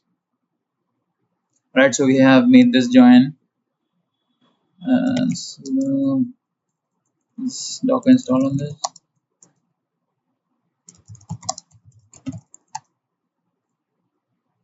All right.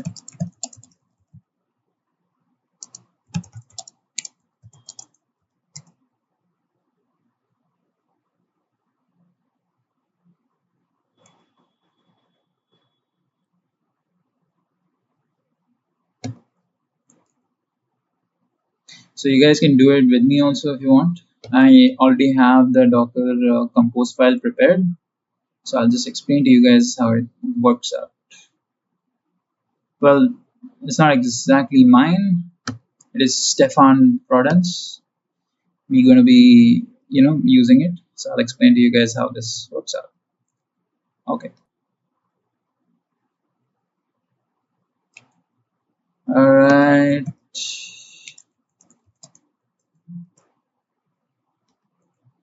Any questions, guys? Feel free to ask. All right. So now I'm gonna paste in the command.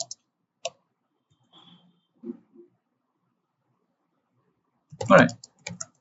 Now to make sure it's there, Docker node ls. All right. So we have our swarm ready. So this is our swarm. Now we're gonna go ahead and clone this repository. So you guys can go ahead and check it out. remicode/swarm prom. Go ahead and copy it, and we will clone it in our system, our master, node. So git clone. Let me create a folder.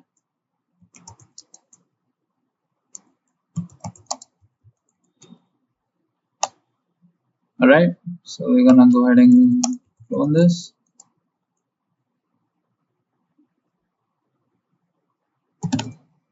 Right. So let me go inside swarm prom.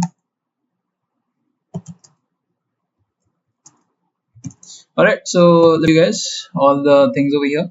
So what we need to check out is, there is an alert manager, there is caddy, there's docker compose.yaml, there's docker d exporter, Grafana, node exporter, and Prometheus.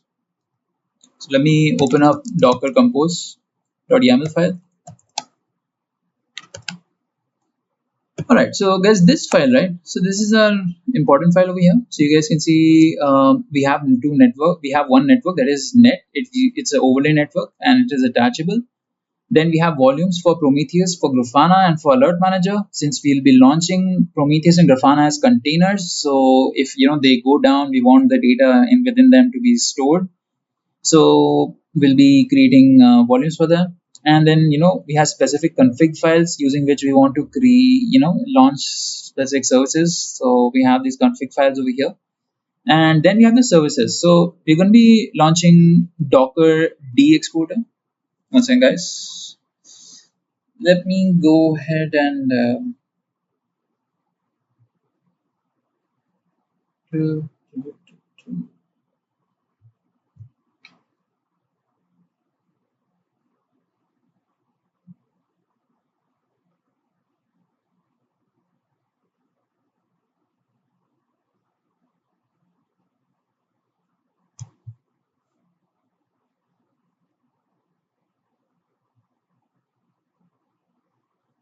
all right, so we have basically first Docker D exporter. So Docker D exporter is basically for collecting the Docker daemon metrics. But the thing for this is we won't actually be using this. We won't be collecting the daemon data. What we will do is we'll basically collect the node data. So let me tell you what a node here is. Basically, our manager is one node. Our two workers are the other two nodes. So we'll be collecting the node data, and for that we'll be using the node exporter. Now Docker D exporter, to make it work, we have to enable an extra metrics ADDR. Right now we're not going to do that. So when you guys see all the targets up, you'll see that Docker D exporter is done. All right, so then we have CA advisor. So basically CA advisor is basically for using for exposing the container metrics. So when we want to expose the container metrics, right, so we'll be using CA advisor. That's its job. So you can see it's using the Google CA advisor image over here, and it's going to be working. It's going to be within the network in which all the things are connected. And you can see the volumes that he's using. If you go down, so you can see that it's going to be deployed globally. When I say globally, right, so when we build this docker compose.yaml file, it's going to be in every node. Like we want this to be in every location where from where we want to collect data. So if we have 3 nodes and we have containers on all 3 of those nodes, and if you want to collect data for all 3 of those nodes, then CA advisor should be on all of those 3 nodes. Okay, so there are some resource limits also being put over here. For memory, limit is 128. All right, then we have the Grafana. So Grafana is also something we'll be launching as a server, and you can see that it's using this particular Grafana image. The network is, again, it's connected to net, and there are some environment variables that already been set over here, just like the admin username is going to be admin, and the password is also going to be admin over here. So it's easy for us to set it up. Then it's going to be using that volume, and it's going to be deploy mode is going to be replicated.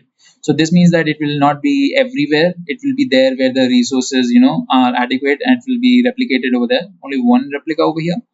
And there's a placement constraint over here that it will only be on the manager, right? So where node role is equal to manager, and that's where it's going to be placed. So it's only going to be on our main thing. Then we have the alert manager, which is again for you basically alerting people. All right, so yeah, we have the alert manager. We have some environment variables like Slack URL and Slack channel and the Slack user, and you guys can see similar things configured over here, like it's going to be replicated, and this placement is manager where the role is manager. Then which is basically the dashboard for the alert manager. Then we have node exporter. Now node exporter is something that we will be using a lot, and node exporter basically is exporting the node metrics. So that's what its job is going to be.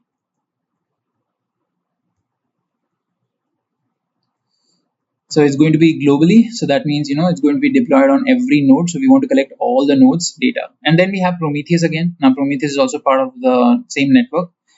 And in Prometheus, you guys can see the configuration paths it's using, and it's going to be basically deployed as a replicated. Then we have Caddy. Now Caddy is basically the authorization thing for Prometheus Alert Manager. So it's not going to be basically helping us collect data, but it will be creating a level of security over these services. So if you want to access Prometheus or unsee or alert manager, then you have to set your password and this thing. Feel free to go ahead and clone this repository and try this out, play with it. All right, so let me go ahead and exit out of here because I want to show you guys the Prometheus.yaml file also. So scrape targets are going to be. All right, reconnected. Okay, guys, we are back. So this is the syntax, basically Docker stack deploy, the name of your basically the name of your .yaml file and the name of your stack, what your stack name is going to be. Let me press enter. So it's going to start services. So you can see there's a lot of things. It's first creating the network. There's this network, and then fig files, and then the services, unsee, node exporter, Prometheus, Caddy, a Docker exporter. So the 3 important services that we want to know about is CAdvisor, Docker exporter, CAdvisor, and node exporter and Prometheus. So basically, deployed on our swarm. Now to check that, you can do a simple method by typing Docker PS. It will show you all the containers on the node you have. On this node, you guys can see a lot of data, and you guys can probably can't figure out anything. Let me go ahead and reduce the size of the font. Maybe you will be able to see the correct formatting and everything. All right, let me go ahead and do Docker PS again. Okay, now you guys can see all the different services. So we have basically Grafana up on our main node. We have alert manager, we have Prometheus, and you guys can see at what ports they are exposed also. So basically we have all the services running. Now you can do one more thing. I will type in Docker PS over in one of our workers, and you guys can see sudo Docker PS. If I do sudo Docker PS over here, you guys can see a specific set of services running over here. So according to our logic, CAdvisor should be running over here, and node exporter and Caddy, because they're all global, the modes. So you can see that CAdvisor over here, Caddy is over here, and Swarm Prom is also over here. And we can see the same thing over here also. Docker PS should see the same thing, and we can see the same thing. So we have successfully deployed our thing. Now let me show you how you guys can access it. So we have launched it on a manager. So that's the Swarm IP. So you need to access it basically from that. So in my browser, I'm going to put my IP, and we're going to put 1990 because that's how you access Prometheus. So Prometheus is basically exposed at the host's port 1990. So the username is going to be admin, password is going to be admin. If I sign in, so it's taking me directly to this particular area, graph. Then we close everything else.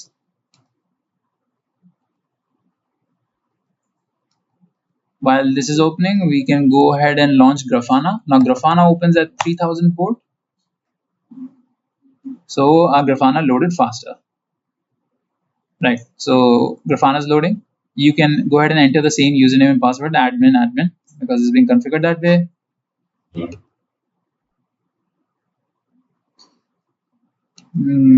All right. So it's taking a lot of time.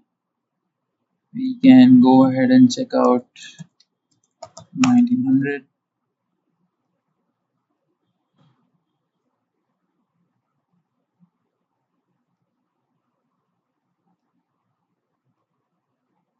So guys, this is Prometheus. So you can see the basic Prometheus layout. It's very basic because its main job is to basically collect data. So it's not fancy at all. Now, if you click on status, you need to go to targets. So that's where we will see all our endpoints and we'll see if they're up or not. So if they're not up, then Prometheus will not be able to basically, collect data from them. If they are up, that means we can collect data from them. So right now, except Docker D exporter, where we did not change in Docker daemon itself, so that will hide it. And then we have CA advisor, again container metric exposer, and it's working perfectly fine. And it's working on all three of our nodes. And you can see that this is the private IP, or the one it is using in the network net. And we have node exporter. This is for collecting node data, and we have Prometheus's own metrics also. You guys, I'll show you something cool. Okay, so let me go ahead and get the metrics.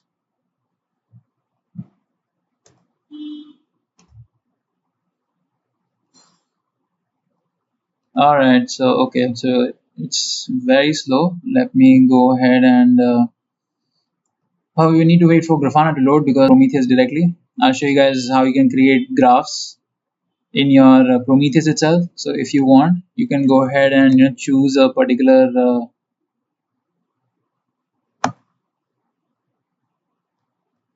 okay, this is a little bit too slow.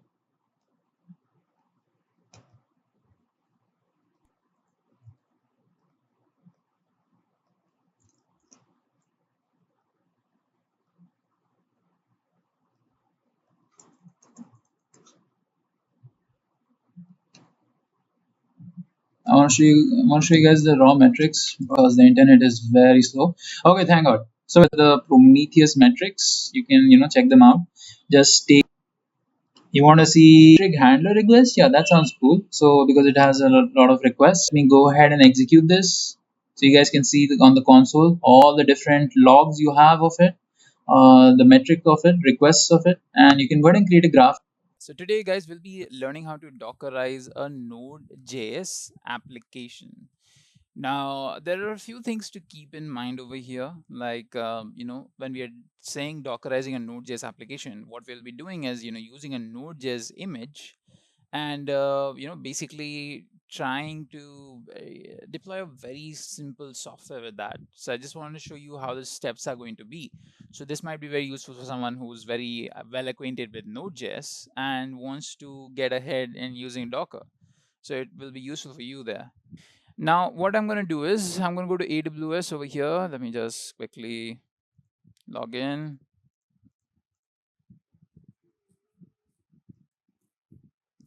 All right, so we are logged in our management console. So I'm going to be using this cloud service to launch a virtual machine, and we'll be doing all the work on the virtual machine. Now we're doing that because it's a lot more of a hassle to download a virtual box into it, and I prefer launching it from the virtual machine because I can easily remove it and start it. So we're going to be using the EC2 services. Let me launch up a instance quickly. We'll be using an Ubuntu instance.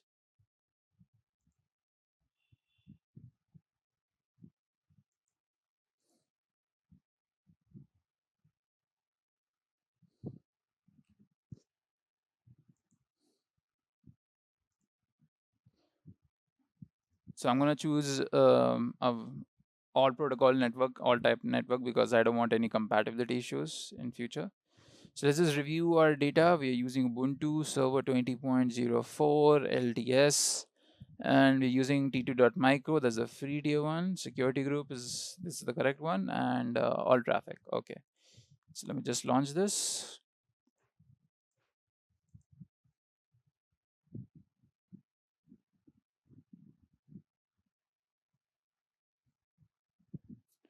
Okay, so we'll view the instance. All right, let me just name this. Okay, so it's up and running.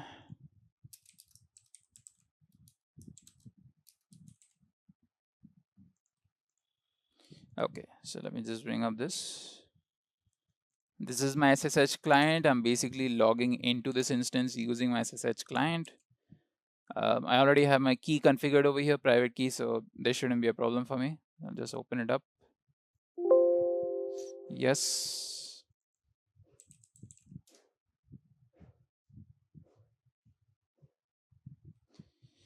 Okay, so we have Ubuntu. Let me just update this instance.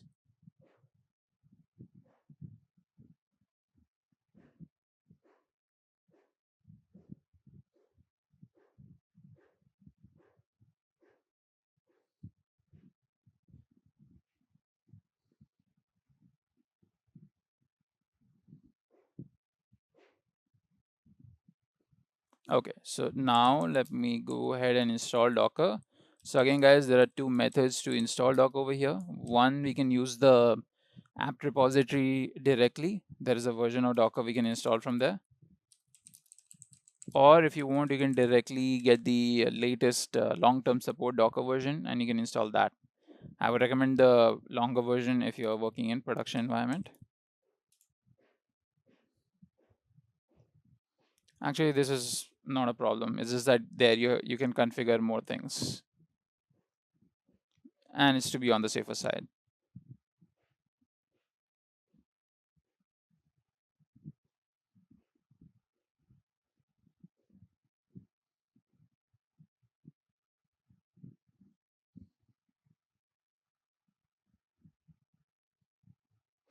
All right, so we've basically installed Docker. Let me just check that. Okay, so we have installed Docker. Now, okay, so do we need to go through Docker environment? I think all of you already know what a Docker environment is. I will just revise it again for you guys. So Docker environment is basically going to contain everything that Docker has inside of it. You have the Docker engine, the objects, the registry, the compose, and so on. So compose is not actually exactly a part of Docker environment. You have to install it separately. I've just included it to encompass everything that is done in Docker. So Docker engine is basically what makes Docker run, and to create any objects or to manage any processes, the Docker engine is responsible for that.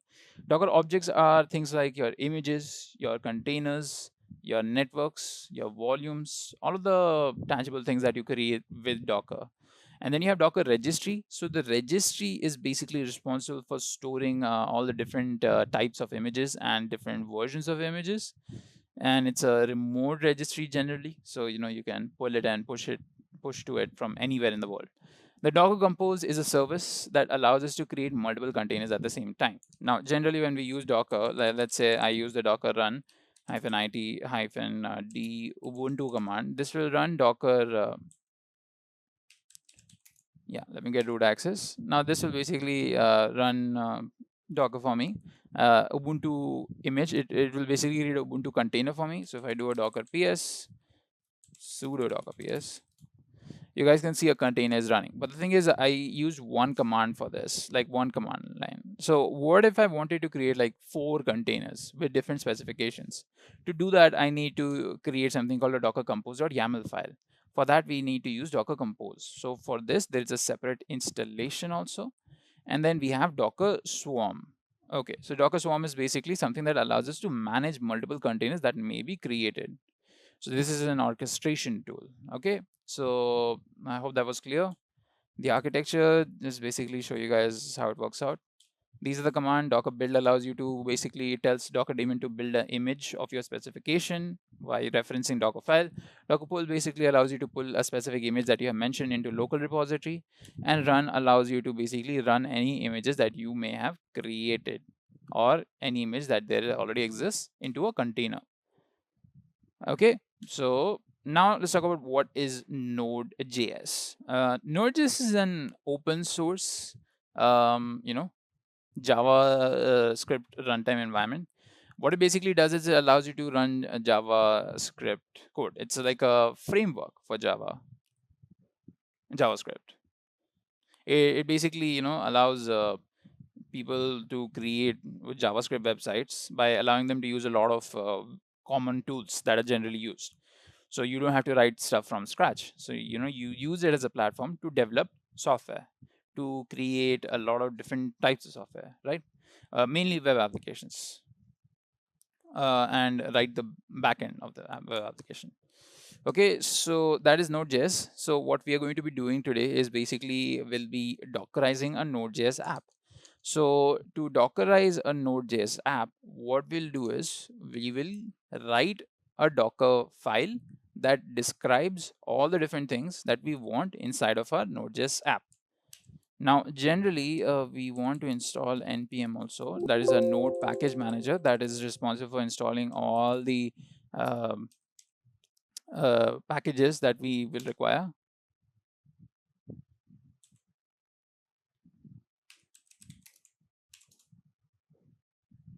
So let me just install node package manager over here.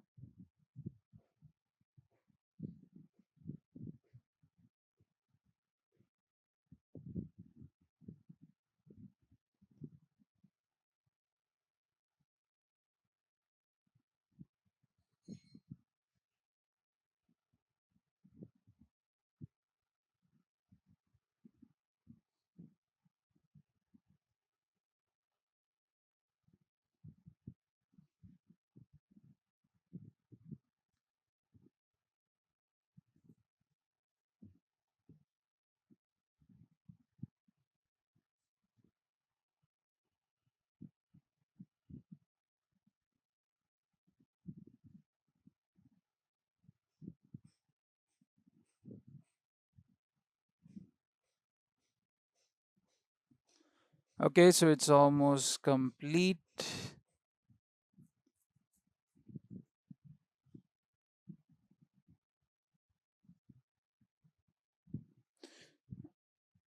So now I'm installing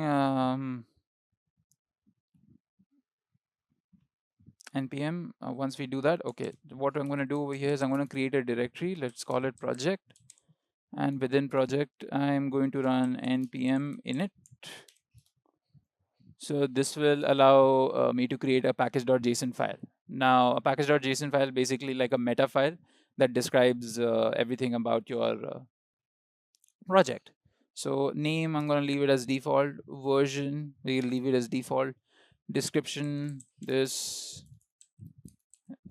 is a Node.js app. Entry point, index.js itself. Test command, no need. Git repository, we don't need to mention.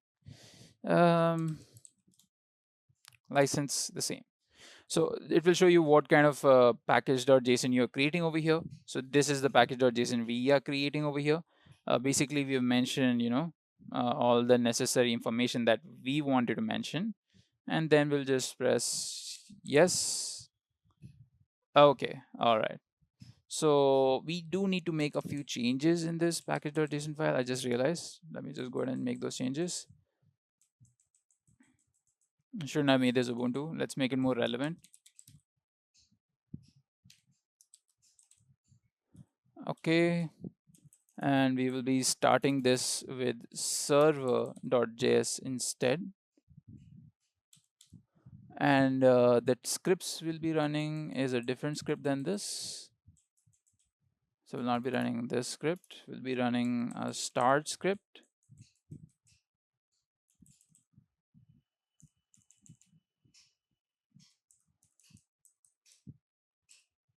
Node server.js. Okay.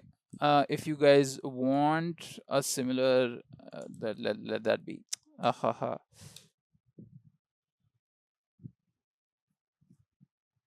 Yes. Okay, so I messed up a little bit. Let's just 1 second, guys. So if you guys want a similar thing, right? You can always go ahead and check out Node.js's documentation. Over there, you can find things that will help you launch your own Node.js app also using Docker.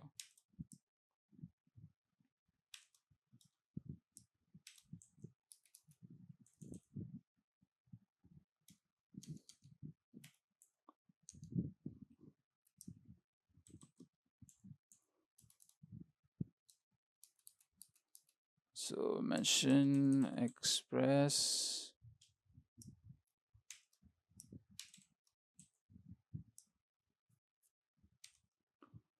4.16.1.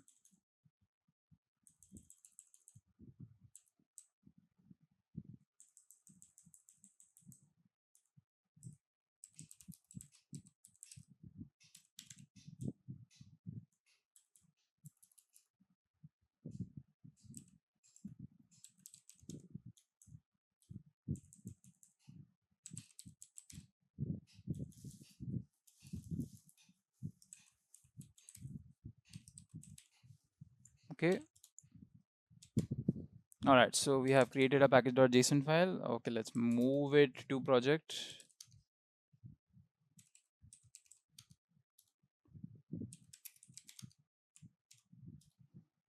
If I do an ls, we have our package.json file here now. Now what we're going to do is we are going to perform the command npm install. So it will install all the requirements.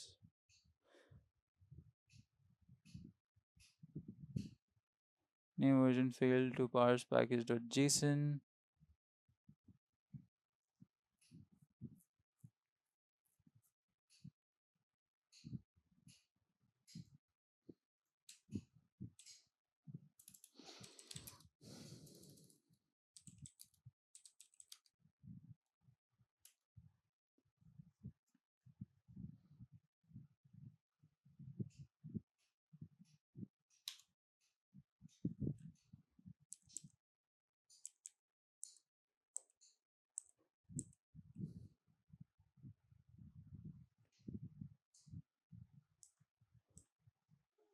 Scripts.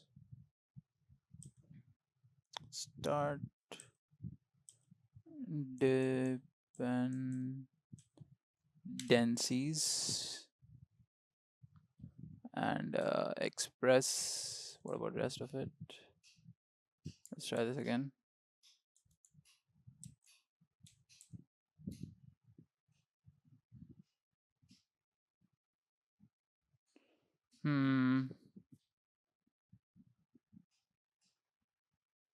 All right, just give me a second, guys.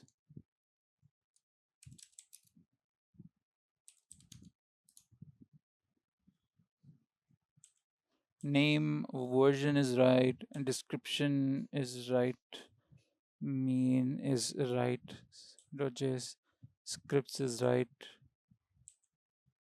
dependencies express.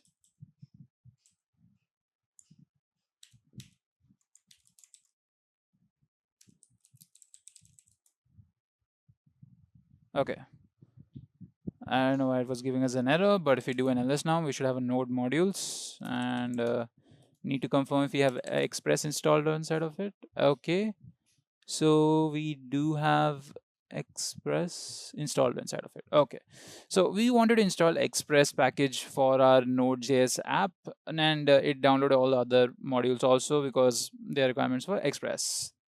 All right, so with that out of the way, we have installed all of this. We should have a package log.json file also. Okay, so now let's create a server.js file. Let me just go ahead and write server.js const express equals require. So this will tell it that we require express.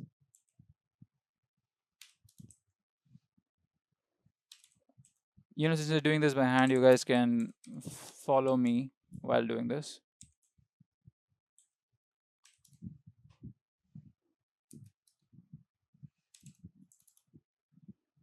Const port, we're going to be launching it at 8080, and const host, this will go at localhost. So I'm going to mention just 0.0.0. Now we're going to create the app.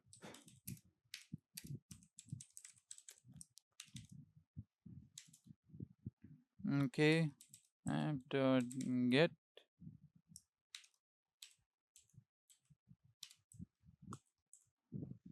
slash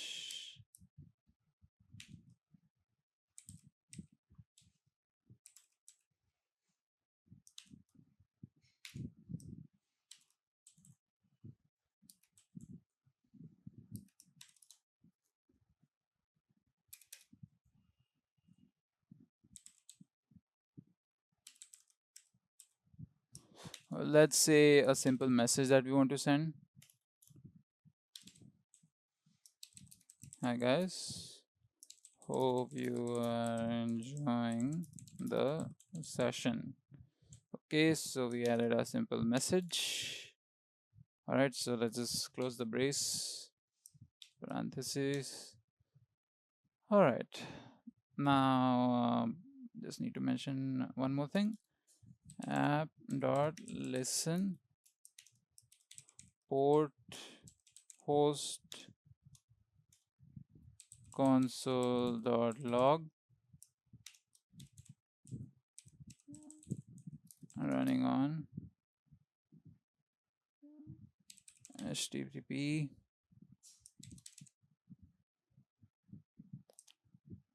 symbol host using braces.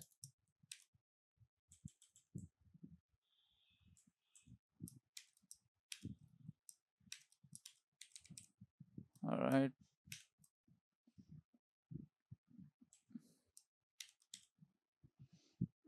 Okay, so let me go ahead and save this file. All right, so now what we will do is we will create a Docker file. If I just let me just recheck this. Okay, so we have all of it. Now let me just try this. Okay, so it's giving us a error.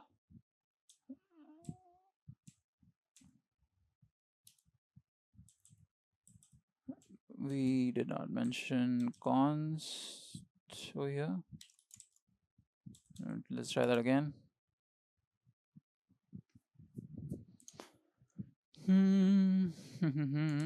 All right, so let's go to port 8080.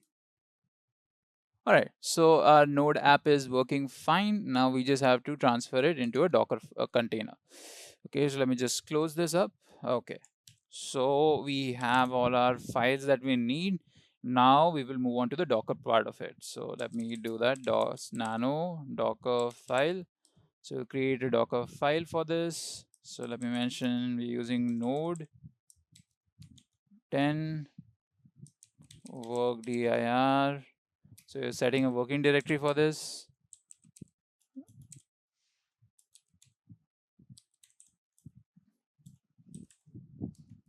All right. So with this app, right, we don't, with this reference that we're making, we don't really need to install or do anything extra, because in this image itself, you have npm and everything you will need. So now we just need to copy our files. So we will copy our package.json to the current directory. Then we will run the command npm install. Okay, so with that out of the way, now we'll copy the rest of the things. to our folder, and we will expose it at an internal port 8080. All right, so now we just want to run a few commands over here. There's node and server. That's what we did here, comma server.js. All right, so our app should be node 10. We can use a different version. Work directory, we've set it. Copy the package.json file. We've installed all the packages. We've installed anything else that we copied anything else we need onto that location, and we've exposed it. And now we basically ran the cmd command. So this should run on startup of our container. So every time we start up a container, this command will run. Okay. So now let me save this. So the difference between run command and this command is basically run command runs during the creation of your Docker file, and this one runs when you create your container at the start of a container. Let me save my Docker file, and we'll exit out of it.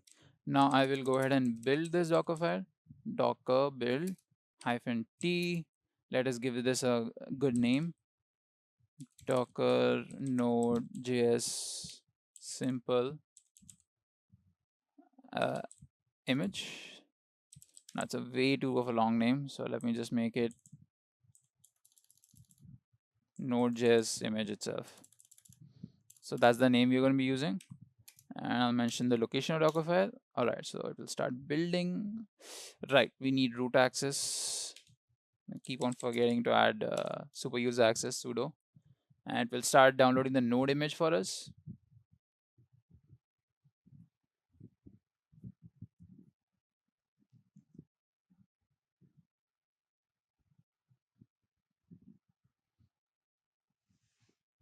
Till then, let's see what kind of questions you guys have asked.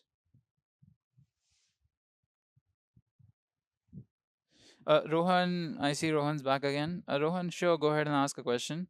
And intellectual learning is asking how to create a free shopping website on WordPress. So that is a whole another thing. Let me just finish this off, and then I'll try to get back to that. Okay, so we have basically created our Docker image. Now if I do a Docker images over here, we should find our image. All right, so our Node.js image is over here. Now we can go ahead and create a container out of it. So Docker run -it-d. Let's publish it at the port 4. Let's do this 80 and mention the name of the image, and let's do this.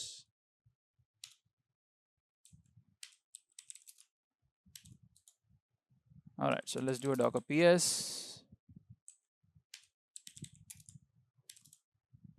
All right, so we have image running, Node.js image running at the container. This is the name of our container. So it was created 7 seconds ago. So let's try and access this. So we are doing it at local port itself, local host. So it should be at our local host only. So that means if I go directly to the IP, and port 8080, we should get what we want. All right, so that's how we got what we want. Now you can be assured that this isn't the same thing as before, because we stopped that process for our Node.js. Whenever you do a node start, right, if you don't run it in the background, that means you have to control C it, right? So we can be sure that it's not that. All right, so this is basically us dockerizing our Node.js image. Okay, so what we did was we basically set up our node app over here. Now copying all the files, like the copy command, let me just open up the Docker file again. Okay, yeah, so copy wasn't necessarily needed because we already did the npm install over there. We just needed to copy our package.json, and we need to run the npm install command. So that's what we did over here also. Right, when we do the npm install command, it will automatically get the node.module and will generate a package log.json file also. We should have created a Docker ignore file for not including these. Okay, but we still did it, and it's running at this port. So to make sure that this show you that this is running and it's not the previous one, I can go ahead and stop this right now. Sudo docker stop. Let's take the name of the container.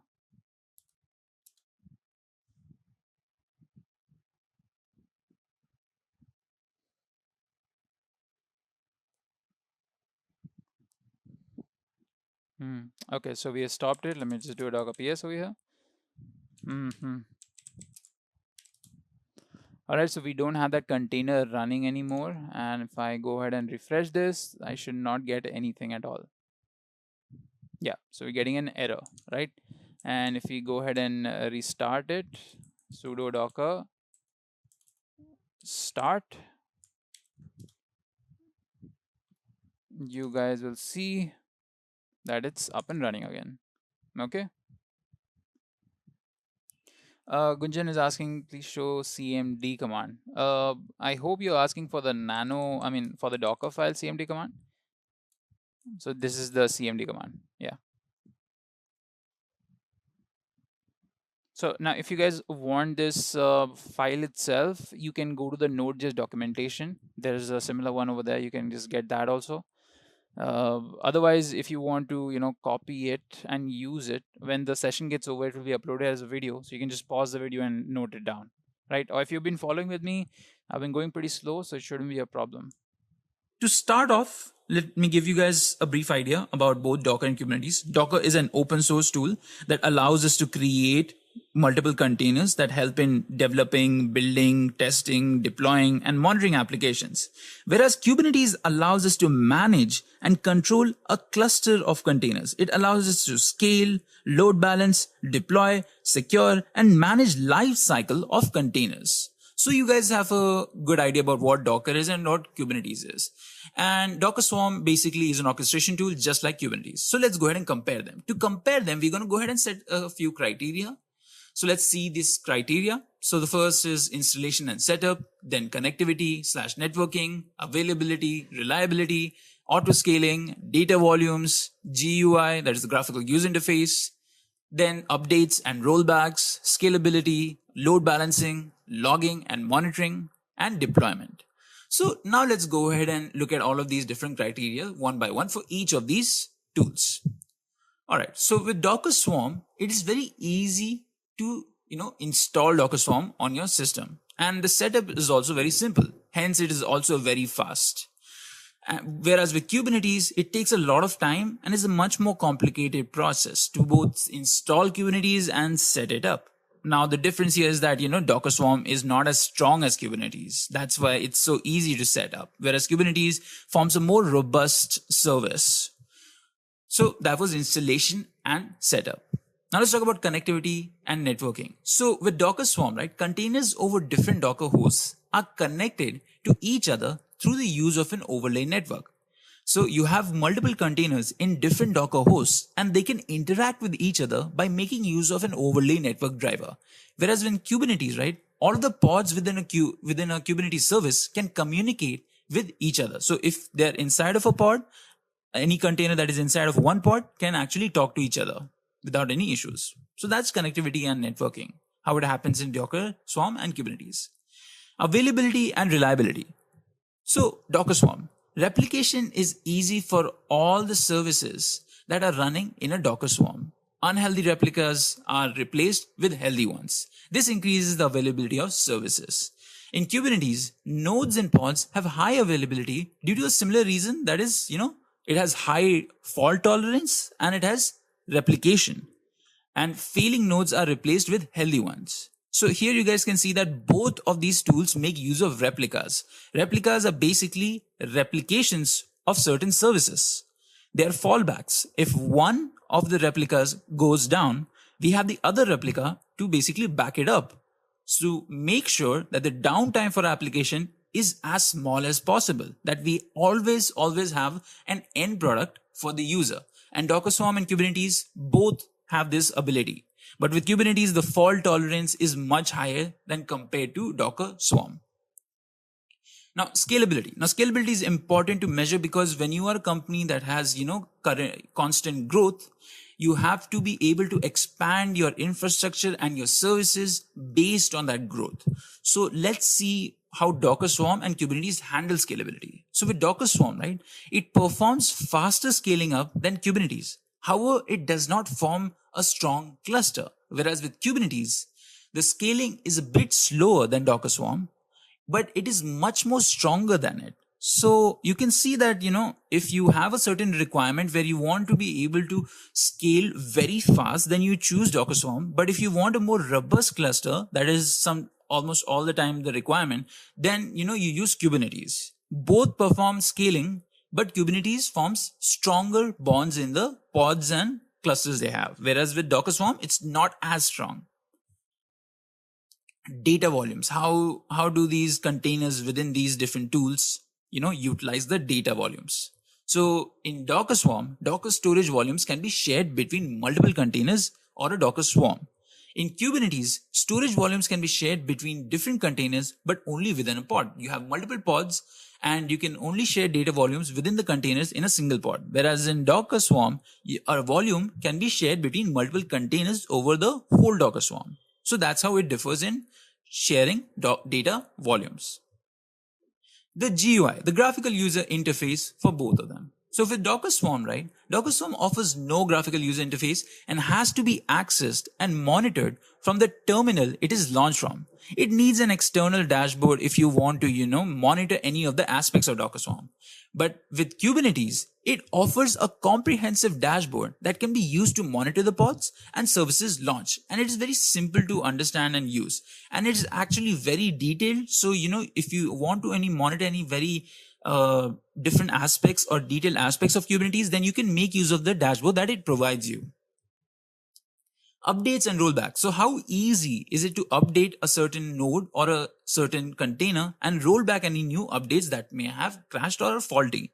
So with Docker Swarm, you can easily update nodes and perform rollbacks. But here rollbacks require an input from the human. In Kubernetes, you can easily update and perform rollbacks, and here rollbacks can be configured to be completely automatic. Load balancing. How is the task divided between the different nodes or pods or containers? So with Docker Swarm can load balance a set of tasks automatically among different Docker Swarm nodes. Kubernetes uses an ingress to perform load balancing. It needs to be manually configured. So both of these tools perform load balancing. The difference is that Kubernetes uses an ingress to perform load balancing and it needs to be manually configured. Logging and monitoring. So Docker Swarm does not offer an inbuilt monitoring system, but an external one like ELK Stack can be used to monitor Docker Swarm. So ELK Stack is a very popular logging tool that you can make use of to monitor all the aspects of Docker nodes or Docker Swarm nodes. Kubernetes, however, offers an inbuilt monitoring system for all of its processes and services, hence the dashboard. So it's much more easier to, see all of the different logs that are being generated and monitor all the different aspects of Kubernetes pods. Now comes deployment. So with Docker Swarm, it can only deploy applications as microservices. Services running on nodes is run on using YAML files using Docker Compose. Whereas in Kubernetes, applications can be easily deployed using Kubernetes as deployments, microservices, or even pods. So you can see the difference between the deployments that both of these tools can make. And let's talk about the organizations. So you can see a stark contrast between the different organizations that use Docker Swarm and use Kubernetes. With Docker Swarm, you have companies like Adobe, Artificial Lift, Double Slash, 10x. With Kubernetes, you have Google, Slack, Bose, Adidas, and IBM. Now, to give you guys a clear idea, Kubernetes is a much more popular tool that is used in the market. But sometimes, you have requirements where you don't want to use Kubernetes and you want to use Docker Swarm on a smaller scale. So people go ahead and choose that if they're a startup or if they're a company that don't have enough resources or they don't want to make use of Kubernetes at all because it doesn't suit their needs. So that's why you see a lot more obscure companies when we talk about Docker Swarm, and you see a lot of very popular companies when you talk about Kubernetes. A lot of different companies make use of Kubernetes because Kubernetes is considered much more better than Docker Swarm, but it is always not the case. Depending on your requirements, you will go ahead and choose either of the tools. The most powerful tool we have as developers is automation. Now, even though we know the difference between these tools, it is important to understand the true power of these tools can only be utilized when they're used together. Docker and Kubernetes together can make our clusters of containers more efficient, robust, and have more reliability as well as availability. It allows us to perform many different tasks like auto scaling. And in the end, it meshes very well with the DevOps ideology, where you want to make sure that the software development pipeline is as automated as possible everywhere possible.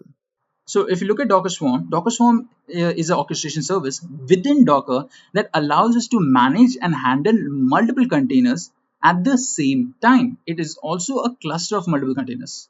So it would rather be better to say that the swarm itself is a cluster of different containers. If you have 5 containers and you keep them in a swarm, that is your cluster. And to manage it, you make use of the swarm kit that is within Docker that helps you to manage all of these different things. So in a swarm, you usually have this kind of arrangement where you have one manager node and you have several worker nodes. So if you want to suppose launch a service, this can be a feature that you want to launch for your application. You have to do it from a manager node onto the worker nodes. So you do it on the manager node, and the manager node divides the task between the different worker nodes. So you guys will understand this better if I show you the diagram. You can see that the request from the user is given from the Docker engine to the manager node, and the manager node divides these tasks among the worker nodes equally. So it basically balances everything out, makes sure that the amount of task a specific task requires is given, is measured and is given to those who can only fulfill it. So let's say worker node 1, worker node 2 have different resources that different availability for resources. The resource pool for them is different. Worker node has more resource pool and worker node 2 has less resource pool. So the manager node will accordingly divide the tasks so that a task that requires a lot of resources will be given to worker node 1 because it has a bigger resource pool, and worker node 2 will be given a smaller task. Or then there's a chance if worker node 1 is not idle, it already has a task, whereas worker node 2 is idle, so you give the task to worker node 2. So that's what happens. A manager manages all the different workers so that these workers can perform the tasks. It's like having a normal hierarchy in any kind of sort of organization or company where you have a manager who makes sure that the workers do the specific tasks that they've been assigned to. All right, so I hope that was clear. Now let's move on to see what AWS ECR is. All right, so I have a question in the chat. So what is the difference between Docker and DevOps? Anand, so Docker and DevOps is not something you would differentiate between. Docker is a containerization tool that you basically use to create containers. Now, DevOps is a methodology or it's a mindset that people use when they're developing software. So you can consider DevOps a lot of the different things, but just understand that DevOps is kind of like a methodology. It's a improvement upon the traditional methodologies we have, and it is used in unison with them. Like you have Agile. Agile is used with DevOps. So when you talk about DevOps, DevOps is basically developers and operations teams job mixed together. So they are basically, if you're a DevOps engineer, you're a jack of all trades, so you know everything about the whole system. And the job of a DevOps engineer is to make sure that the whole software pipeline is as optimized as possible, and automation is involved in every process. So that's what you do when you talk about DevOps. But it's not necessarily that. It is also the mindset that people use in a company when they're developing software. You try to remove silos away from everything, and you try to make sure that responsibility of the final product falls onto every person who's involved in this whole process. Can you explain about, okay, so that, I hope that was clear for you, Anand. Now just go to another question. All right, so Ajay is asking, can you explain about zero downtime deployment and high availability using Docker? So I think you're asking about Docker as a if you're asking about Docker as a Docker swarm with the high availability and zero downtime deployment, then so basically it's important to make sure that your application that you finally deployed or to the end user always has high availability. That means that the end user has access to that particular product or service all of the time. And if if it goes down, then if the application for some reason crashes because maybe you put up a new update and that new update didn't integrate very well with all the other features and it crashed the whole app, so then your end application will not be available to the end user. So that will be called the downtime. So you have to make sure that the downtime is almost zero. So that's why we also make use of faster automated processes. So we, if the whole application goes down, we go back, take the most stable version and push it so that the developer or the end user has something to use. So what is AWS ECR? So we talked about Docker registries, right? So AWS ECR is basically a Docker registry. If you have Docker images and you want to store these Docker images, then you make use of specific Docker registries. Now, normally you would use Docker Hub, but we are going to go make use of AWS's own Docker registry, that is ECR. The full form of ECR is Elastic Container Registry. It is an AWS service. So AWS over here is the Amazon Web Services. It's a cloud provider. So they give us a lot of services on their cloud platform. So ECR over here, it is an AWS service that acts as a dedicated location for storing Docker images. Now we know that Docker images are basically used to create containers. So we don't share containers with our teammates or whoever we want to. We share images so that they can run the images on their own system. So to share it, we make use of Docker registries. Similarly, we have ECR. Once a Docker client has been authorized, it can pull and push to and from the ECR registry. So again, with Docker Hub, you just had to use the command Docker pull and Docker push because it already knew by itself. But with AWS ECR, it doesn't know that. So we have to go ahead and tell Docker that you have to work with ECR, and we have to allow authentication of our Docker host or the Docker client that we're using on our system. So there's a specific command. We will learn how to use that. Now it is useful in a scenario when you don't want to manage dedicated storage images and you want to use other AWS services that make use of the image you have. So it is very useful to have. It's actually beneficial to use AWS ECR instead of having your own server to host images, because if your organization is handling a lot of services within AWS itself, maybe you're making use of EKS, that is Elastic Kubernetes Service, or ECS, Elastic Container Service, then you don't want to use your own dedicated server because you have extra things to manage. You would rather use ECR because it's already managed by AWS, and you can use it to reference your images on ECS or EKS and launch your application. So it becomes very easy to do that because a lot of authentication steps are reduced when you are using a home built registry within AWS itself.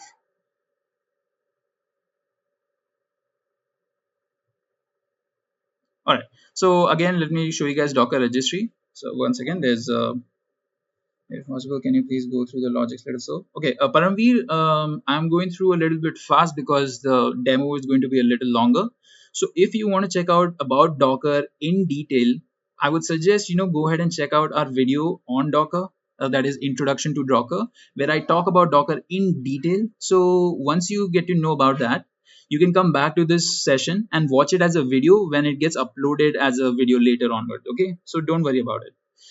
All right, so let's continue. So ECR is a Docker registry. You can think of registries as storage locations for Docker images. So you have AWS ECR, you can store different versions of a Docker image like image 1, image 2, image 3. And once you store them, you can utilize it anywhere. You can even have other people access your registry and use it for their own purpose. You can have another developer from another team or a developer from your own team accessing the images you have.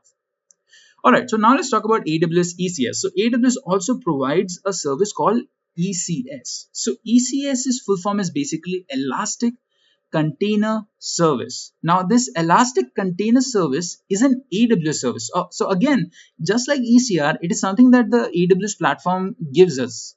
So instead of launching or having our own on-premise hardware where we have our own server running, we can make use of AWS's ECS service where we can orchestrate a software deployment.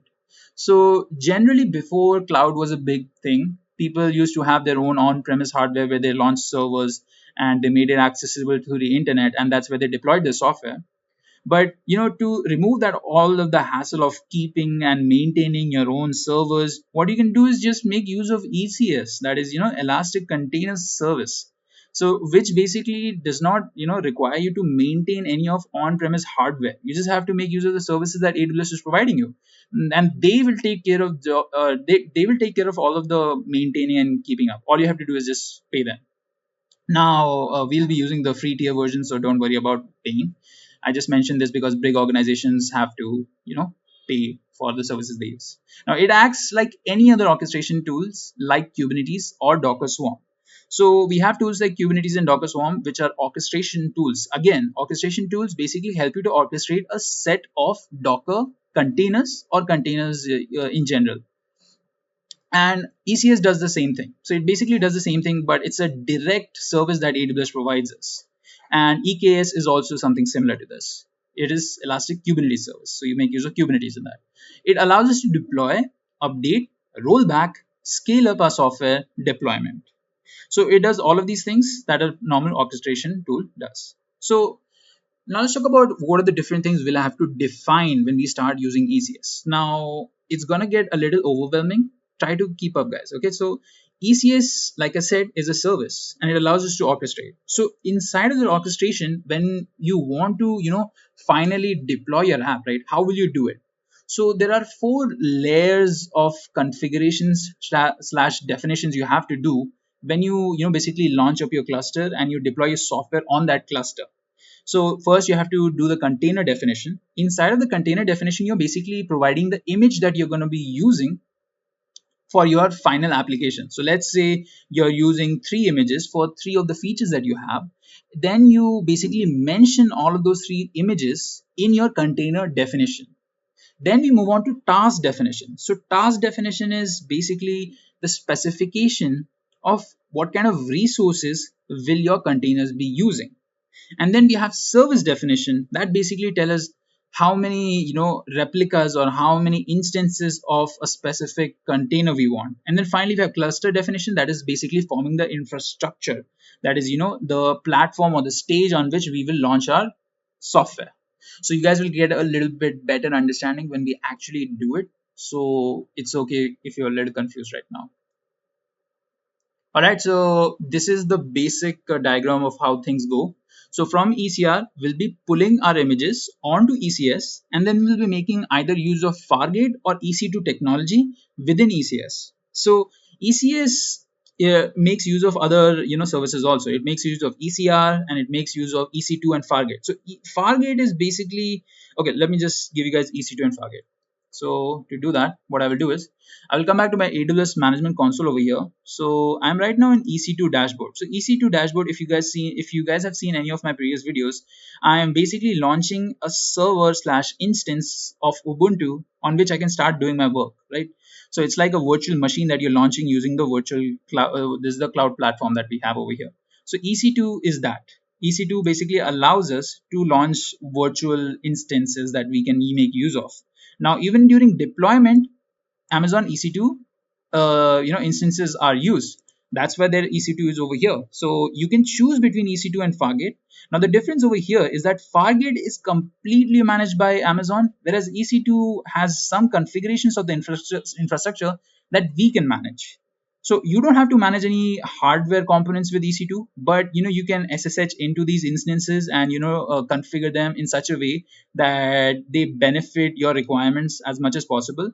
But if you don't want to manage any of those virtual machines themselves, you just want your software to be deployed, then you go ahead and make use of Fargate, because in Fargate you don't have to worry about what kind of configurations are there in the EC2 instances. You just worry about what kind of software you're going to be launching, and there is a little bit of slight difference that I'll talk about when we are actually doing it. And once you put your software on the cluster, then you go ahead and configure a load balancer, because you might have multiple replicas of a certain feature, and if to connect them all together you need to make use of a load balancer. Okay, so this is the basic diagram of what we will be doing today also. So first we'll go ahead and create a Docker image, we'll upload it to ECR, then we'll use ECS, we'll use either Fargate or EC2, and then you'll use a load balancer, and then we'll access the website. So let me quickly go ahead and start up our instance over here. So I'm going to launch instance. I'm going to be using Ubuntu over here. So I'm doing this because what we want to do first is we want to go ahead and create our image that we want to upload onto ECR. So for that, I will open Ubuntu over here. Now, if you already have an image with you, then you don't necessarily have to do this, but just follow these steps. So go ahead and launch an Ubuntu instance. Now, if you want a detailed guide on to how to launch an Ubuntu instance, watch one of my previous videos where I do explain all of this. Docker image creator. Okay, so I've created this. Now let me just open 2D up. We'll wait for this instance to load up. Till then, I'll just check out the questions. Okay, so we have a question, what is Kubernetes? So Manoj, Kubernetes is a bit like Docker Swarm. It's an orchestration tool. So if you know what containers are, and if you know that containers used to deploy your software, when you have multiple containers, if you have 6-7 containers, how do you manage each of them? Like, what if you want to update all of these 7 containers at once? Then you make use of orchestration tool like either Docker Swarm or Kubernetes. So that's what Kubernetes does. So Harsha K has a question. ECS is basically what Kubernetes does. Yes, it's similar to that, but not exactly that. Okay. All right. So let me launch this instance up. Copy the IP address.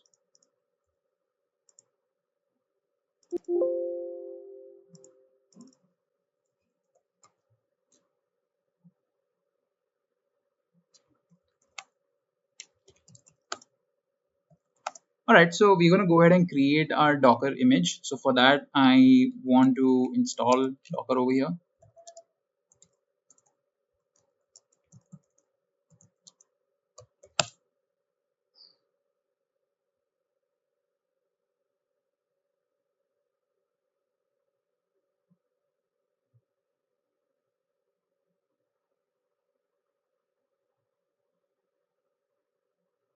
Will we have containers across different EC2 instances? Yes, we will have containers across the different EC2 instances, and the load balancer will route to these EC2 instances. So you have to create a target group, and we will check how to do that.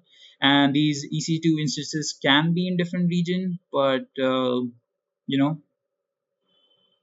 uh, if you want them to be in different regions, you can do that. But let's see how we will go ahead with it.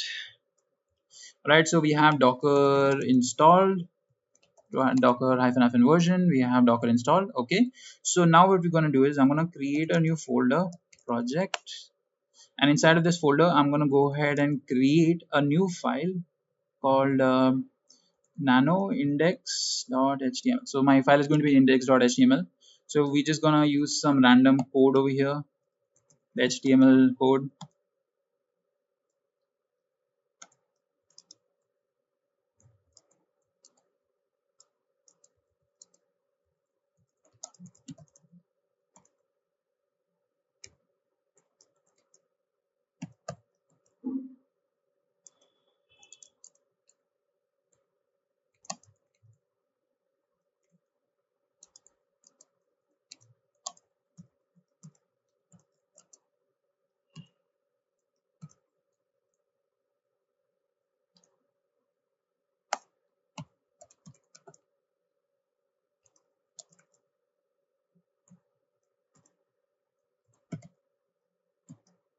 Okay, so we have a sample code. I'm going to go ahead and save this. All right, so now we will go ahead and create our Docker file. So when we want to create an image, we make use of a Docker file. So what I'm going to do is I'm going to copy. So actually I'm going to use a base image, nginx alpine. Okay, and then I'm going to copy my index.html to user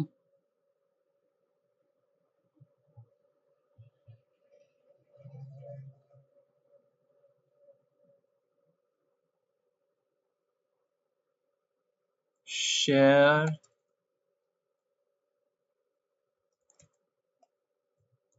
nginx HTML. So basically what I'm doing is I'm running my sample website on the nginx server. So if you want to do it, then you have to do this. You have to paste your .html file in this particular location. So that's what I'm doing. I'm using this as the base image and I'm copying my file to this location. So I'm going to go ahead and save this Docker file. My next step is going to be building this file. So docker build -t. I'm going to give it the appropriate name. I want it to be version 1 dot. So it will start building my Docker file over here. All right. So if I do a Docker images, I should see 2 images. We have our image with version 1 and we have nginx because it had to pull the nginx image to create our customized image. Okay. So now we have basically created our image. All we have to do is basically push our image onto our ECR repository. First, before we do that, you guys should make sure that a specific IAM role is attached to your this thing Docker EC2 instance. Sorry, yeah. Just if you don't, just click on Docker on the EC2 instance you have created. Click on Actions, Instance Settings, and click on Attach and Replace IAM roles. Then you can choose a role over here. I'm gonna show you guys how to create a new role. So I'm gonna click on EC2 ECS role. Then if you don't have one, you can click on Create New Role. By then I'll apply this. All right.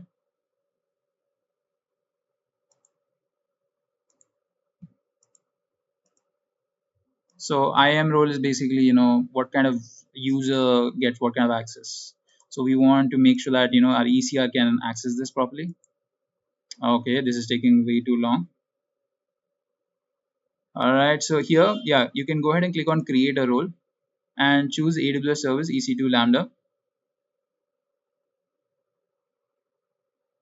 You can click on EC2, click on next permissions, and make sure that you have ECR access over here. Just type in ECS access, ECS full access, and EC2 full access. All right, so once you're done, just click on next tag, configure all of the other things, and then create the role. Okay, so now that we've done that, click on services, and here we're gonna start the main part of our whole thing. That is, type in ECR in services, and you'll find Elastic Container Registry. Click on this.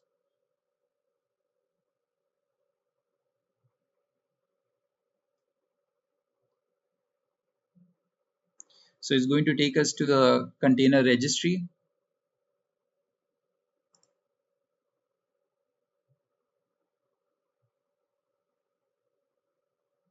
Right. So we don't have a container registry. We have to create our container registry first. So let it load. All right. So click on get started for create repository. We'll name this. I'm going to name this Docker repo. And then you can click on create repository and it will create a repository. So creating the repository is one of the simplest parts. You just have to create the repository, give it a name, and just create it. Now over here, you want to basically select this and click on view push commands. So when you click on view push commands, it will give you basically the steps to basically upload your Docker image onto your AWS ECR. So first is retrieve an authentication token and authenticate your Docker client. So we're going to go ahead and copy this command. So this is what it's going to do. Also, we need to basically install AWS CLI because it asks us to use AWS CLI. So we have to go ahead and install AWS CLI. So we're going to do apt install AWS CLI. Right, so made a stupid mistake. Let me add one more L. Oh no, actually one L, it works. All right, so yeah, it was double L. I had a brain freeze moment over there. Don't judge me. Okay, so it's basically downloading the AWS CLI. So AWS CLI is basically the AWS command line interface. So you can run all the AWS commands from your instance when you've installed AWS CLI. Then we will use this command. So this will basically authenticate our Docker client to AWS. Make sure that you copy the exact command. You can just click over here. And after this is done, we're going to paste the command in and press enter. So it should basically show you login succeeded over here. Now once you get this login succeeded, we can move ahead and basically start pushing our Docker image. Now we already have created a Docker image. So let me just type in Docker images. We'll close this. this and copy the URI of your repository. Okay, so what we're going to do is we're going to tag this with a different name. So I'm going to use the docker tag command. We're going to type in HTML web nginx, we can copy the URI and paste the URI. So basically we are renaming it with the URI of our repository. We press enter. Right, so make sure that if you've included tag, if you've included your version 1 as the version, then you have to include that. Okay, so if we do a docker images again, so I wrote colon version 1 over here because when I created my image, that this is the name I gave it. So you can see tag version 1. Okay, so now we can see our new name of our image. Now what we will do is we will go ahead and push this. So I will type in docker push and the name of it. Let me press enter. So you guys can see that it's the push refers to the repository where it's pushing to this repository. And if we come back over here and if we go inside Docker repo, we should see our image inside of it. We'll wait for it to load. And yes, so we have successfully pushed our Docker image onto ECR. All right, so this is one of the first steps completed. We pushed our image onto ECR. So actually this is the second step. The first step for us was to basically create our Docker image, and the second step was to basically push our Docker image onto AWS ECR. So we had to basically attach IAM role to our EC2 instance, and then we had to authorize it. For that we had to install AWS CLI, etc. Okay, so now we have uploaded our image. Now we can basically go to ECS. Now there are two ways. You can already see that we are actually inside Amazon Container Services. So you can just click on Amazon ECS over here, or you can click on services again and type ECS over here. You'll get Elastic Container Service. You can see that it reads highly secure, reliable, and scalable way to run containers.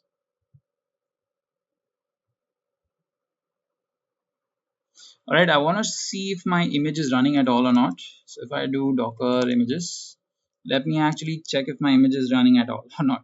Because if it doesn't run, then there's no point in doing all of this. So Docker run -it-d. I'm going to publish this on the port 8080. And we're going to use the name, this name. Press enter. Right, so we need to basically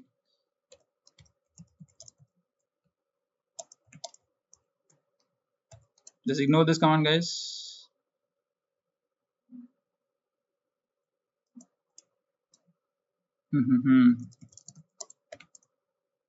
Okay, so we don't have any containers created. Okay, so let me just bring that command up again. Okay, so make sure that you add the whole name, that is v1, that is a version of your image also. Okay, so press enter and you will see your Docker container running. So yes, it is running. Let's make sure it's up and it has not exited. Hooray, it's not exited. So I can check over here itself. Let's do a local curl the local host since it's on the local host. Okay, so we can see our container is successfully running. So our website is successfully running on our basically on our host system. You can also check this by checking out your EC2 instance's IP address. You paste it in the browser. Oh, it's loading. Forgive my internet, it's a bit slow. So I'll read some question. Okay.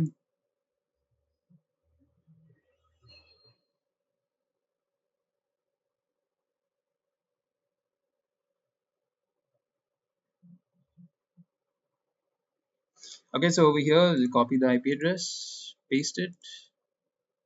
You can see that my website has been launched. Okay. All right, so let's go to ECS finally.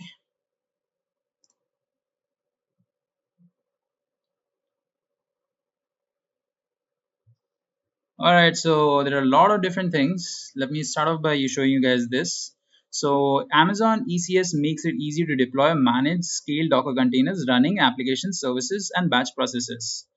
ECS places containers across your cluster based on your resource needs, and it is integrated with familiar features like elastic load balancing, EC2 security groups, EBS volumes, this for storing data, and IAM roles. So you can see that a lot of different AWS services are basically working together to form the basically help you deploy your application or website.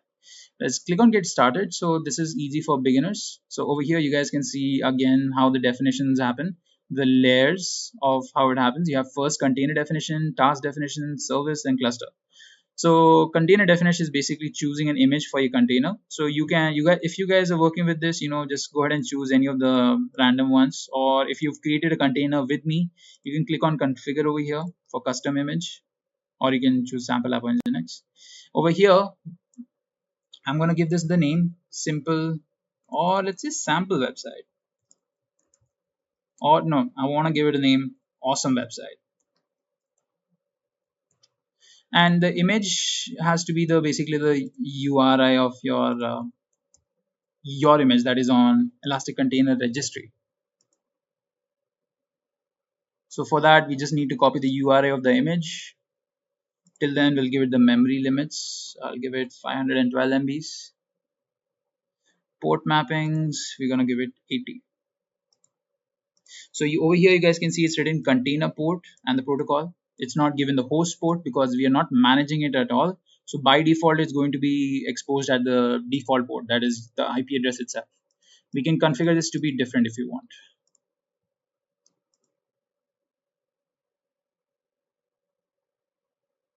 All right, so let me copy the image URI. I'm going to go ahead and paste this over here. All right, so these are the main details you want to configure. Now there are more advanced details. We're not going to go through them. So we're just going to go ahead and click on update over here. So we can see our awesome website now as a part of the container definition. Now we get the task definition. Now task definition is blueprint for your application. Describes one or more containers through attributes, and some attributes are configured at task level, but majority attributes are configured per container. So you have details like the network mode you're going to use. Now we are actually working when I clicked on getting started, it made us start with basically Amazon ECS using Fargate and not EC2 because Fargate is a little bit easier to use. That's why we are using it. And this is if you click on getting started, right? If you didn't do it manually, then it gives you the most easiest UI to help you out. And it's already configured a lot of things that we don't need to change right now. As you can see, we don't really have to change anything over here. It's already given everything. So it's going to create a new task execution role to execute this task. It already has a network mode for AWS VPC. Now, if you were using EC2, then you can change the network mode also. You can choose other things, task memory, task CPU. So you get to assign it if you're doing it by yourself manually. So let me click on next.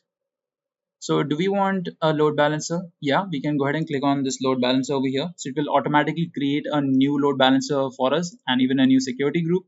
So it's going to be doing everything for us. So I recommend you guys also use the getting started option. And click on next. Cluster's name, we're going to give this a different name. Awesome cluster. All right. So this is the cluster, configuring cluster. So within service, we had configured what kind of load balancer would be used.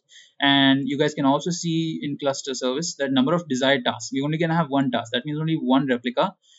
And this is, not something that is desirable normally, but, we are just right now deploying, we just want to deploy our website on ECS. Simple, Then click on next again, give the cluster name, and it will start creating all of this. So before you create it, you can review all of your details. Click on create.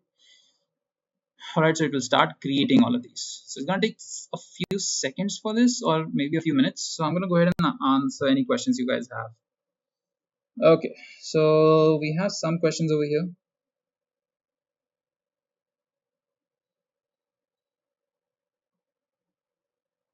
Okay, so Ravi Shankar has a question. So one question, the AWS ECR repo name and the Docker image should be same. And in this case, is it Docker repo? Okay, so they don't have to be same. What I did was, I created my repo first. I gave it the name Docker repo because I wanted to give it something relevant, right? I can give this even, awesome repo also if I wanted to. And all I did was basically copy the URI of my repo and I tagged my Docker image with my URI. So this was my Docker image, right? I just tagged it with the URI of the repository because when you want to push an image, you need to push an image to a certain repository. So that's how you do it. This is the step you have to follow when you want to push an image onto a certain repository. Even with the Docker Hub, the nomenclature is a bit different. You have to include the username and then the name of the image, right? So that's how it goes. Now I can change the image tag. All right, so now I hope that was cleared. Well, let's check out any more questions.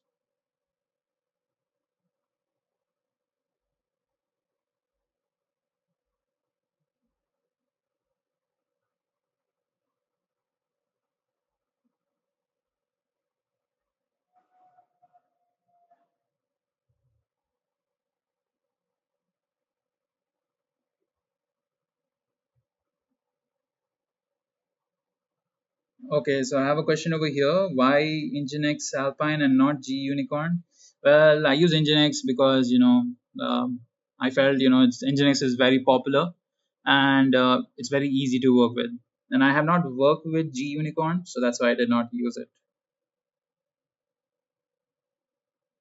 Okay, so Yogesh has a question. Other than Docker, is there any machine learning deployment tools? So, as far as my knowledge, I'm not exactly sure, but you can, even deploy machine learning tools. Like if you have a software that utilizes any machine learning abilities, you can definitely deploy it using Docker.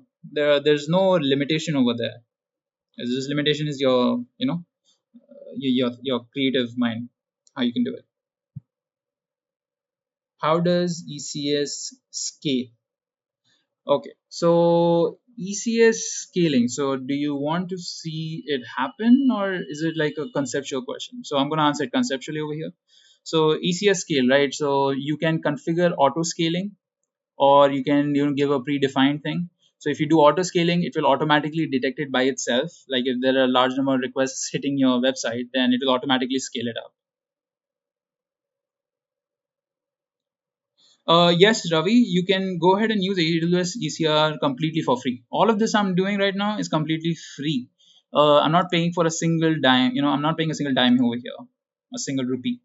Okay, so our service and our cluster is complete. Now we can view our service, and you guys can see a lot of different things over here. So don't be overwhelmed. I'll explain everything to you. So I'm first going to click on Awesome Cluster. We're going to go back a little bit, and in the Awesome Cluster, you guys can see a service that is running.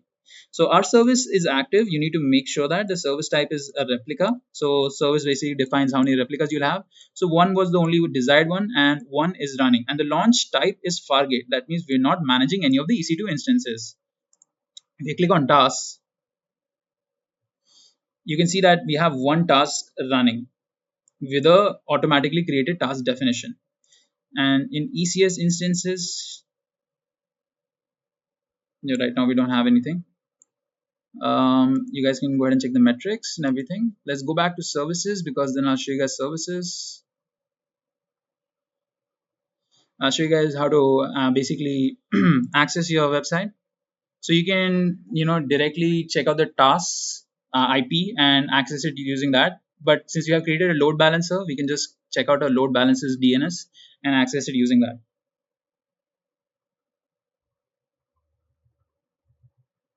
Okay, so Manoj asks, why is ECS Fargate instead of EC2? So because that's when you get started, right? That starting option when you check out ECS for the first time, it wants you to get acquainted with ECS. So it basically uses the easiest version, that is Fargate, and it configures everything for you. You can also use EC2 also if you wish to. I'll show you guys how. First, let me just show you how our website is deployed right now. So it's opening up the EC2 management console, target group, then we'll check out the load balancer, and then we'll get the DNS.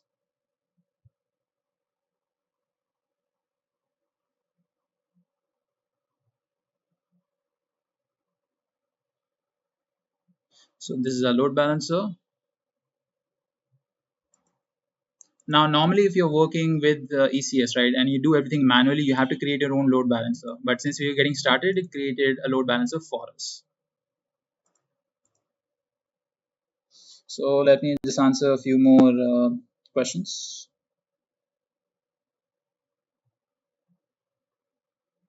Tapti, I have not worked with machine learning deployment, but since you are, so keen on knowing about this, I will confer with my colleagues who are expert in that domain, and try to come up with a session for later purposes. It's a very good idea, and if you're interested, then go ahead and comment on this video once you're done, and we'll keep it in consideration.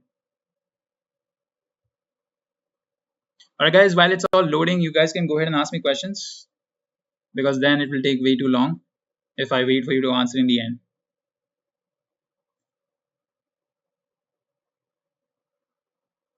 All right, so we have our load balancer over here. Copy the DNS name over here and go ahead and paste it.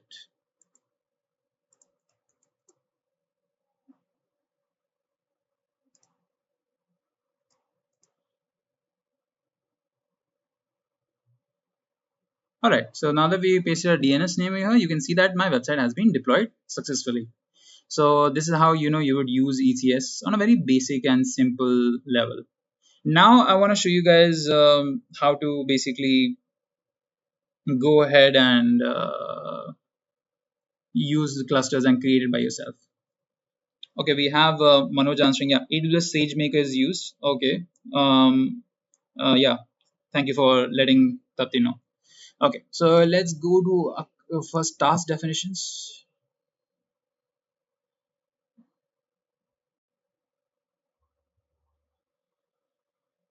So actually, we go to clusters, task definition, load.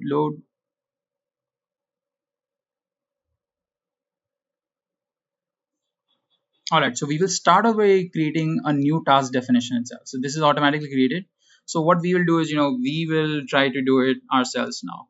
So doing it ourselves will be a little longer process, but let's go ahead and do it. Create a new task definition over here. So I want to show this to you guys because then you will understand how it works. So here, when you create a task definition, it asks you for a launch type. So over here you can see Fargate and EC2. With Fargate and EC2, it tells you all the differences also. So the Fargate, right? When you work with Fargate, the price is based on your task size. So depending upon how big your applications are going to be and how big your tasks are going to be, it's going to price you on that. But whereas with EC2, the pricing is based on how many resources each EC2 instances is using. All right, so and this requires network mode AWS VPC, and EC2 requires multiple. It has the availability to use multiple network modes. With AWS manages the infrastructure, no Amazon EC2 instances to manage, like I said earlier. And with EC2 instances, self-managed infrastructure using Amazon EC2 instances. So let me just show you guys with Fargate again. This configuration will take a lot more time. So let me just show you guys Fargate. It's very similar. The only difference is that you just get to manage and SSH into your EC2 instances in this than with Fargate.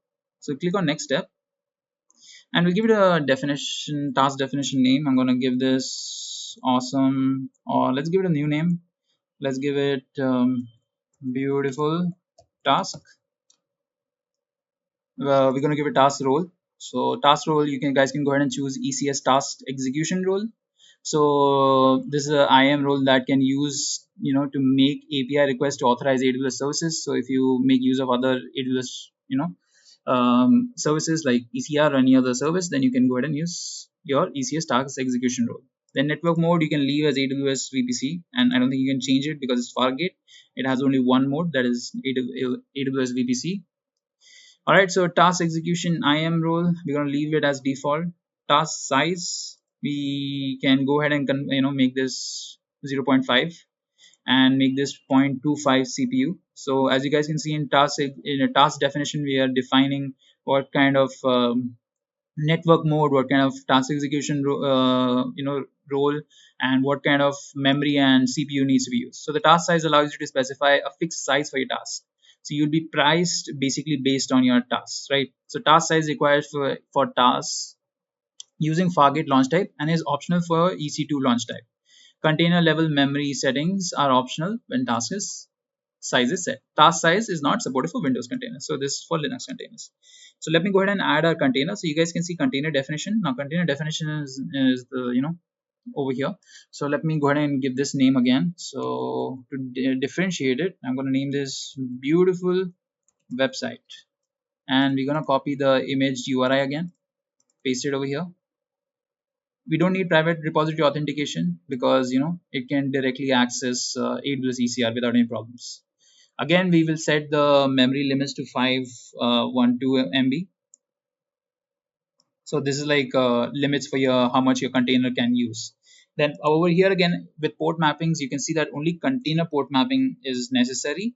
host port mapping are not valid when the network mode for the task definition is host or AWS VPC. So that's the case with Fargate. Okay, Fargate already does all of it. So let's go ahead and click on add. Then service integration, we don't need to configure all of these. You can go ahead and add a volume also if you want. You can choose the type of volume, bind mount or EFS, give it a name, and you can configure all these details. Okay, let me just cancel this. I'm not going to need this right now. I'm going to click on create. Also guys, if you want to configure all of these data in JSON, you can do that. Just click on configure JSON and you can manually change all of these things. If you're a person who's more enthusiastic about doing it manually, then you can go ahead and change all of the details over here. And you can see that all of the details are the same. It's just you're changing the JSON values over here. I'm going to use the GUI itself. Then I'm going to click on create, so it will start executing the new task. Then we can view the task definition, and we have a new task. We can create new revisions for each task for new purposes. If you have new software that requires more space or more things, then you can go ahead and revise it. And you can go ahead and use a new service for that. Now we have a cluster already over here, but I'm going to go ahead and create a cluster to show you guys how you can do it by yourselves. So over here in cluster templates, you can choose different cluster templates. So you can choose networking only. So here you don't have to worry about the EC2 instances that might be created. This is powered by AWS Fargate again. So we're going to go ahead and click on this. If you're working with EC2, then you need to go ahead and configure EC2 Linux plus networking. So for Windows, it's separate. Click on next step. So cluster name will be beautiful cluster. Now we can go ahead and create a new VPC over here. For this, if you guys don't want to configure it, you can just leave it empty for now, and we'll just create a container cluster. So now cluster is created. Now we can view the cluster. All right, so we don't have any services running on this, so we don't know how many number of tasks we want to run. So we're going to go ahead and click on create service.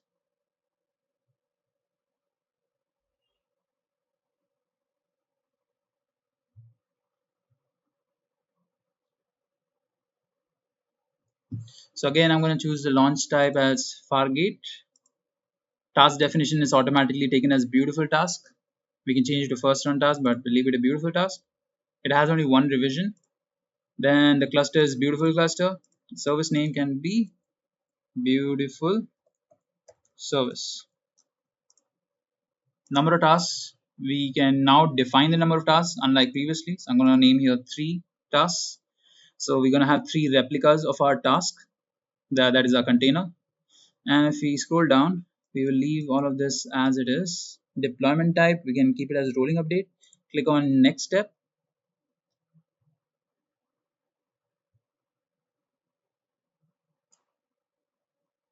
All right, so cluster VPC, we can go ahead and choose this one, subnets 2B and 2A.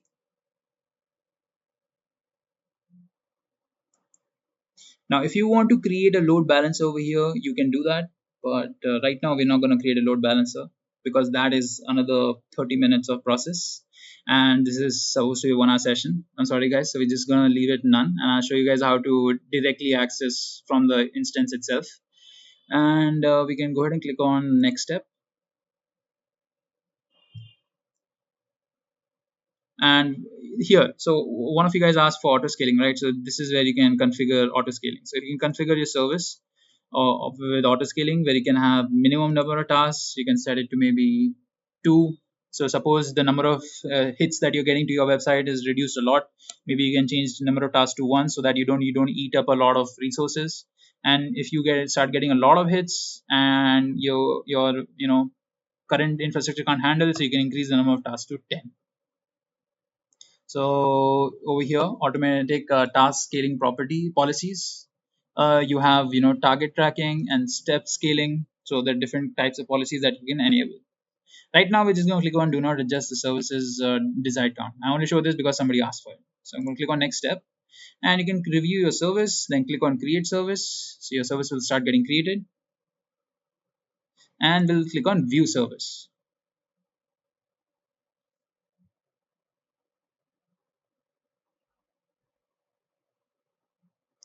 All right, so we should have 3 tasks running over here. We have 3 tasks. Well, it's being provisioned right now. So we'll wait for this to get refreshed. We can refresh over here. And if the status changes to running, we can go ahead and view that status. So right now it's pending. So we have running count 2. All right. So guys, we have successfully deployed our web application on our ECS. We have multiple tasks running. We can click on one of these tasks, and it will take us to the details of the task.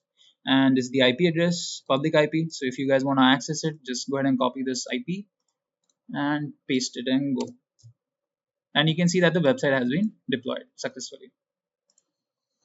Okay, so we should have ideally included a load balancer also. So just in case, if you guys want to know how to create a load balancer, just go to EC2 dashboard and scroll down on the left hand side. You'll find load balancing. So click on load balancers and go ahead and click on create a new load balancer. HTTP, HTTPS, click on create this, and you need to enter a lot of the details over here. Okay. All right. So guys, that was it for this session. So let me just reiterate what we did in this whole process. We basically deployed a very simple app using ECR and ECS. So what we did was we created our own image, Docker image. It was a simple website. Well, it's an image for launching a simple website. We uploaded that image onto ECR, and then we basically created ECS Fargate service where we reference a ECR image and launched a image.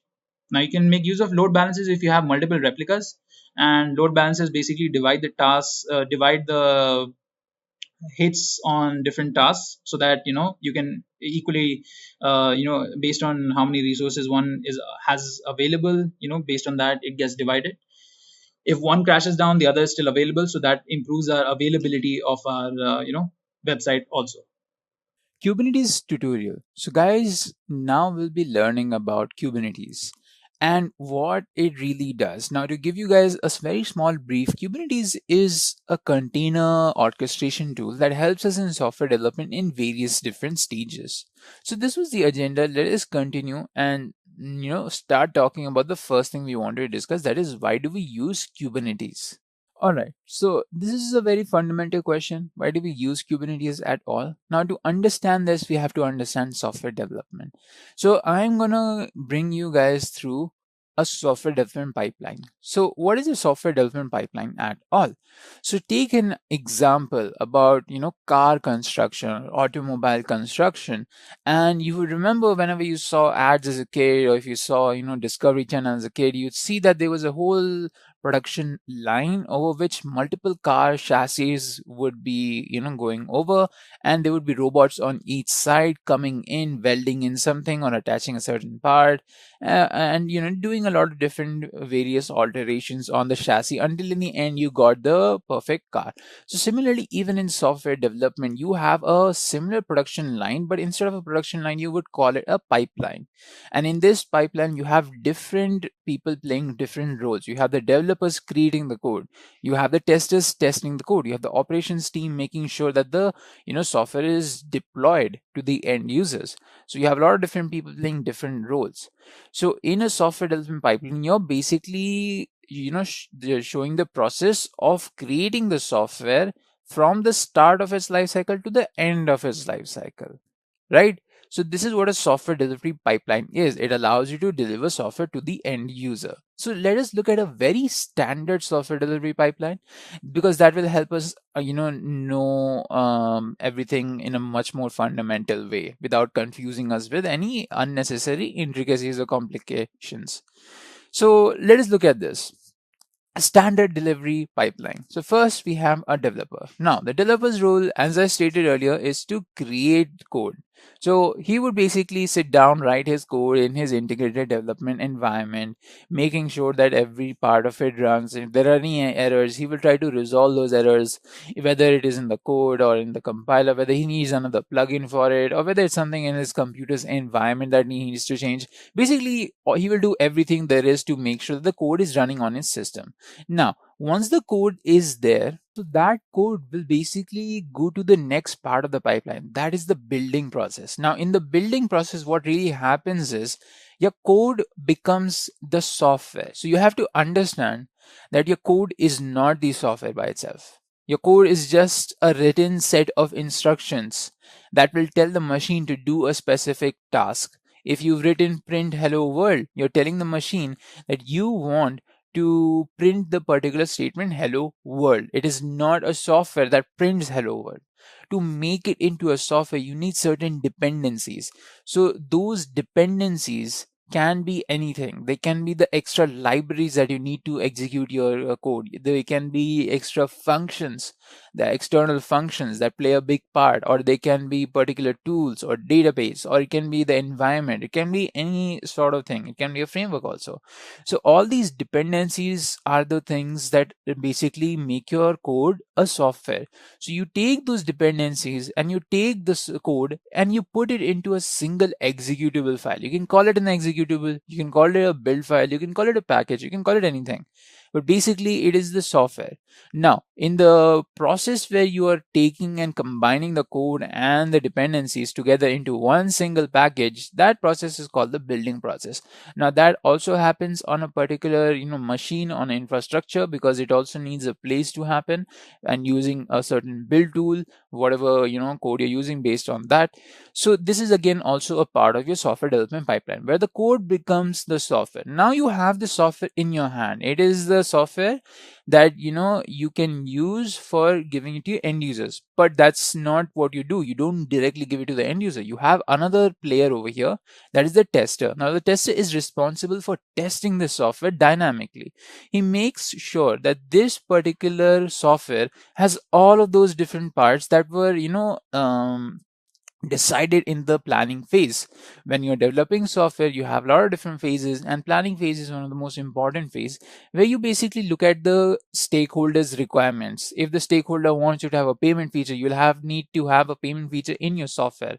So those requirements will be tested by the tester in acceptance testings, and then he'll do a lot of different types of testing, making sure that the product or the software or the product is very secure, very robust. It doesn't break down easily with various different inputs into its input places, right? Or it is very put together very well. It's strong, and unit testing is going well, and then the integration testing is going well, and then he would also check it for he would test every small thing, so the test coverage for every part of the software is also high. So this is what the tester will do. He will test the particular software rigorously so that it is very polished. If he sees that there are some issues, there are some mistakes, then he would inform the developer on the same. So the developer will look at the list of things he needs to make a change on. He would make the change on them, and then he will send the code for building again. So the code will again be taken with its dependencies and put together and become a software in the building process, and then it will go again to the tester, and the tester will this time again look at this particular software, and he will test it again rigorously for all the different things that we just talked about, and then he will decide again whether to send it back to the developer with all the mistakes, if there are any new, or if he thinks it's totally fine, then he will send it for the deployment. That is the last part of your software delivery. So here you're basically delivering the software. That is the delivery part of the software, where you're giving it to the end users, or you're giving it to the stakeholders, or whoever is the basically end user of it, right? If it's you and I, maybe if both of us are using YouTube is a software and it is delivered to the end users, right? So it is in a production environment. A production environment is basically a place where you have the final version of a software after it's gone through multiple iterations of changes over time. So this is the deployment process, and this is basically your software delivery pipeline. The developer writes the code, then the codes become into the software in the building process, and the tester tests the code, and then it goes for the deployment. So this is very standard and simple delivery pipeline. In companies, this can be very different. It can be a lot more complicated, and it can have a lot of different parts also, but you just need to understand this as a simple one. Now that you know this, you have to understand that there can be issues over here. Now, I'm going to point out one issue, and I'm going to tell you what helps resolve that issue. So, if you look at the issues we used to face before containerization was a thing. So when we talked about the software delivery pipeline, we did not talk about containerization, and we assumed containerization was not a thing when that software delivery pipeline was in place. Now, what kind of issues can happen in this particular pipeline that we just discussed? So the issue that can happen is a big one. It is the bottlenecking issue. So let's see how that happens. So let's say that the developer is there, right? He writes the code, he makes sure that the code is working well. So to make sure the code is working well, he does a lot of changes on his system because his code might not be working with a certain version of the tool he's using. Let's say he's using PyTest 5.3.0 and it's not working with it because he needs the newer version to implement that new thing he wanted to implement. So he uses PyTest 5.4.3 and it starts working. And not just that, he makes changes in the environment to suit the code. He changes, he adds new plugins and he uses a different kind of set of tools also for that. So here he makes sure in every way that his code is running fine. He says that this code runs fine on my computer. And once he's done doing that, he sends it to the next part of the process, that is the building process, and then it comes to the tester. And when the tester is basically trying to run the same particular code on his system, he sees that it's not running. He says that this code does not run on my system. Now, the issue here is that the developer was not able to communicate properly all of the changes he made. So maybe he was able to tell what kind of PyTest he was using, or maybe he didn't even tell that, and he was not able to communicate the environment changes, the plugins he used, or the tools he used. So the tester is not aware of them, and on his system, he has totally different environment that does not suit the code that has been written on the developer's environment. So this way, this code does not run. And this is not a outlier. This can happen a lot of times. You yourself may have seen this kind of scenario appearing up when you're running a code on your system versus when you're running a code on your friend's system. It can react different, can behave differently to different environments. So it is key to have consistent environment. Now there are two solutions to this. One is that the developer and tester have rigorous communication on every small aspect of this code, which is something that is possible, but it is very tedious to do so, because when you have a very large company and a large number of people working in it, it's difficult to track all of these small changes. Or even in a smaller company, it would be difficult. It's not to say that even a small company can't do that. So to resolve this kind of bottlenecking issues where the environments are totally different, where if you look at the environments again, where you have the developer having CentOS operating system, having PyTest 5.4.3 and PyCharm integrated development environment, and he's working with Django backend code and certain dependencies, and the test is working on the same Django backend code and certain dependencies, but he has CentOS operating system and he has an older version of PyTest and a different IDE.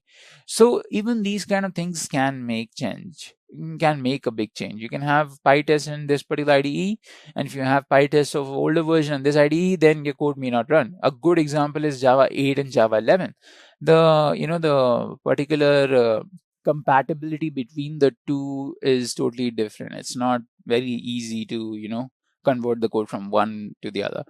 That is just an example, right? So this is a bottlenecking issue, and we can resolve that issue using another method called containerization. Now, let's see what happens when we introduce containers or containerization. Okay, now to explain what containers are. So imagine containers as private boxes in which you keep all the things that you want to keep in. So in containers, basically you will be placing a virtual environment. You'll be putting all the tools, you'll be putting your code, you'll be putting your dependencies inside of this particular box or this container, and then you'll be shipping this container like how you ship normal containers in real life. So this container will not be interacting a lot with the outside environment. So it will remain consistent. So if you ship this container itself, then all the changes that you made inside of this container will also be transferred, because you're transferring the container itself. It's like taking your laptop and giving it to the tester, which is not possible when you're developing software, right? So instead of giving the laptop itself, you just take a container and you put a virtual environment inside of it, and you basically put all the code, all the dependencies, and all the tools you need to run the code, to execute the code, to test the code, and deploy the code, all of it inside one container, and you transfer or ship the container itself without actually giving the code directly. So in the same standard delivery pipeline, if if we introduce containers, it would look something like this, where you have containers doing a lot of the handiwork, where the developer takes the environment and he takes the code and he takes the dependencies and he takes the tools and he puts it inside of the container, and then he makes all the different tweakings. If he wants to go to the latest version of PyTest, he would do it inside of the container. At least he will make that change inside of the container, and once he's made all those changes inside of the container, he ships the container itself. So when the tester receives the container, he can execute the code inside of the container, right? And this way there are no consistency issues. Why? Because earlier what we were doing it on individual laptops, where the environment can vary very differently because standardization is difficult to implement. But inside of a container, that's not the same case, because the container is basically the same environment being shipped. Instead of just giving the code, you're shipping the whole environment itself, and the tester will run the code inside of this environment where all the changes have already been made by the developer. So this time the developer says that the code runs fine on my computer, and the tester also says the code runs fine on my computer. So this is basically what containers do. They help us resolve the problem of bottlenecking.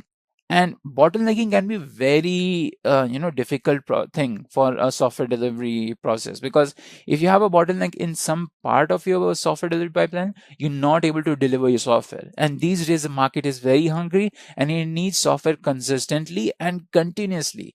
So imagine in your bathroom you have a tap, and that tap is not giving you water because there is a blockage somewhere. There's a bottleneck somewhere where the water is stopped. So you're not able to use water for yourself, right? And water is very important for us. Similarly, even in software delivery pipeline, a bottleneck can be very harmful. So that's why we use containers these days. Now there are more reasons behind it, which we will discuss just in a minute. So I hope you guys understood what the issues were before containerization was a thing and what happened after we introduced containers. All right, so what is a container? Let's dive a little bit more deeper into what a container is. So containers are software. They are a software. They're not a physical thing. They are basically software that emulate a virtual environment, or you can have a virtual environment inside of it, that wrap up all the parts of a code that you've written and all of its dependencies into a single deployable unit that can be used on different systems and servers. So you're basically taking the code, the libraries, the operating system, and the environment as a whole together, and you're putting it inside of a container, and you're shipping this container to different systems and servers wherever your requirement is. So this way you're creating a consistent environment so that there are no consistency issues. You can compare containers to virtual machines. Your containers are basically similar to virtual machines in the matter of fact that they emulate a certain environment. Virtual machines also do that. They basically are virtual machines. If you want to use Ubuntu, you can use it in a virtual machine, and if you want to use it in container, you can do so. But there is a difference. Even though containers are like virtual machines, they are not virtual machines. They behave similarly, but they are not the same thing if you go deeper dive into it. So containers have a lot of differences from virtual machines, where in containers, if you had to say, when you put an environment or an operating system within a container versus within a virtual machine, the difference is that containers are very lightweight, as in they don't have every part of an operating system. They only have the very core part of an operating system that is required to run certain processes. So in software development, on a server, you will not need a graphical user interface. Windows has a graphical user interface, but that's for us humans to use, right? For software to run, and if the only purpose is for the software to run, then you would not need a graphical user interface. So that is unnecessary. So on a container, you will not have ever a graphical user interface for any operating system. Whereas on a virtual machine, you will have that. You will have the whole operating system, not just the core parts of it. So this makes virtual machines a bit more heavier than containers, because containers only have the bare necessary parts, whereas VMs have everything. Now, when we talk about the architecture, we discuss how container acts like any other software within the host operating system. It has its own services and apps, but it shares the kernel with the host operating system. It gets the resources from the host operating system's kernel itself, whereas a virtual machine is completely isolated. It has its own apps and services and its own kernel. Now, it uses something called a hypervisor, about which we don't have to go into detail, to obtain resources. And when we talk about isolation, definitely virtual machines have more isolation than containers, because virtual machines have that type of architecture itself. But containers have adequate isolation, and that is enough. And there are a few other differences between containers and virtual machines. One of them is scalability. As we had talked about it earlier, it's easier to scale, or it's easier to scale containers, because containers are very lightweight, because they only have the bare necessary parts. They don't have everything. And it is a little bit more difficult to do the same with virtual machines. You can do it, but it is a little bit more difficult to do so with virtual machines, right? So this is basic differences between containers and virtual machines. I hope you guys understood what they are. Now let's move a little further and discuss why do we need containers. As we discuss in detail about containers, we also need to know why we need these containers, right? What does it all relate to? So we already know one reason, and we have discussed that in extensive detail, that is consistent development environments. We need our environments in a software development process to be very, very clear and without any bottlenecks. And to do so, we make use of containers, and they help us to maintain a standard set of environments across different systems, and it makes it all much more easier. Now, there are other reasons to use containers also, and one of them is microservices. Now, some of you may already know this, and some of you may get it from the context over here. Microservices, what does the word itself mean? It means small services. So whenever you're deploying a software, you do not deploy a software in a single big file. You try to implement a microservice type of architecture, where you divide the whole software into distinct parts that are interconnected with each other, and these distinct parts play a certain role in the software. So let's say that there is a food delivery service, and in this food delivery service, you have multiple different things. You offer payments, you have delivery person tracking, you have grocery shopping, you have parcel delivery, and you have your restaurants reviews and everything. So you have like 5 different services over here that as a whole form the software, that is the app, right? That is on your mobile. So even though all of these things together form an app, they are not always implemented in a single file. You will have them divided into different parts, like 5 different parts. So that is the implementation of a microservices type of architecture. Now, what role does a container play over here? A container contains all these different 5 parts. Now, all these different 5 parts will be interconnected to each other, but then if you're using containers, then this makes it very easy. Now, why are we storing all these different parts in containers? Because it becomes very easy to manage them. It becomes very easy to maintain them. That's right. Like if you have different parts in different containers, then it becomes very easy to individually manage them. So let's say you have a payment feature, and there is one team working on the payment feature, and on the rest of the services also you have different teams working on them. Now these different teams have different deadlines and different requirements to fulfill.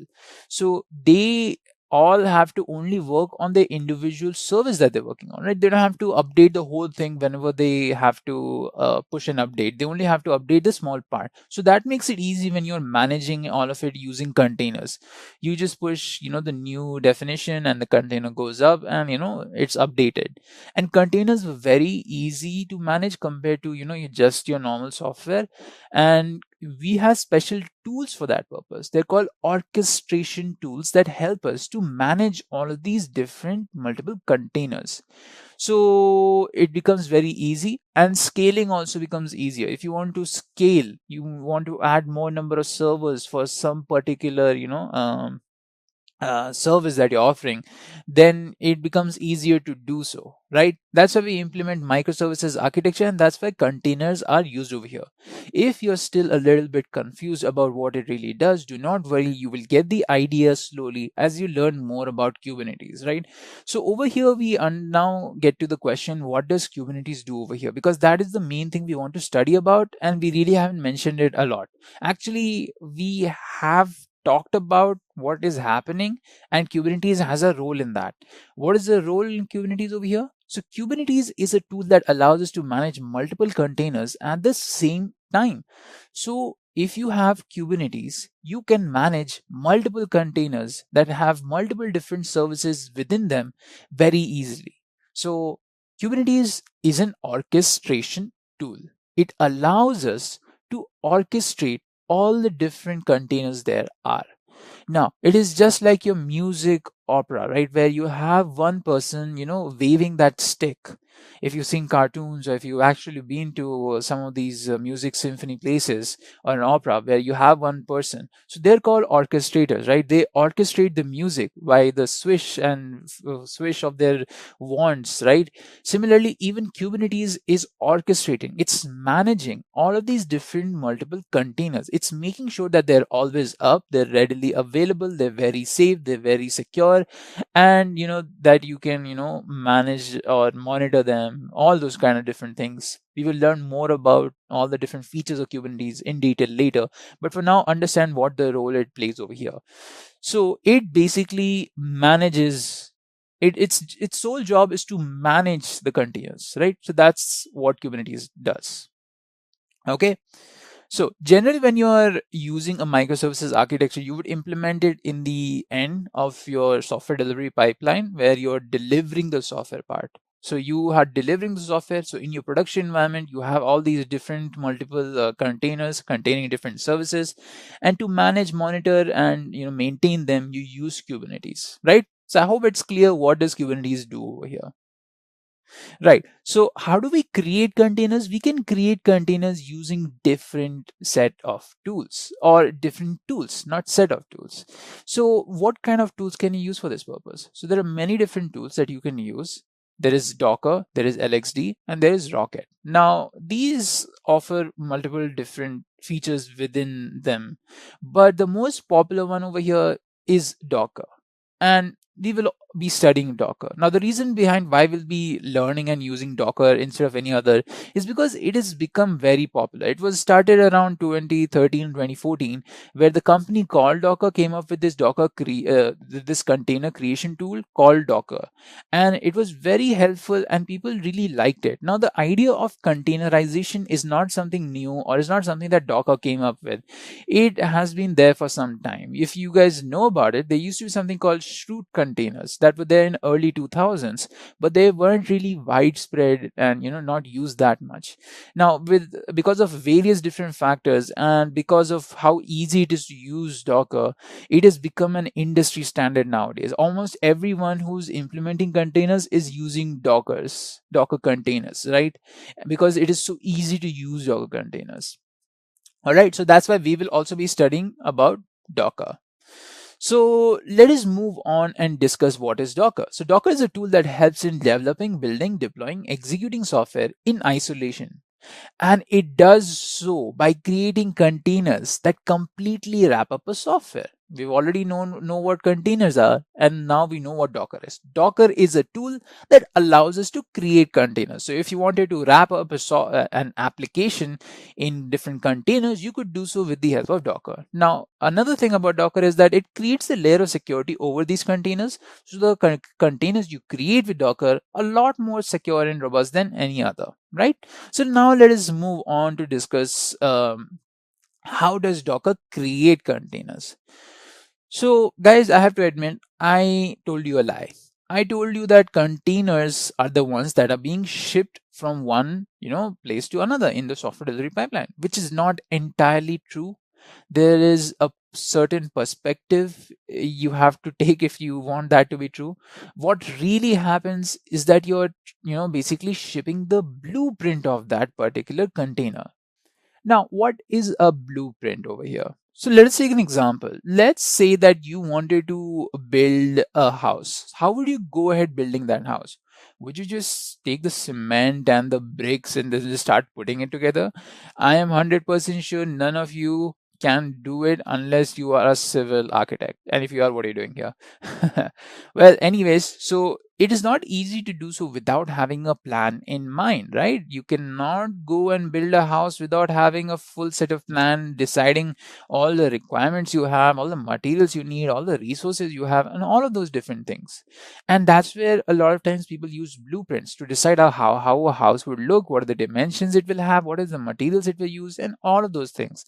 A blueprint will help you plan it all out. Similarly, even within Docker containers, you cannot create containers directly, or just think about containers and they'll just appear out of thin air like a snap. What you have to do is you have to take images. Now these images are basically blueprints. We call them basically images. Instead of calling them Docker blueprints, we call them Docker images. So Docker images are the ones that define the different set of configurations that will be there inside of your container.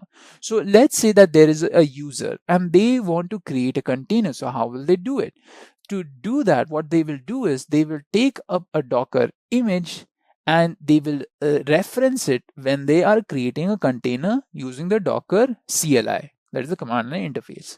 So they'll refer an image, and once they refer this image, they can create the container. So let's say you want to create an Ubuntu container. You will take a Docker image that specifies in the creation there should be Ubuntu operating system installed within the container. So once this image is referred while creating a container, the container will have Ubuntu operating system within it. All right. So I hope that clears it out. When you want to create a Docker container, you have a Docker image, or you create a Docker image of your own. Like you can pull it from someone else, or you can create your own. Now, how would it happen in a software delivery pipeline? So a developer would define the requirements for his software to run inside this image. He may create his own custom image, or he may give this requirements to a person whose dedicated job is to create images, right? You can have that kind of job also. So once that image has been created, this image is uploaded to a cloud from which it can be pulled anywhere whenever required. So when the building process is happening, where you're taking the code and the libraries and everything together, in that you would pull the Docker image also onto the particular server or infrastructure where you are building, and there you will run this image so that it becomes a container. So instead of just shipping the container, you are basically sending the image. So because the image is easier to share and collaborate with. So when the tester is testing the software, first he'll pull the image, and once the image has been pulled, he will run this image to run the container. All right. So this is basically how your Docker creates containers. Again, you can think of them like a blueprint architect draws up before anything else for constructing a building. So Docker images are very similar to blueprints. They basically define their definitions of your containers. All right, so what is Kubernetes? Let's dive a little bit more into detail about what Kubernetes is. Kubernetes is an open source container orchestration tool that allows us to manage multiple containers in different types of environment. So it is an open source tool that is basically an open source orchestration tool. It allows you to manage multiple containers in different types of environments. So it's basically what I've told you before. Its role is to basically manage different containers wherever it is required to do so. A big pro about Kubernetes compared to other orchestration tool is that it's very robust and a secure orchestration tool, right? Compared to other orchestration tools. So do you guys know about any other orchestration tools? Well, there are some, like Docker as a company. Even though I've come up with a tool called Docker to create containers, they've also come up with a tool to orchestrate those containers also, which kind of makes business point of view, it makes sense, right? If you're creating containers, you want to create a tool that manages those containers also. So they came up with something called Docker Swarm, which is somewhat similar to Kubernetes, but it is not as good as Kubernetes. Even though Docker has mastered the art of creating containers or creating a tool that allows allows you to create containers, Docker Swarm isn't really up to the mark. Kubernetes is way better in that particular fact. Now, Kubernetes is something that was developed by Google, and after they finished making it and using it all up inside, they basically made it open source for everyone else to use it. So everyone else also got the spoils of what Google had, and then they also started using it, and now Kubernetes has become an industry standard. So you would use Kubernetes in conjunction with Docker many times, and you would be using that in your company. Now, in a lot of times, you will not use Kubernetes directly.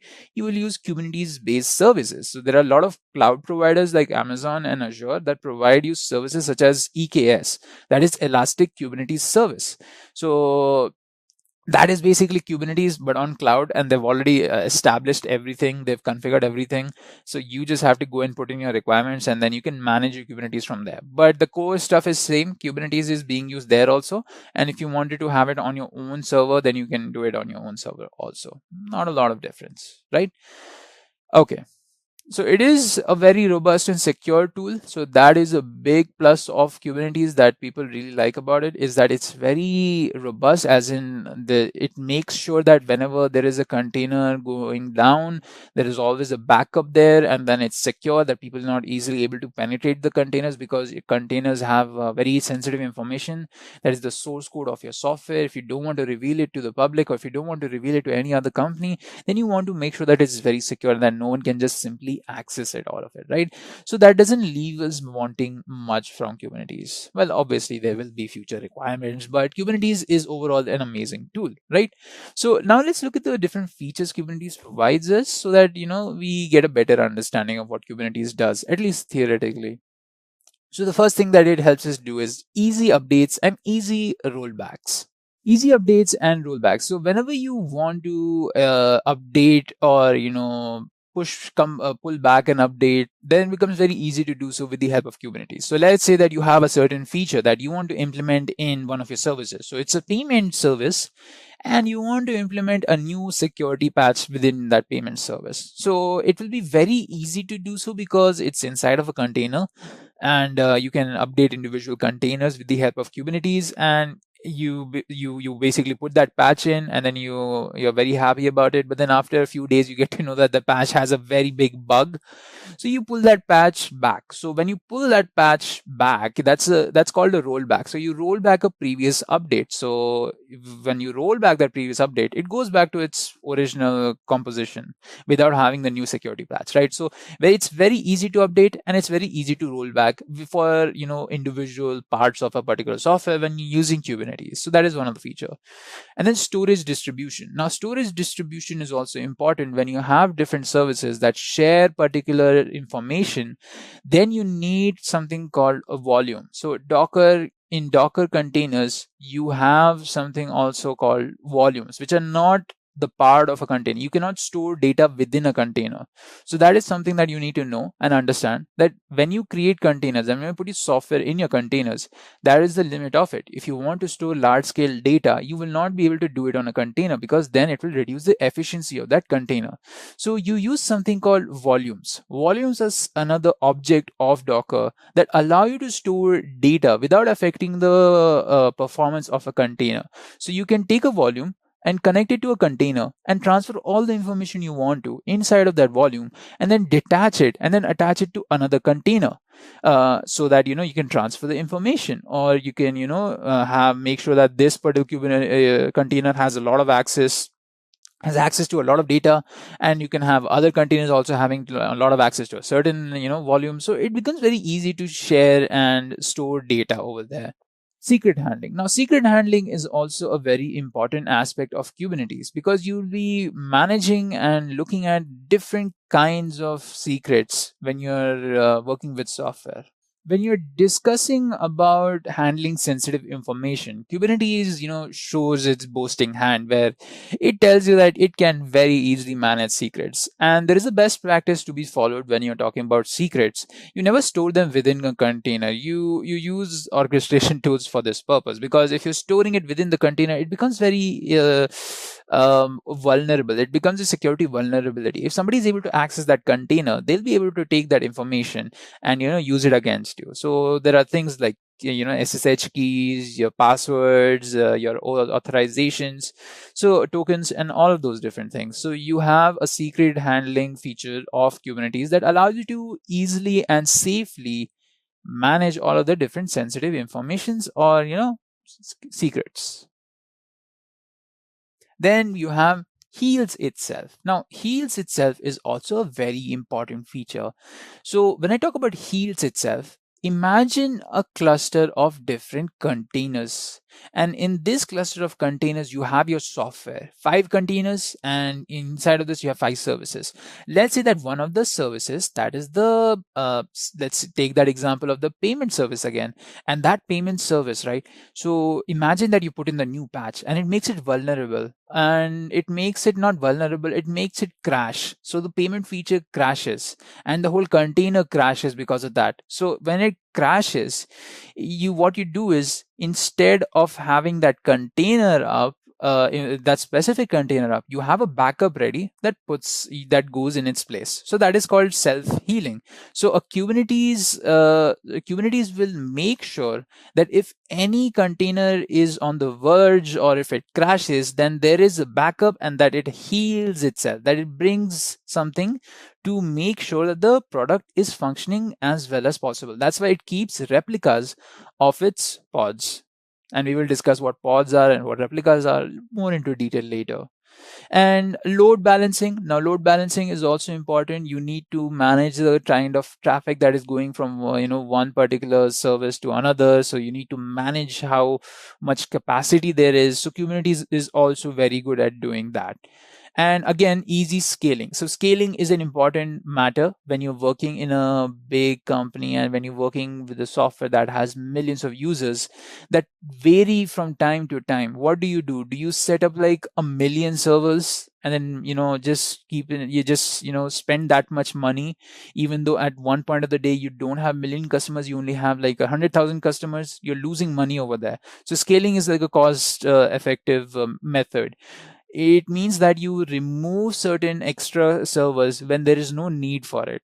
And there is auto scaling where it automatically detects how much traffic is coming in, and accordingly it keeps that set amount of servers. If more people are coming, it scales it. Once it scales it, more people can come in. And again, scaling plays into matter of fact where you have more services to add. Let's say that you have more services to add to your software, like instead of the payment and other features, you want to add a new social platform or a video platform, streaming service within your food delivery app. So you can do that also with the help of Kubernetes, where you introduce more particular services, and that is scaling your business, right? So it allows for easy scaling of any kind of operation over here. So Kubernetes has a lot of different features that really help it to manage our software, and that's why Kubernetes is amazing.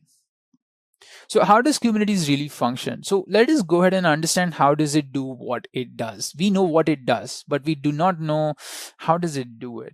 So let us look at the collection of nodes. So when I say nodes over here, I'm trying to say servers. So individual servers will be called individual nodes. So you will get to know why do we call them such, and what is the implication of this. So there is always a manager node and there are always worker nodes. So on your manager node, you'll have the manager components, and this manager node will be managing all your worker nodes. All right, and all of it will be called a cluster. Now in each of your worker node, you will have something called a pod. So this pod is basically something that your Kubernetes is handling. And inside of a pod, you'll have multiple containers. So whenever you're working with Kubernetes, each Kubernetes will be basically handling different pods of containers, and each pod will have multiple containers. So now we know that inside of a worker node, you can have a pod. Now, a pod is basically a logical set of containers that may be required for a specific application. So if you have a food delivery app, and inside of that app, you have different parts, each part would need its own pod. So if there is a payment feature, then the payment feature will have its own pod. Now, there may be one or there may be multiple containers within a pod. That is based on a requirement. And if you have multiple containers, that means you are doing an advanced use case, right? So taking that example in mind where you have different features and each feature will be represented by a singular pod, right? So we know now what a pod is. So now let's look at the Kubernetes node cluster where you have one manager node that manages all the worker nodes. And then inside of each of these worker nodes, you have multiple pods, right? And each pod is representing a feature. Keep that in mind. And I want you guys to differentiate the word service from feature, because I use service a lot in my previous examples, but I don't want you to get confused when it comes to talking about the Kubernetes components, because service in a Kubernetes architecture is totally different than what we were talking about earlier. So totally erase that part from your mind, and we'll be discussing a new what service is. For now, understand this is what a Kubernetes node cluster would look like, where you have one manager node that is managing several worker nodes, and in which you will have multiple pods. We'll see an in detail breakdown of this when we go a little further. For now, let us understand the Kubernetes components. So there is something called a service. So let's say that you have 3 pods, and these 3 pods basically do what you want your application to do. So you have everything you need. You have 3 pods, and these 3 pods basically allow you to basically pay for something. But how does the customer actually access these pods? Does he have to go directly access the IP address of the pod, or what? Because even that is actually not something you would allow, and it's not a part of a best practice. It's not even safe. So instead of having the customer directly go to the pod, you have something called a service. Now, within Kubernetes, service is something that represents a logical set of pods. So if you have your payment feature, and that payment feature compromises of 3 pods, then that particular, set of 3 pods will be accessible through a service. Now, even within a service, there are different types of services, and these services may not always be accessible to the external URL, or it may not be accessible to the customer outside. There's only actually one kind of service, that is where it is possible. But even in that case, you don't expose your service externally. So within Kubernetes, you will have multiple services that will represent different parts of your application or part of your software. And these services will be connected by another thing called an ingress. Now, an ingress is used to make an external access of an application. So if you want to have an external URL through which your customers can come and access your application, then you make use of an ingress. So you'll have one ingress, and within one ingress, you'll have multiple services that will have multiple different roles. And within those services, you will have different pods. So let me visualize it for you. You'll have one ingress, you'll have multiple services here. So for service 1, service 2, and service 3, and within those services, you'll have multiple pods that represent each of the services. So each service represents a logical set of pods that totally is like a gateway. And the ingress is basically used to give external access to the whole application to the user, right? So this is the whole cluster architecture. Now, let's look at the Kubernetes cluster. Again, it is the manager and node thing. We are just going to dive a little deeper into it and understand what are the different working parts of it. So over here, you can see that there are many different parts inside of the manager, and there's something called kubectl also. I'll tell you what all of these things do. Let me just show you what are the other parts that are there. So there's something called etcd also, which is plays an important part in this whole architecture of Kubernetes. And then you have the worker node also. Now I've only shown one worker node over here, but you can have multiple worker nodes, and within worker nodes you have things like kubelet, kubeproxy. You have different pods, and within these pods will be created using some kind of container creation platform like Docker. If you're not using Docker, you can use some other container creation platform, and this worker node will be connected to the manager node through the help of the API server, and there'll be a connection to the external host from the kubeproxy also. So this is basically what your Kubernetes architecture would look like, right? So this is something we saw earlier, where we saw the manager node and worker node, where we just saw the front facing of it. We didn't see anything inside of it. Now we're looking at the inside of it. So this is what the client slave architecture looks like. Now let's go through all of these things one by one. So there's something called kubectl. Now kubectl is basically Kubernetes' command line interface. It's something that you use to give commands to Kubernetes to basically do whatever you want, whatever perform operations you want to perform. You would do so using the help of kubectl. And inside of manager, you have three main important things. First is the API server. Now API server is basically the one that is responsible for communicating any operation that we want Kubernetes to do, and it will basically communicate those responsibilities or those requirements to whoever it needs to be communicated to. Now you can always increase the number of API servers that you have if you want to basically expand your basically the amount of traffic that you want to take in. And if you just want to increase the number of API servers, there is an option for you to do that. And it serves the big purpose of dividing the workload between a lot of the other servers. Now there is another important thing called etcd. Now etcd is very important because it has a lot of different information. So it has things like sensitive information. It keeps sensitive information, and if any part of this particular worker node, any container wants to access the pod, wants to access any sensitive information, then it has to do so by asking for it from etcd. And it also has a lot of different information, like things that are required. It has a lot of different config files. It has things that are required to run Kubernetes itself. To run Kubernetes, where's the knowledge coming from? The knowledge is stored in etcd for that purpose. And a lot of different configuration files are also stored in etcd. Now it is not strictly a part of manager node, but it is a part of your Kubernetes cluster architecture, right? So that is etcd. Now let's talk about the control manager. Now control manager is basically used to control all the different controllers there are. You have node controller, you have service and account token controllers, you have endpoint controller, and you have replica controller.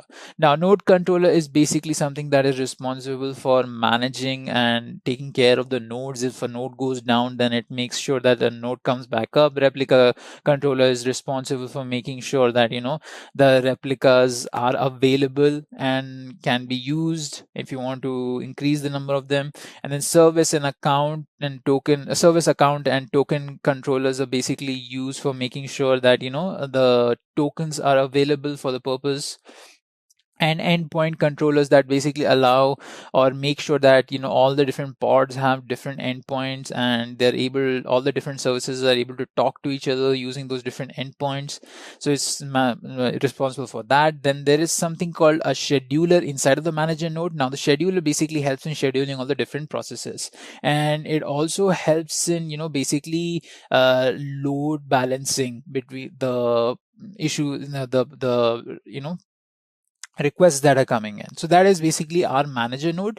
Now let's move on to talk about the worker node. So in worker node, we have a lot of different things also, where we have Docker, where we have kubelet, we have kubeproxy, and inside Docker we have different pods. Now we already know what pods are. Pods are basically a logical set of containers that form an application, and these pods are created by Kubernetes, but Kubernetes takes the help of a container creation platform like Docker. In this case we are using Docker, but if you wanted to use some other container creation platform, you could go ahead and make use of it. But here we have mentioned Docker because Docker is the most popular one, and Docker is the one that I know also. So there are other things also. You have things like proxy, kubeproxy. Now kubeproxy is basically a service that runs on every worker node. So as I said, there is not just one worker node. Just for the sake of clarity, I have included only one worker node over here. So but there will be other worker nodes also, where you will have kubeproxy running on each of them. Now what this kubeproxy basically does is that it gives these particular worker it gives access of the services to the hosts that are there on which these worker nodes are on. And basically it does a little bit of load balancing from here and there. It does some extra other tasks also, like making sure that any new pod that is coming up is healthy or not. It also helps in managing secrets and different volumes there might be, but its main purpose is to serve as a proxy where it allows external host access to the pods, right? So that is your kube proxy. Then we have kubelet service. Now kubelet service basically tries to make sure that information is being received and being sent from the control panel, or basically your manager, right? So if a manager has some request that is being coming from kubectl, that is coming from the user, so that request has to be given somehow to the workers, to the pods. Like if you want to update a particular product or a particular project or app, you will send that request, and it will go to the kubelet, and from there it's basically going to apply the changes whatever there are. So basically kubelet is responsible for managing all the pods. So these are the different parts within your manager node as well as your worker node. So I hope you guys understood what they were, right? So now that we've understood all the different components, the whole cluster and the architecture within that cluster, we can move on to discuss what Kubernetes is and how we can go ahead and install it and set it up. So it is a little bit of a difficult process, and we will be doing this using Ubuntu Linux, right? So to use Kubernetes, we need a bit of power also. So what we are going to do is basically we are going to launch an Ubuntu Linux server using AWS. AWS is a cloud service, and what we're basically going to be doing is we're going to rent a server for free, and on that server we're going to be running our Ubuntu Linux. It makes it very easy, and it gives you a little bit of practice in real life also, because these days not everyone won't have on-premise servers where they will install Kubernetes. But they'll be using cloud services like Azure and AWS. So I'm just going to scroll down and choose the AMI I want. Now I'm not going to go into a lot of detail on how to choose the AMI that you need to and what to do once you do it, how to configure it. But I wanted to show you one thing over here. That is the requirement. Now we're using EC2 service. Within EC2 service, we've chosen Ubuntu as our operating system, as our AMI, and we are going to be using T2.medium as the type of instance we're using, because Kubernetes requires a lot of power and we need at least 4 GBs of RAM, right? So that's what I'm going to be doing over here. We have 2 CPUs and 4 GB. So I'm going to go ahead and click on configure, and I'm going to launch 2 instances, because we are going to be setting up a master slave architecture over here. So we need one manager and one worker node. So remember, these nodes are basically your servers that we are starting. So let me just go ahead and create a new security group, all traffic, anywhere, review and launch. I'm going to choose my keys, acknowledge, and then launch instances. Right, so we are basically launching these instances. It takes a few seconds to launch them. Once they're launched, what I'm going to do is I'm going to connect to them using as a SSH client. But before that, let me go ahead and name these. So I'm going to name this one worker, and I'm going to name this one manager. So you guys can see what we're going to do. We're going to emulate our master slave architecture that we just saw in theory. All right, so I have my master over here. So I'm just going to open my SSH client. Now, instead of opening an SSH client, you can just use any terminal to access it by using an SSH command. But it's easy for me to use an SSH client, so that's what I'm doing. So I've loaded up my settings. I'm gonna copy my IP address, and I'm gonna paste the IP address so that we can access it. All right, so we're just gonna wait for the instance to finish loading up, and then we'll open it up. All right, so it's done loading up, and we can open it. All right, so I'm gonna click over here, yes, and I'm gonna log in as a Ubuntu user. Great. So now we have basically logged into our Ubuntu server. So that is great. We can do anything that we could do on normal Ubuntu over here also, because this is Ubuntu server basically, right? So what are the steps for installing Ubuntu? So there are quite a few steps. So let me take you through all of those steps. So the first thing we need to do is we need to update our apt package manager, right? So what I'm going to do is I'm going to do sudo apt update. So this will basically update the Ubuntu's package manager, that is apt, so that we don't have any issues. We have the latest information. And once this gets updated, we can move on to the next step, that is to install Docker. Now again, the platform we are using for container creation is Docker. And let me show you the steps. Sudo. Now you can use apt-get, or you can just use apt, right? So I'm going to go ahead and press enter, and this will install Docker for me. Now, if you were setting up a proper environment for Kubernetes, this is not how you would do it, because this Docker version may not be the latest version. And this is because the package manager has a certain address where it goes to download Docker and install it, and that address may not be updated. Almost like a lot of times it's not updated to be the latest version. So to get the latest version, you need to go to Docker's own website, and in their documentation they give the correct address for the latest version. You can just copy that using wget and install it after you get your keys. So now that I've installed Docker, I'm just going to check if Docker is properly installed or not. So I'm going to do docker-versions. Docker is installed. We can move on to the next step, that is to start Docker. So let me just go ahead and paste this command. So this command is basically sudo systemctl start docker. So this should start up Docker. Right, so now we're going to do the next step, that is to install a certain set of packages. Actually, one package, that is our apt transport HTTPS. This is for transferring stuff over the HTTPS protocol. All right, gives us an error. This is because we did not give it root access, right? And we don't need apt-get, but you can still use that. I'm going to press enter. It will start downloading the apt transport HTTPS package. All right, it still says access denied. So let's get root user access. And I'm just going to copy this again, and I'm going to paste this. So the command is apt-get update, and then apt-get install. -y basically means yes. If it asks yes or no, then I'm going to press enter. So we just needed extra root access. So we're just going to leave it at super user access over here, so that we don't get any of these issues again. Now I'm going to come back over here, and we're going to do the next command, that is curl-s https //packages. Let me just copy this, come back, paste it over here. Right, so these packages are so what we're basically doing is we're going to go ahead and get the key, so that when we download Kubernetes, we can use this key to access it, right? So while we're downloading it, not while we're downloading it, to download it, right?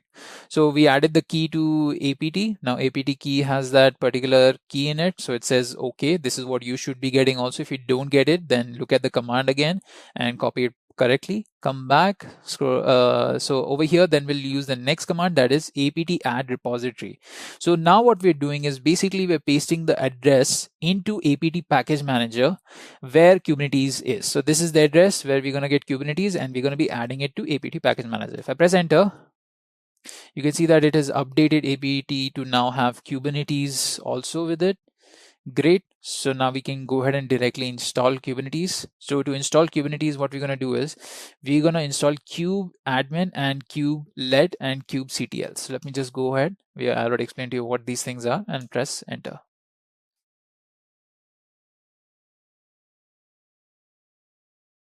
All right, now that we installed all of those different things, we can go ahead and check if the kubeadmin is installed or not using this particular command.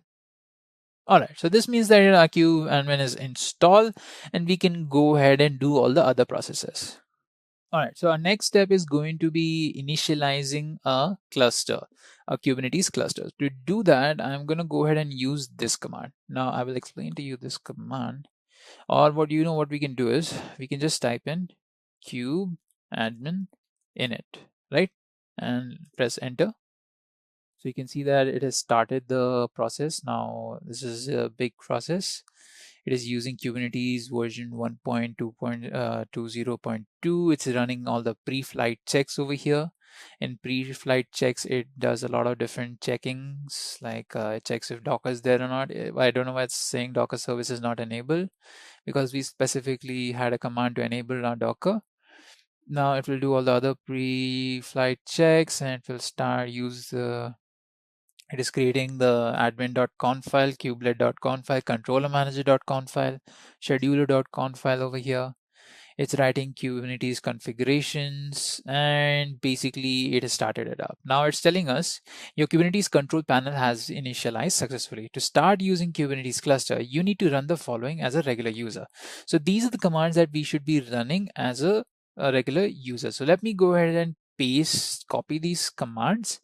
And what we will do is I am going to basically run this as a shell script because I'm a little bit lazy in typing all of these commands one by one. So what a shell script is, it basically is a script where you can type in all the commands that you want to and run it in one go using the sh command. So it will run all of these commands. So we ran all of these commands. All right. So next thing that it tells you is you should now deploy a pod network to the cluster. But before we go ahead and do this, what we really want to do is we need to attach our worker nodes, right? So before I actually deploy, I want to go ahead and install Kubernetes on my worker node, and I want to use this particular command to make my worker node join my Kubernetes cluster. So let's go ahead and actually open up our worker node. So we have to do the same thing over here. I'm going to come back and select the worker node, and I'm going to open it using an SSH client. So the SSH client here I'm using is PuTTY, but if you guys want, you can go ahead and directly use the SSH command itself in any terminal. Yes, and I'm going to log in as Ubuntu. Now to distinguish this from others, I'm going to go ahead and change its color a little bit.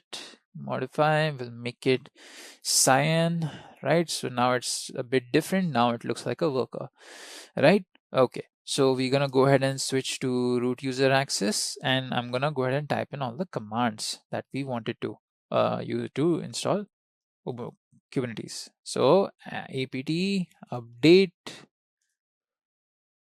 So this will update it, then we'll install Docker on this. apt install docker.io-y. So this is the command to install Docker. Now remember, if you are not accessing this as a root user, you need to add sudo prefix to any command over here, right? Since I already am a super user, I do not need to do that. Now generally it's a better practice to not be a root user to do all of these things. You should be using the prefix sudo, but just for the sake of practice, we are doing this. All right, so now that we've installed Docker, let me just make sure the installation is fine. All right, the installation is fine. And now I'm going to go ahead and install the apt https package. That is, yeah, so that is the apt transport https curl package. So let me just install that. It's going to start installing it. Now that we're done with that, we're going to again get the key. So I have to get the key and add the key, and I got the OK. That is great. Now I'm going to go ahead and add the address for Kubernetes into my apt package repository. Package manager, sorry. Yeah, I'm going to come back and I'm going to install kubeadmin, kubelet, and kubectl.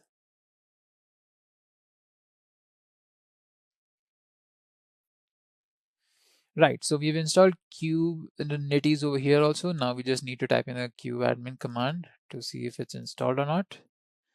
Sorry, we don't need the hyphen.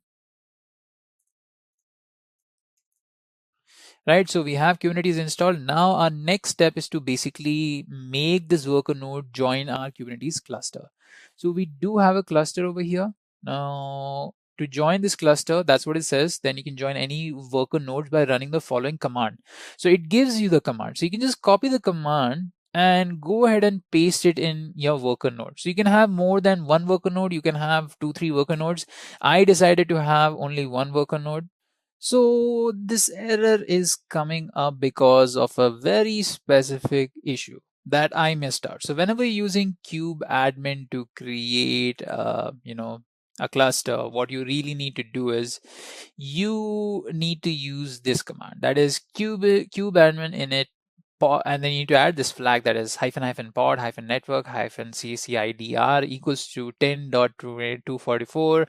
So this is basically a virtual network that the pods will use, and if you don't do it, this is the error you get. So that's why I have reset it. And if you guys were following me, what you guys can also do is you just type in qadm and just type in reset, and it will reset your cluster so that you can start the whole process again. Now that since I've already done that, I can take in the new command, and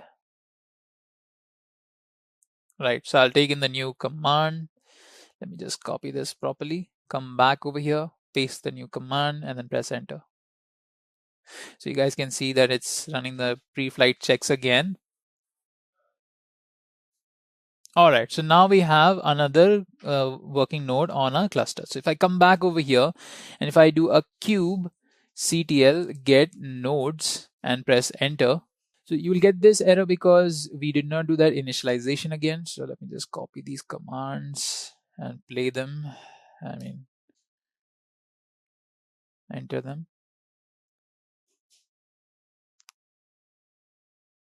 Copy this command, paste it.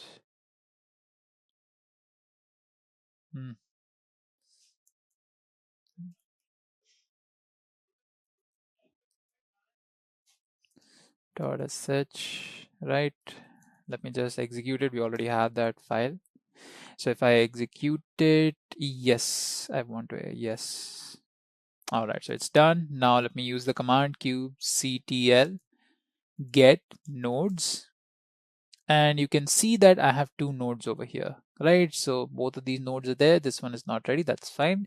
And we have the 2 basically nodes. If I just cross-reference using the IP address, I can see that the IP addresses are correct. This is 2219, this is 2219, and this is 29225, and this is 29225. Great. Now I've basically launched my Kubernetes cluster where I have a master slave architecture, right? So this is great. We've installed it and we have set up a Kubernetes cluster also. Now let's move on to the next part of this. Okay, now let us talk about YAML files. Now the full form of YAML is YAML ain't markup language, right? So YAML is a superset of JSON, and whenever you want to use YAML files, you're using it for the purpose of configuration. Now you use YAML files in a lot of different places. If you use Docker before, then you know that you have to use YAML when you're working with Docker Compose. Docker Compose. There you create a Docker Compose.yaml file, and generally whenever you're using a YAML format, you have to understand that you are creating a configuration. Now configurations are generally set of settings that allow you to define how a particular machine is going to run, or how a program or a software is going to run. If you create a .conf file, that is for setting different kind of configurations, but let's keep that aside and now understand how we can go ahead and write a YAML file. Right. So to write a YAML file, you need to understand there are 2 different types of structures. The first structure is maps, right? So the maps structure is basically your key value pairs, where you write a specific key and you give a value to it. So if you're using kind as a key, you have to put in, deployment or volumes or service or ingress, whatever object you're creating from in Kubernetes. Or if you are using, the specific Docker image, you have to mention the name of the Docker image you're using, and you have to mention key as image, and then you have to mention in value the Docker image, or in the starting itself what kind of API you're using. If you're using apps/version1 as the API, then the keys will be the API and the value will be the basically whatever API you're using. So it is defining what specific things you're using. It is setting the settings, right? So that's what maps is. Right? Okay, now let's move on and discuss lists. So lists is somewhat similar, but it is different in the matter of fact that you have one argument, and within that argument you have multiple lists. So if you wanted to give certain values for a specific thing, like for example, if you're setting up a deployment in which you are setting up a specific Docker image, right, and you wanted to specify different settings or different things about the Docker image, then you'll have to mention the argument, and then within the argument you have to mention what is the container port at which it is open, what is the name of the Docker image, what is the name of the whole thing. So that's how you come up with list. So we will go through both of these things when we're actually going through a .yaml configuration file. So where do we use YAML files in Kubernetes? So in Kubernetes, you're using the YAML files to basically, make all the configuration changes. So let's say you have an API and you want to make any configuration changes. You will basically open up the YAML file and make those changes. Or if you want to do that in a scheduler, you would go ahead and open up the schedulers YAML, the configuration file, right? So that's where you use YAML files, and you use YAML files in Kubernetes to create all the Kubernetes objects. Like if you wanted to create a service, or if you wanted to create a set of different pods, or if you wanted to create the ingress, right? That's where you would use the YAML file. Now, why do we use YAML file in Kubernetes in the first place at all? So there are several reasons. So the big thing about YAML is that it's very expressive and it's very easy to read. Even you, as someone who's not a lot of idea about Kubernetes and the configurations that you have to set in Kubernetes, you can always read through the configuration.yaml file for any deployment or anything and understand what is going on, right? We will see that when we actually look at a YAML file. It is very easily basically readable by humans. And it is very easy to use also. If you want to make any changes, you have keys and then you have to just adjust the values for it. Instead of having 3 replicas, you can have 5 or 6 replicas. So you just have to go to the .yaml file and make that change that you want to. Another great thing about YAML files is that it's very easily portable between different kinds of programming languages. So it increases your migration abilities also. And YAML files have a very generic structure, or more like a more consistent structure, so that it can be used in different kinds of places. And when it gets communicated through the API, it gets converted into JSON also many times. It basically gives you a lot of flexibility. You can create a very complex things while using YAML, right? It can be very configuration YAML file can be very long, and it can be very easy to make. Now, there are some hiccups when you think about creating YAML files. And one of the most important ones is knowing when to add a space and knowing which value to enter, right? Because you need to know what to change. If you don't know what to change, what will you change, right? So let me open or show you guys a YAML. Over here in my notepad, I have a YAML file. And you guys can see this is my YAML file for launching a particular set of pods, two pods on the Kubernetes cluster that we have launched. And let's understand this one by one. Now, as you guys had seen, there are 2 structures. There's the mapping structure where you have one key and you have one value for it. So for API version, you have app/v1, you have for kind, you have deployment as the value, and then you also have lists also. Within containers, which is an argument, you have many different arguments here. Like you have name, you have images, you have ports, and you have container port at which it is open, and all those things. So this is how it follows that particular structure. Right now, let us go through all of these different key value pairs one by one. So we have API version, which basically dictates what kind of API you want to use for what object, right? So app/1 is a specific API that allows you to create deployments. So in API version, you have to make sure that whatever API you're using has that specific kind also. So here with apps1, we have deployment in our kind, and for the deployment, we have specified some metadata. And within the metadata, you can see there are different lists of things. You have names and labels. So the name is Apache Web Server. Now the name is Apache Web Server over here because we are going to be launching Apache Web Server or on our cluster. So you can call HTTPD also. In the name of the image is HTTPD. So that's why we mentioned that, and that's why we mentioned the name over here. So this is basically metadata. It really doesn't affect a lot of different things. But there is something important even within metadata, that is labels. So in labels, I mentioned role, and with role, we mentioned Apache server as the role. Why have we mentioned this? Because we want to make sure that this comes under the name of Apache web server, and we can basically match these labels.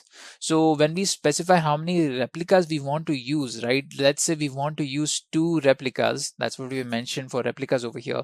We've matched with the label over here, that is Apache server. And similarly, even in the template, we match the role as Apache server.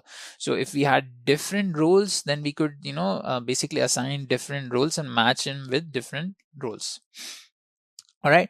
So now if we come down and we talk about the image that is being used, that is the part where Docker comes in, right? So for containers, we mentioned the name of the container is going to be my app, and the image that we're going to pull is HTTPD. So what will happen is, it will look for the HTTP image online, and since it will actually look for this image locally. So if you have this image locally, the image will be referenced very fast and the containers will be created very fast. But since it is not there, because I know in my server I have not installed Apache web server image or downloaded it, it will basically look for the image online, and once it finds it online, wherever the address is, it will pull it locally. And once it pulls it locally, it will refer this image.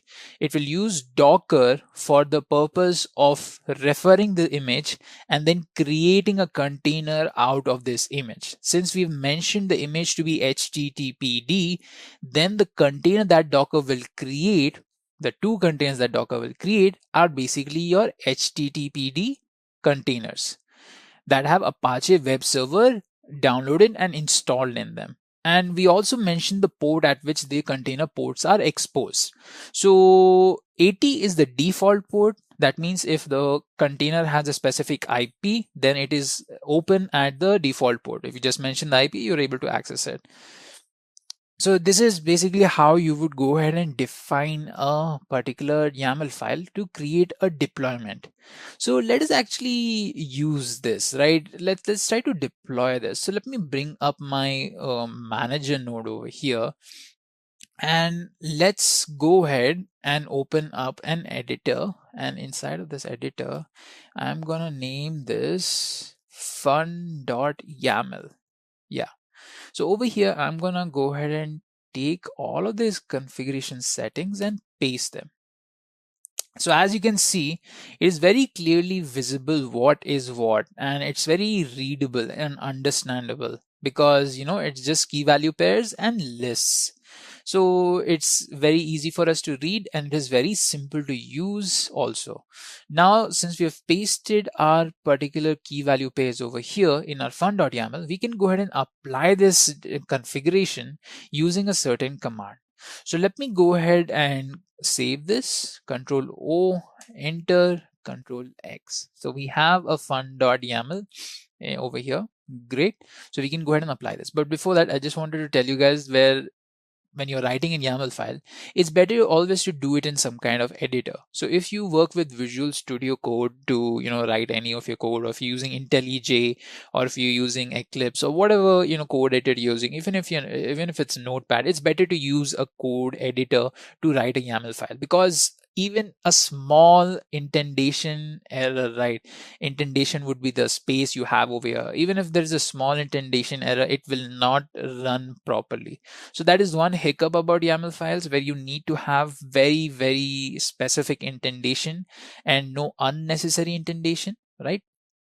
So you have to keep that in mind. So never write it within a terminal using a editor on a terminal itself, right? It's easy to do that, but I would not recommend for you to do this. Or you can, if you're brave enough, you can always go ahead and do this and try this out. So, right. So let me just go ahead and apply this. So first I will see if I have my nodes or not. kubectl get nodes. We have our nodes. Okay. Now what we're going to do is kubectl apply -f, and I'm going to mention the name of my deployment, that is fun.yaml, and then I'm going to press enter. So we got an error. That is, it's telling us that my app, a lowercase label must be considered lowercase alphanumeric. All right, so let us go ahead and make this change. So I'm just going to open up my fun.yaml, and we're going to go ahead and change the name of my app over here. Save this, Control O, Control X, and let us try and apply this again.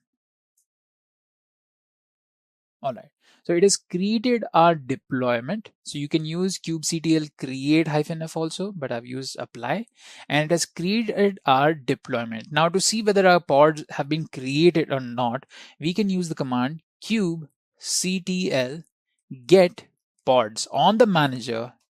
Okay, so once you type in that command, it will show you the name, the ready status, whether it's ready or not, the status, the restarts, and the age. So it just started 21 seconds ago, and it's showing that it's still pending and it's still in the ready state. So if we keep on checking it on regular intervals, we will see that the status has changed a little bit.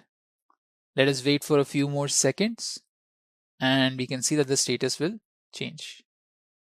If it's still not showing up for you, then there is a chance that your network plugin has not been added by default, right? So if this still does not come, please try and go ahead and apply this particular command. What you can do is you can basically take this command kubectl apply -f, copy it and paste it. So it's a network plugin that we should have done actually earlier. Now that we have applied the network plugin, let's try this again. kubectl get pods. So it will still take a few seconds. If it still does not, I would recommend installing it again, and this time, putting this command before you start the pods. So to avoid any confusion, what I will do is I will put this text file up in the right order so that you guys can install it properly. So you guys can refer to this installation and use it to install so that you don't face this error. But as we can see, the container is being created and it's running, and we have both the pods up. So which is good for us because both our pods are running, and you can go ahead and get a description. You can get a more brief information about all of these pods, where they are running and everything. And there is something interesting. You can run Docker commands also over here. So if I did a sudo docker ps, you guys can see all the different containers that are running over here. And they all serve different purposes for Kubernetes to run also. And same with our worker node also, sudo docker ps. Yeah. So if you wanted to use Docker side of tools, and if we do kubectl get pods -- all namespaces, you guys can see where all the different pods are occupying the namespaces. Now these are the two ones that we've launched, and then you have a lot of them that are running by default, right? So it gives you the ready status and all of that, and you can get a description also. So if we type in the command kubectl describe pods, you will get a description of all the pods. If we scroll a little bit more up, this is where we typed in the command, and you guys can see for each pod it gives you the name. So for Apache web server, this particular pod, it gives you the namespace. So the namespace is default. There is no specific priority. It tells you what node is it on, what virtual private IP it's using, and what time first started, what are the labels for it. So you can see role equal to Apache server. It is added as metadata for it. And you have annotations, the status of it, whether it's running or not, the IP address of this particular pod, and who is it controlled by. And then again, containers, you can see the name of my container, the container ID that is being used. So this is the container ID, the image name and the image ID that is being used, the port at which it is open. It's open at the port 80 using the protocol TCP. The host port that is open, it's not open at any host port, so that's fine. And the state is running for this also.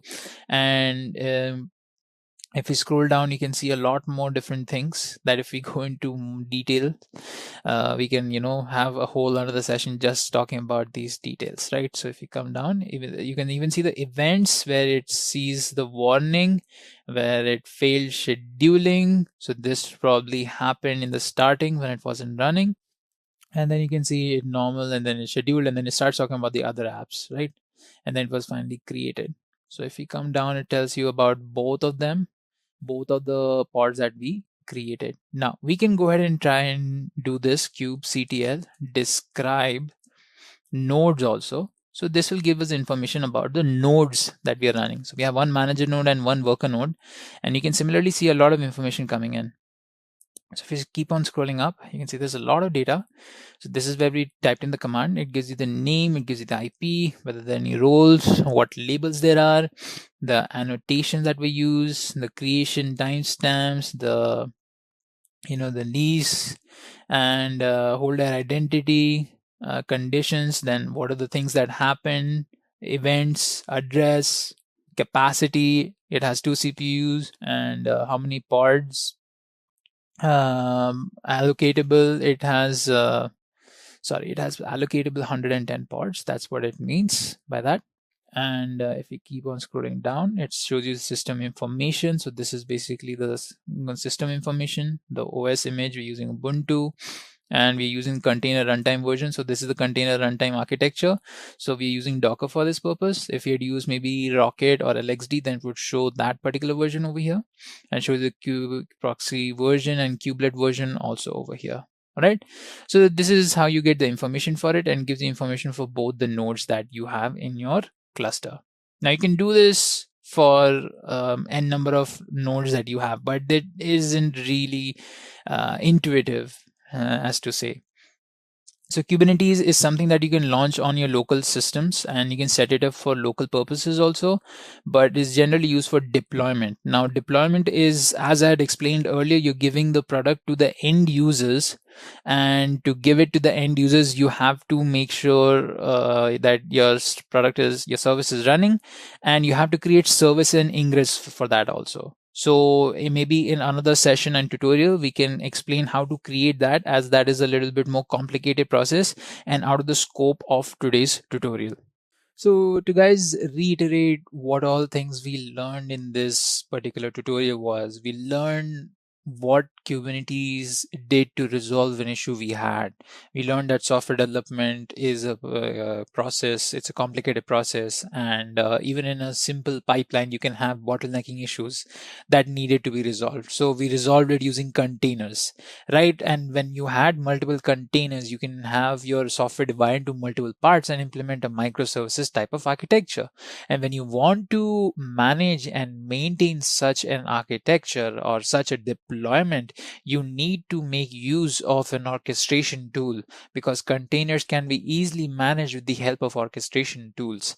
And hence we use Kubernetes. Kubernetes is an orchestration tool that allows us to manage the multiple containers that we're launching, right? So we learned what Kubernetes is, and then we talked about what are the different features of Kubernetes, how it heals itself, how it's you're able to easily scale, and how you're easily able to update and do rollbacks. And then we talked about the cluster of Kubernetes, where you have one manager node. It's a master slave architecture where you have one master and multiple slaves, or one manager and multiple workers, and in each worker you have multiple pods or a single pod, depends. And in each pod you can have either one container or multiple containers, right? And then we'll also learn how the whole flow is, where you have one ingress, you have multiple services, and within multiple services you have multiple pods. So that is the networking part of it. And then you have we dived a little bit deeper into talking about the whole architecture, where we discussed what is inside a manager node, the API server, the scheduler, the control manager. Then we talked about the etcd, how it is important for storing certain information that is required for Kubernetes to run. We talked about what is inside a worker node, the kubelet, the kube proxy, and the Docker, container creation, container runtime creation platform, and then you had pods inside of it. Then we learned how to install Kubernetes, where you have a multifaceted steps, right?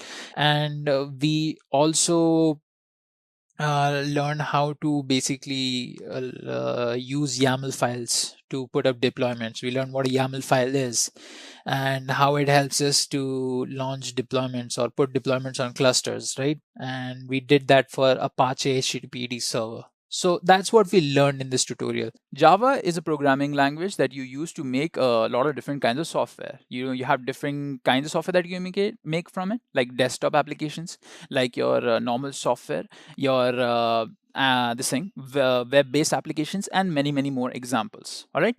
So Java, when you write in Java, right, you sometimes need to make use of certain libraries and certain functions, and it takes a lot of effort to write these libraries and functions by yourself. So instead of doing that, what you do is you make use of frameworks. These frameworks basically provide you all of those libraries, all of those frameworks, just with a click of hand. Now, if somebody has already worked with Spring, can you guys confirm this? Is this what you guys do with Spring? From my understanding, that's what Spring is. It's a framework that allows us to basically, run Java modules, a lot of different modules that are there in Java, that you use with Java to create applications. It's like .NET, right? But it's a little different than that. It's more of a framework. So Ravi saying Spring Boot is basically a framework, yeah, that is used for developing applications in Java. It makes development of web applications easier. Yeah, exactly. So that's what I also know about it. Like it's basically used to create web applications, and makes all of the process very easy. You don't have to go into a lot of configuration details, where you don't have to configure a lot of the smaller details. And if you do have to configure all of the smaller details, you can do it. It gives you the flexibility to change what you want, because your requirements will always change, right? And based on your requirements, you can make those changes, but it isn't necessary that you have to do it. It makes living with Java and making Java applications a lot more easier. Okay guys, whoever has worked with Spring Boot, please feel free to correct me if I've gone somewhere wrong. Okay, yeah. Okay, so now Spring has like a lot of different things, and Spring Boot is one of those things. Now Spring Boot is a part of Spring that allows us to deploy applications. It basically makes Java application deployment very easy and a very smooth process, right? So that's what Spring Boot helps us to do. Yeah, so in actual proper enterprises, right, developers need to deliver software very fast, and they need to do it very very robust way, if that's the right word. And they need to do it in such a manner that in future it needs to be scalable, and it needs to be reliable also. So that's where they make use of Spring, because it's a modular Java framework that is very lightweight. So you can see that you only have to concentrate on specific modules, that you don't have to think about anything else. So if you're working with a specific module, you just work with that module, and it's very lightweight. And it basically gives you a lot of support for modern web applications that you want to develop.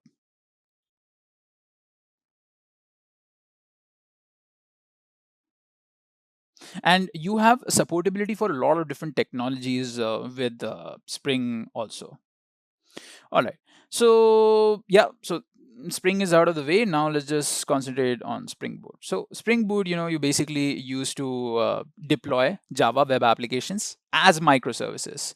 So basically Spring Boot allows you to deploy Java applications without serverless. So you don't have to use Tomcat separately, you don't have to download Tomcat separately. You can just take your Java application, and if you're using the Spring Boot plugin, then you can directly just deploy your Java application without needing Tomcat. It has inbuilt basically Tomcat, right? So that's what Spring Boot is. And again, in basic, it basically allows it basically makes our Java deployment very easy. So it comes to that DevOps part, or it comes to the deployment part, where you have to think about how you're going to deploy something. You have to make sure that your deployment is very smooth, because that's like the main thing when you have to deliver a product to your server, your customers, right? So you need to make it very smooth. That's why make use of something called Spring Boot. All right. So now that is out of the way, let's go ahead and deploy a Spring Boot Java app with Docker. All right. So guys, this is what I'm going to be doing over here. I'm going to go ahead and launch a virtual machine on AWS. So we'll be using the EC2 service. Let me just open it up. And on that, we're going to deploy a very simple Spring Boot application. Okay. Using by itself, and then we'll use Docker. All right. So let me click on launch instance.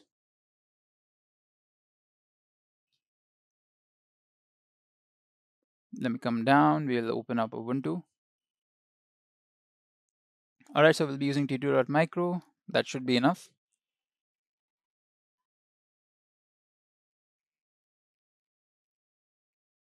We'll configure security group over here. Yes, Ravi, you're right. It's having like a inbuilt thing, so it doesn't really need to, make use of an external web server. It just does it by itself. It comes inside of the jar itself. It's like a very powerful jar, you can say, in a way.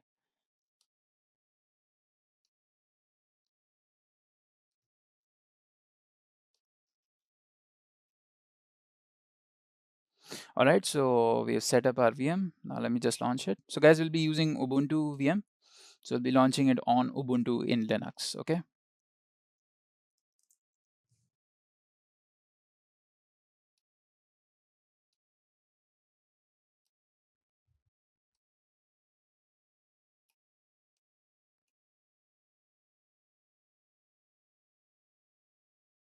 Yeah, sure, you can, if you want, you can do the demo along with me.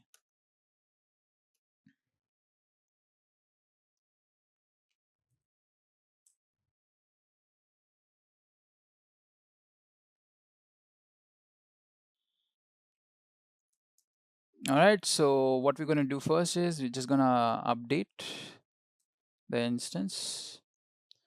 All right. So normally, if you're a developer and if you're testing things out, I think you would be using an integrated developer environment. I'm going to be doing all of it manually without using an IDE, just, doing it on Windows, Ubuntu. You have plugins for that.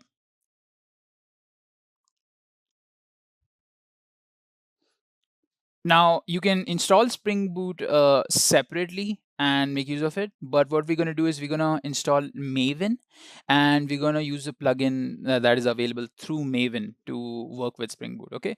So the first thing we are going to do is we're going to set up our directory over here. Yeah, so Nikhil says, I'm currently learning Spring and Spring Boot. It's awesome for Java web application, better than servlets and JSP. You're right, man. It's totally cool. When I heard of it, when I started, when I used it for the first time, I was like, oh, this is like really smooth. You just have to do one thing and it's done. Okay, so what we're going to do is we're going to set up our directory. So first I'm going to create a project directory. All right, so let me just head inside the project directory, and inside of this we're gonna set up the source and the file, the folder in which we're gonna have all of our files. So let me just do mkdir again. So we're gonna create main, and we're gonna go ahead and do Java, and then fun is the name of my directory. Okay, so now that we've done that, we're going to go ahead and create a pom.xml file. Since I know a lot of you already know how Java applications work, you know that you need a pom.xml file to build it and to make it into an executable. So for all of those guys who don't know what Java is and you don't know how to work with Java, so this is what happens. So you normally, when you're working with software development and deployment, right, you don't directly just use JRE for it. What you do is you basically write your Java code. You use a build tool to build the Java code, because your Java code won't be alone. You'll need some dependencies with it. It can be some kind of function that you're using. It can be some kind of plugins you're using. And for that purpose, you need to build the software. So the building process is basically taking the code and you're putting it in one place and you're putting the dependencies with it. And once you do that, you make it into a single executable file. Like a lot of people mentioned in the chat, you have these .jar files or .war files or .er files. These are the build files. These are the artifacts or packages, whatever you want to call them. They're, they're basically the software. Your code isn't alone the software. Your software is basically your code with the tools and dependencies that it needs. So those are your .jar files or .war files or .er files in Java's case. All right.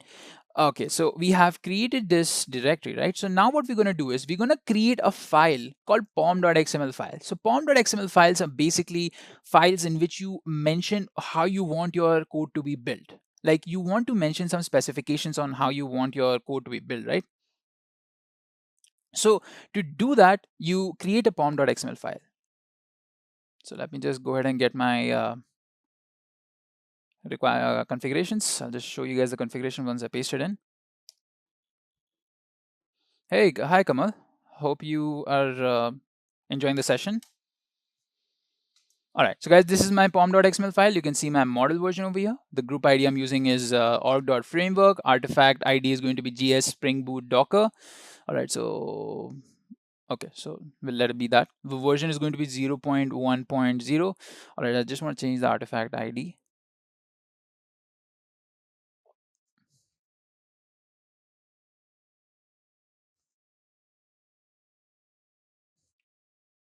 All right, so we'll just keep it Spring Boot Docker. Okay, so version is going to be 0.1.0. This is basically the group ID again. All right, let me just come down. So using Java 1.8, and these are the dependencies. So in the dependencies, you can see that we are getting the Spring framework boot. Sorry, Spring Boot framework, and we're going to be using it directly to run our project. So using the framework, we're basically getting the using this file, we'll be downloading the Spring Boot plugin and we'll be making use of the Spring Boot plugin once we've used basically downloaded the plugins, right? So to do that, we'll have to make use of Maven. Now Maven is a build tool that helps us to do this. Okay, so let me just save this. So we've made a pom.xml file. Now the next thing we need to do is basically install Maven in our system. Okay, to install Maven, what we're going to do is actually first let me just make the file. So right now we have the src. There's a source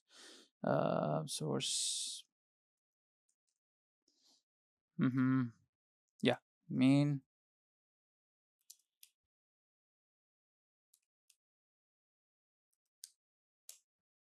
Okay, over here what we're going to do is we're going to create a app.java file, or let me just name it application.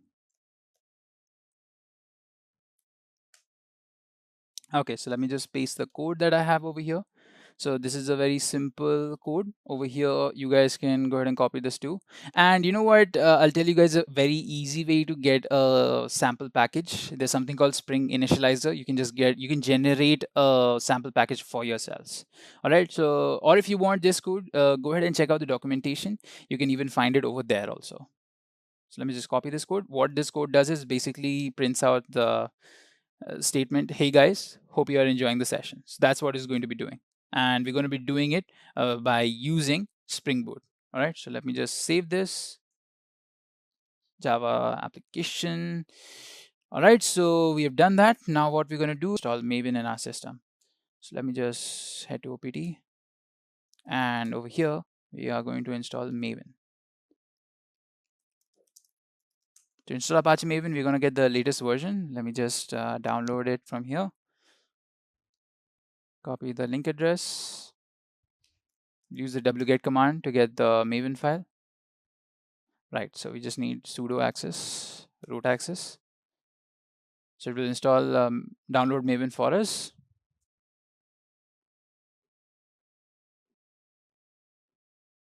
Okay, so Dave has a question. Docker is a software containing packages. Can it be compared with .NET framework type? No, see, Docker is it's a tool. Okay, so let me just make it clear. It's not a software containing packages. It is a tool, Dave. It is a tool that allows us to create containers. Like if you had watched the earlier part of this session where I explained what containers are basically they're boxes, they're self-contained environments. So Docker is a tool that allows us to create those self-contained environments. And inside of those environments, we can keep our code, we can keep whatever packages we want, and we can do whatever we want inside of those self-contained environments. And we can deploy it or whatever the thing is. All right. Okay. So that's what Docker is. So it's not comparable to .NET because you'll be using .NET with Docker. All right. So let me install Apache. Let me just unzip it right now. Yes, root access. I keep on forgetting to get root access. Okay, so if we do an ls, we have Apache Maven.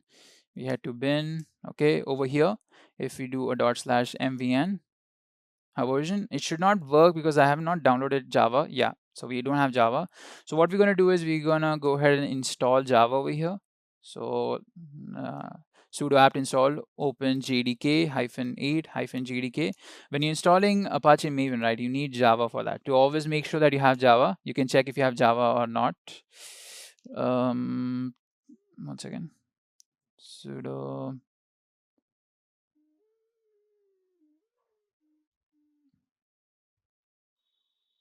One second, let me just try this again.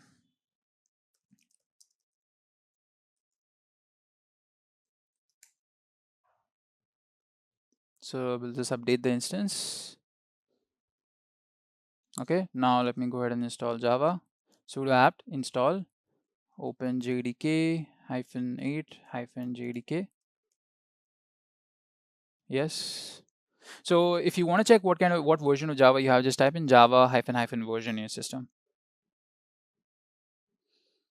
You can do that. I'm using this method to do it, Ravi, because you know this will get you the latest version. What happens is sometimes your package manager, right?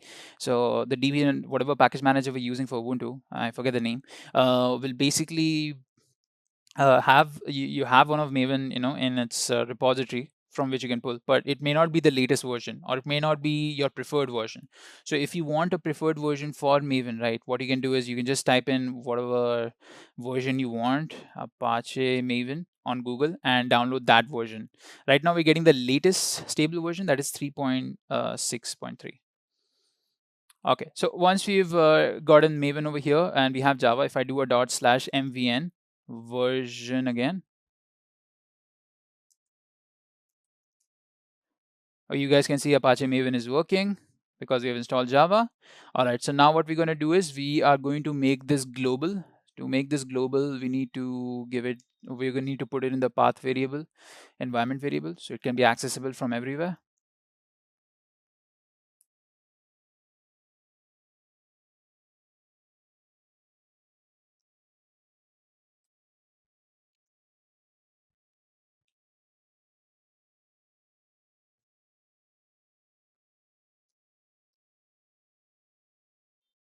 Export path equal to $ path colon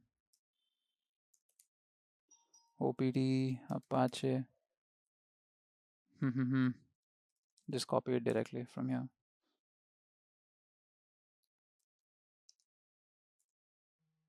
All right, now let's just test this out.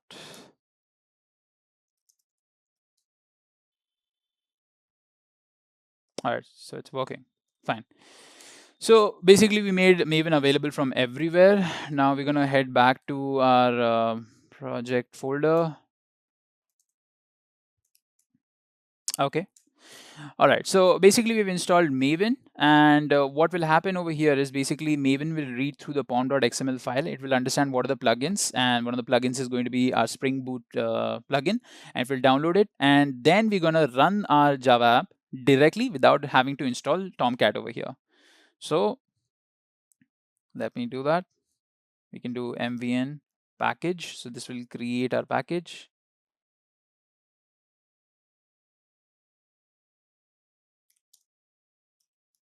And java hyphen jar target slash spring boot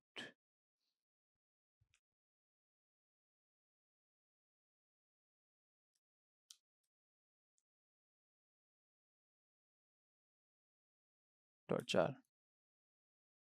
Okay. So it will start packaging it. So there are some life cycles within Maven. So first what happens is it compiles. So first it will compile your project. Actually, first it will download all the dependencies after it reads through your pom.xml files. If it understands that there are certain dependencies it needs to download, it will download them from central repository or whatever location you've mentioned. And once it does that, it will start compiling your project, basically, turning the .java files into .class files. And once it converts the .java files to .class files, it will perform all the test cases if you have any test cases. And once it done that, it will go ahead and package your thing. So you can see over here, it tells that build was successful. Okay. So if we do an ls, we should see a target folder now. So let me go inside target folder. Okay. So we have our .jar file over here, Spring Boot Docker the 0.1.0. So this is the one that we created. Okay. So this should have basically run it. I wonder why it didn't run it. Let me just try using another command. Ambient spring boot run. Let's try this.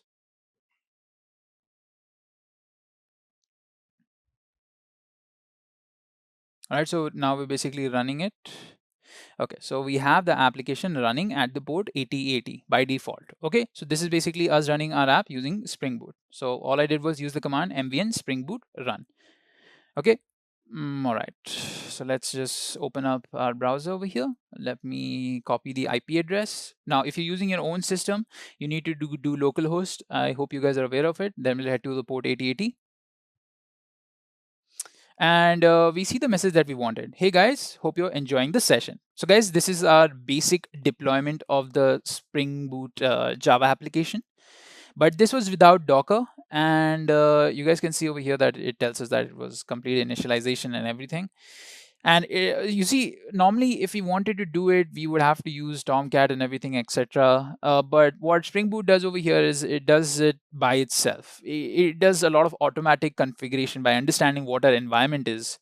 And once it understands the environment and sees our dependencies, it basically deploys it, right, according to all of those things. Okay, but if you want to configure a Spring Boot to have a specific thing, you can do that still. Okay, so this is our normal deployment. Now let's go ahead and try this with the Docker. So with Docker is the one that we want to check out because Docker is really cool and a lot of people use Docker. So my reasoning is Docker is really cool. What is your reasoning? Okay, so guys, to do this with Docker, what we're going to do is we're going to create a Docker file. So Docker files basically allow us to create Docker images. So using the Docker file, we're going to create an image and then we're going to run that image to become a container. And from that container, we are basically, we're basically going to run that container, and within the container, all of our app will run. We're using Spring Boot. Okay. So first, I'm going to do a nano Docker file over here in the same location in project itself. And inside this Docker file, I'm going to go ahead and write my requirements. So first, I'm going to use an image. So I will be using the OpenJDK image, OpenJDK colon 8 hyphen JDK hyphen Alpine. So we're using an OpenJDK Alpine image. Okay. Now I want to mention an argument that is jar underscore file equals to target slash star dot jar.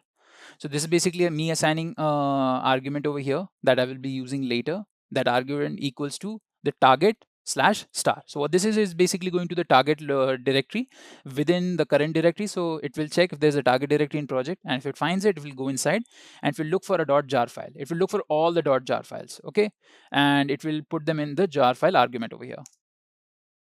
All right, so once we've done that, we're going to go ahead and copy this jar file.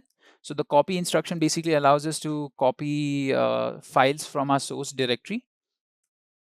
So let me just type in jar file, and I'm going to mention the location app.jar. So this is going to be location inside my container. Enter. And now we're going to use the entry point command to run a command. Entry point instruction. Entry point braces, close braces. Inside of the close braces, we're going to mention the command that we want to run at the starting of the container. So that's what your entry point command is used for. And within the close brackets, you can mention all the variables that you want to use or parameters. So basically, you're typing the command.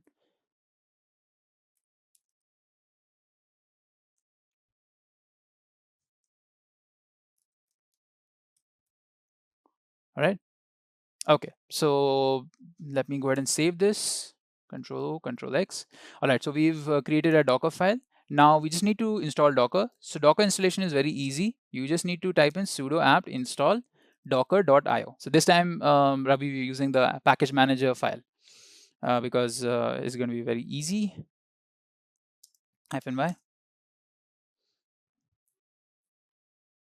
Also, our requirement doesn't need us to get the latest stable version.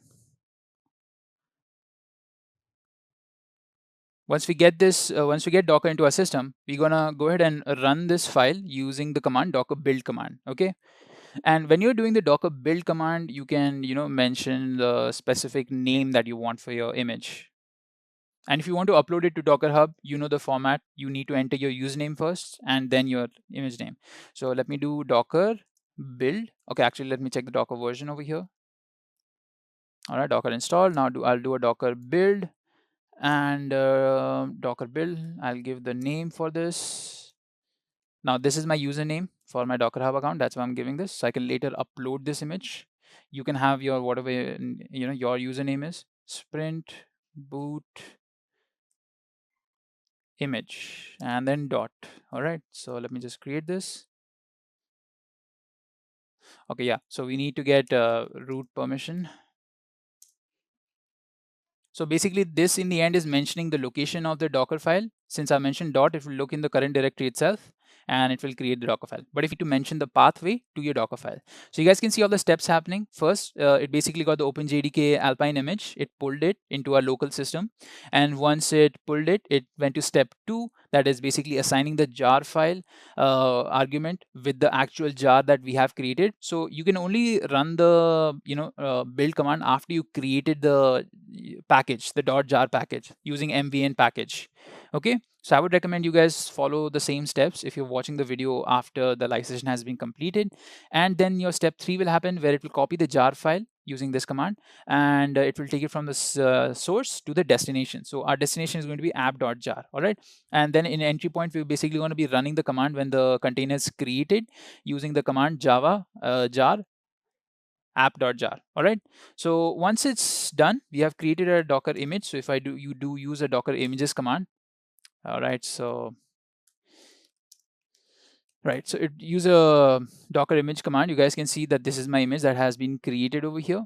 Okay, and for the person who's asking me, is it asking a lot about Docker, you can see that Docker, it's a lightweight thing. It's very lightweight compared to your actual images.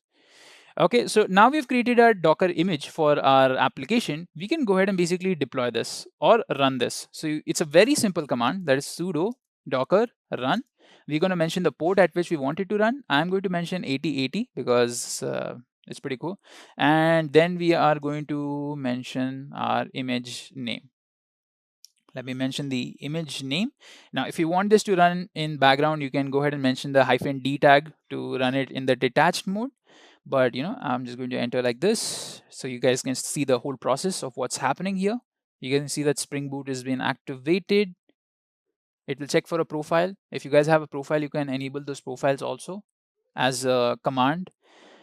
Okay, so basically it started to run our app. You can see that Tomcat started on the port 8080 and our application has started over here. So if we come back and let me just do it in another tab so it doesn't feel like it's cheating. Copy, hopefully this runs. All right, So you guys can see, hey guys, hope you're enjoying the session, has now been deployed. So this is your Spring Boot Java application deployment using Docker. So what you need to take out of here is basically how you can create your Docker file and how you can run it. And you guys need to understand that it's very simple to do so.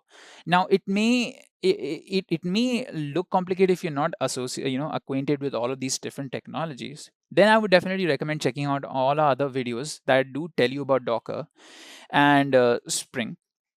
And once you've done that, you can come and watch this session again or this video again and try this out. So it's very simple, and it basically helps the developers and whoever is deploying, doing the operations team or the DevOps engineer working for the company. It makes it a lot more easier.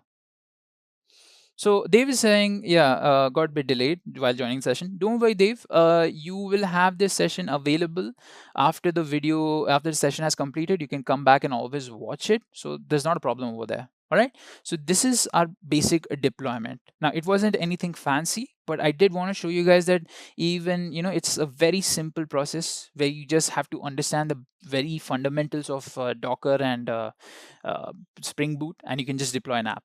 Now, if you're completely new, you can follow the same steps. And if you want the code, what you can do is we can make use of something called Spring Initializer. So it basically allows you to get sample codes, and you can create your own Maven files. So just go to Google, type in Spring Initializer IO, or just type Spring Initializer, the first link that comes in, right? See, it basically tells you that it generates Spring Boot project with just what you need to start quickly. So if you want a quick start, you can just click on Spring Initializer, open it up, and it's been updated. So you can see that you have a lot of different, configurations that you can do over here. You can choose a Gradle project if you want. So if you're working with Android, you can go ahead and do that. Or if you want Maven, web-based applications, then you can just click on Maven over here and choose your language. So again, Spring works with Java and Kotlin also. So if you want, you can use either Java or Kotlin, or there's a Groovy option also. I did not know about this. And over here in Spring Boot, you can see what kind of version do you want for it. So I'm going to just let it be the latest version. And group over here, you can configure these details also. I'm going to leave these as default because it already has the demo project that we want. And you can see the packaging type you want. You can get the jar packaging or the war packaging, and you have the Java versions also. So if you're using 8 version or if you're using the 11 version, you can go ahead and make use of these. Okay, and if you want, you can explore the whole directory also. So just click on explore over here, and it will show you what all you'll be downloading. So it will show you the pom.xml file, and you guys can scroll through the pom.xml file, and you can go ahead and copy this directly. So it will copy all of the code and paste it on your own system, or if you're downloading it, then you can download it also. And you'll see the source code files also over here, and you can see the demo application.java. So this is again another demo code that allows you to deploy Java using Spring Boot, and the resources that are being used, and this is the test files. All right. What an incredible journey we have been on. We have covered so much about Docker, from the basics to some pretty advanced topics. Let's quickly recap what we have learned. We started with the introduction to Docker, understanding how it simplifies containerizing applications. We then explored some of the Docker basic commands, got familiar with Docker files, and learned the best practices to write them efficiently. We dove into Docker Compose, which helped us manage multi-container apps, and remember our WordPress setup with Docker that gave us real-world insight into deploying apps.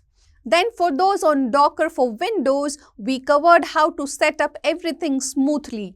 We also took a step-by-step dive into Docker Swarm to handle container orchestration. We also learned how to monitor Docker nodes and keep track of our containers easily. And don't forget, when we Dockerized a Nodejs application, that was a great hands-on experience. We even compared Docker with Kubernetes and explored Docker and ECS for deploying apps. After that, we did the Kubernetes tutorial and launched a Spring Boot Java application with Docker. really rounding out the skills you will need. Throughout this video, you have built the foundation on how to use Docker confidently in your projects.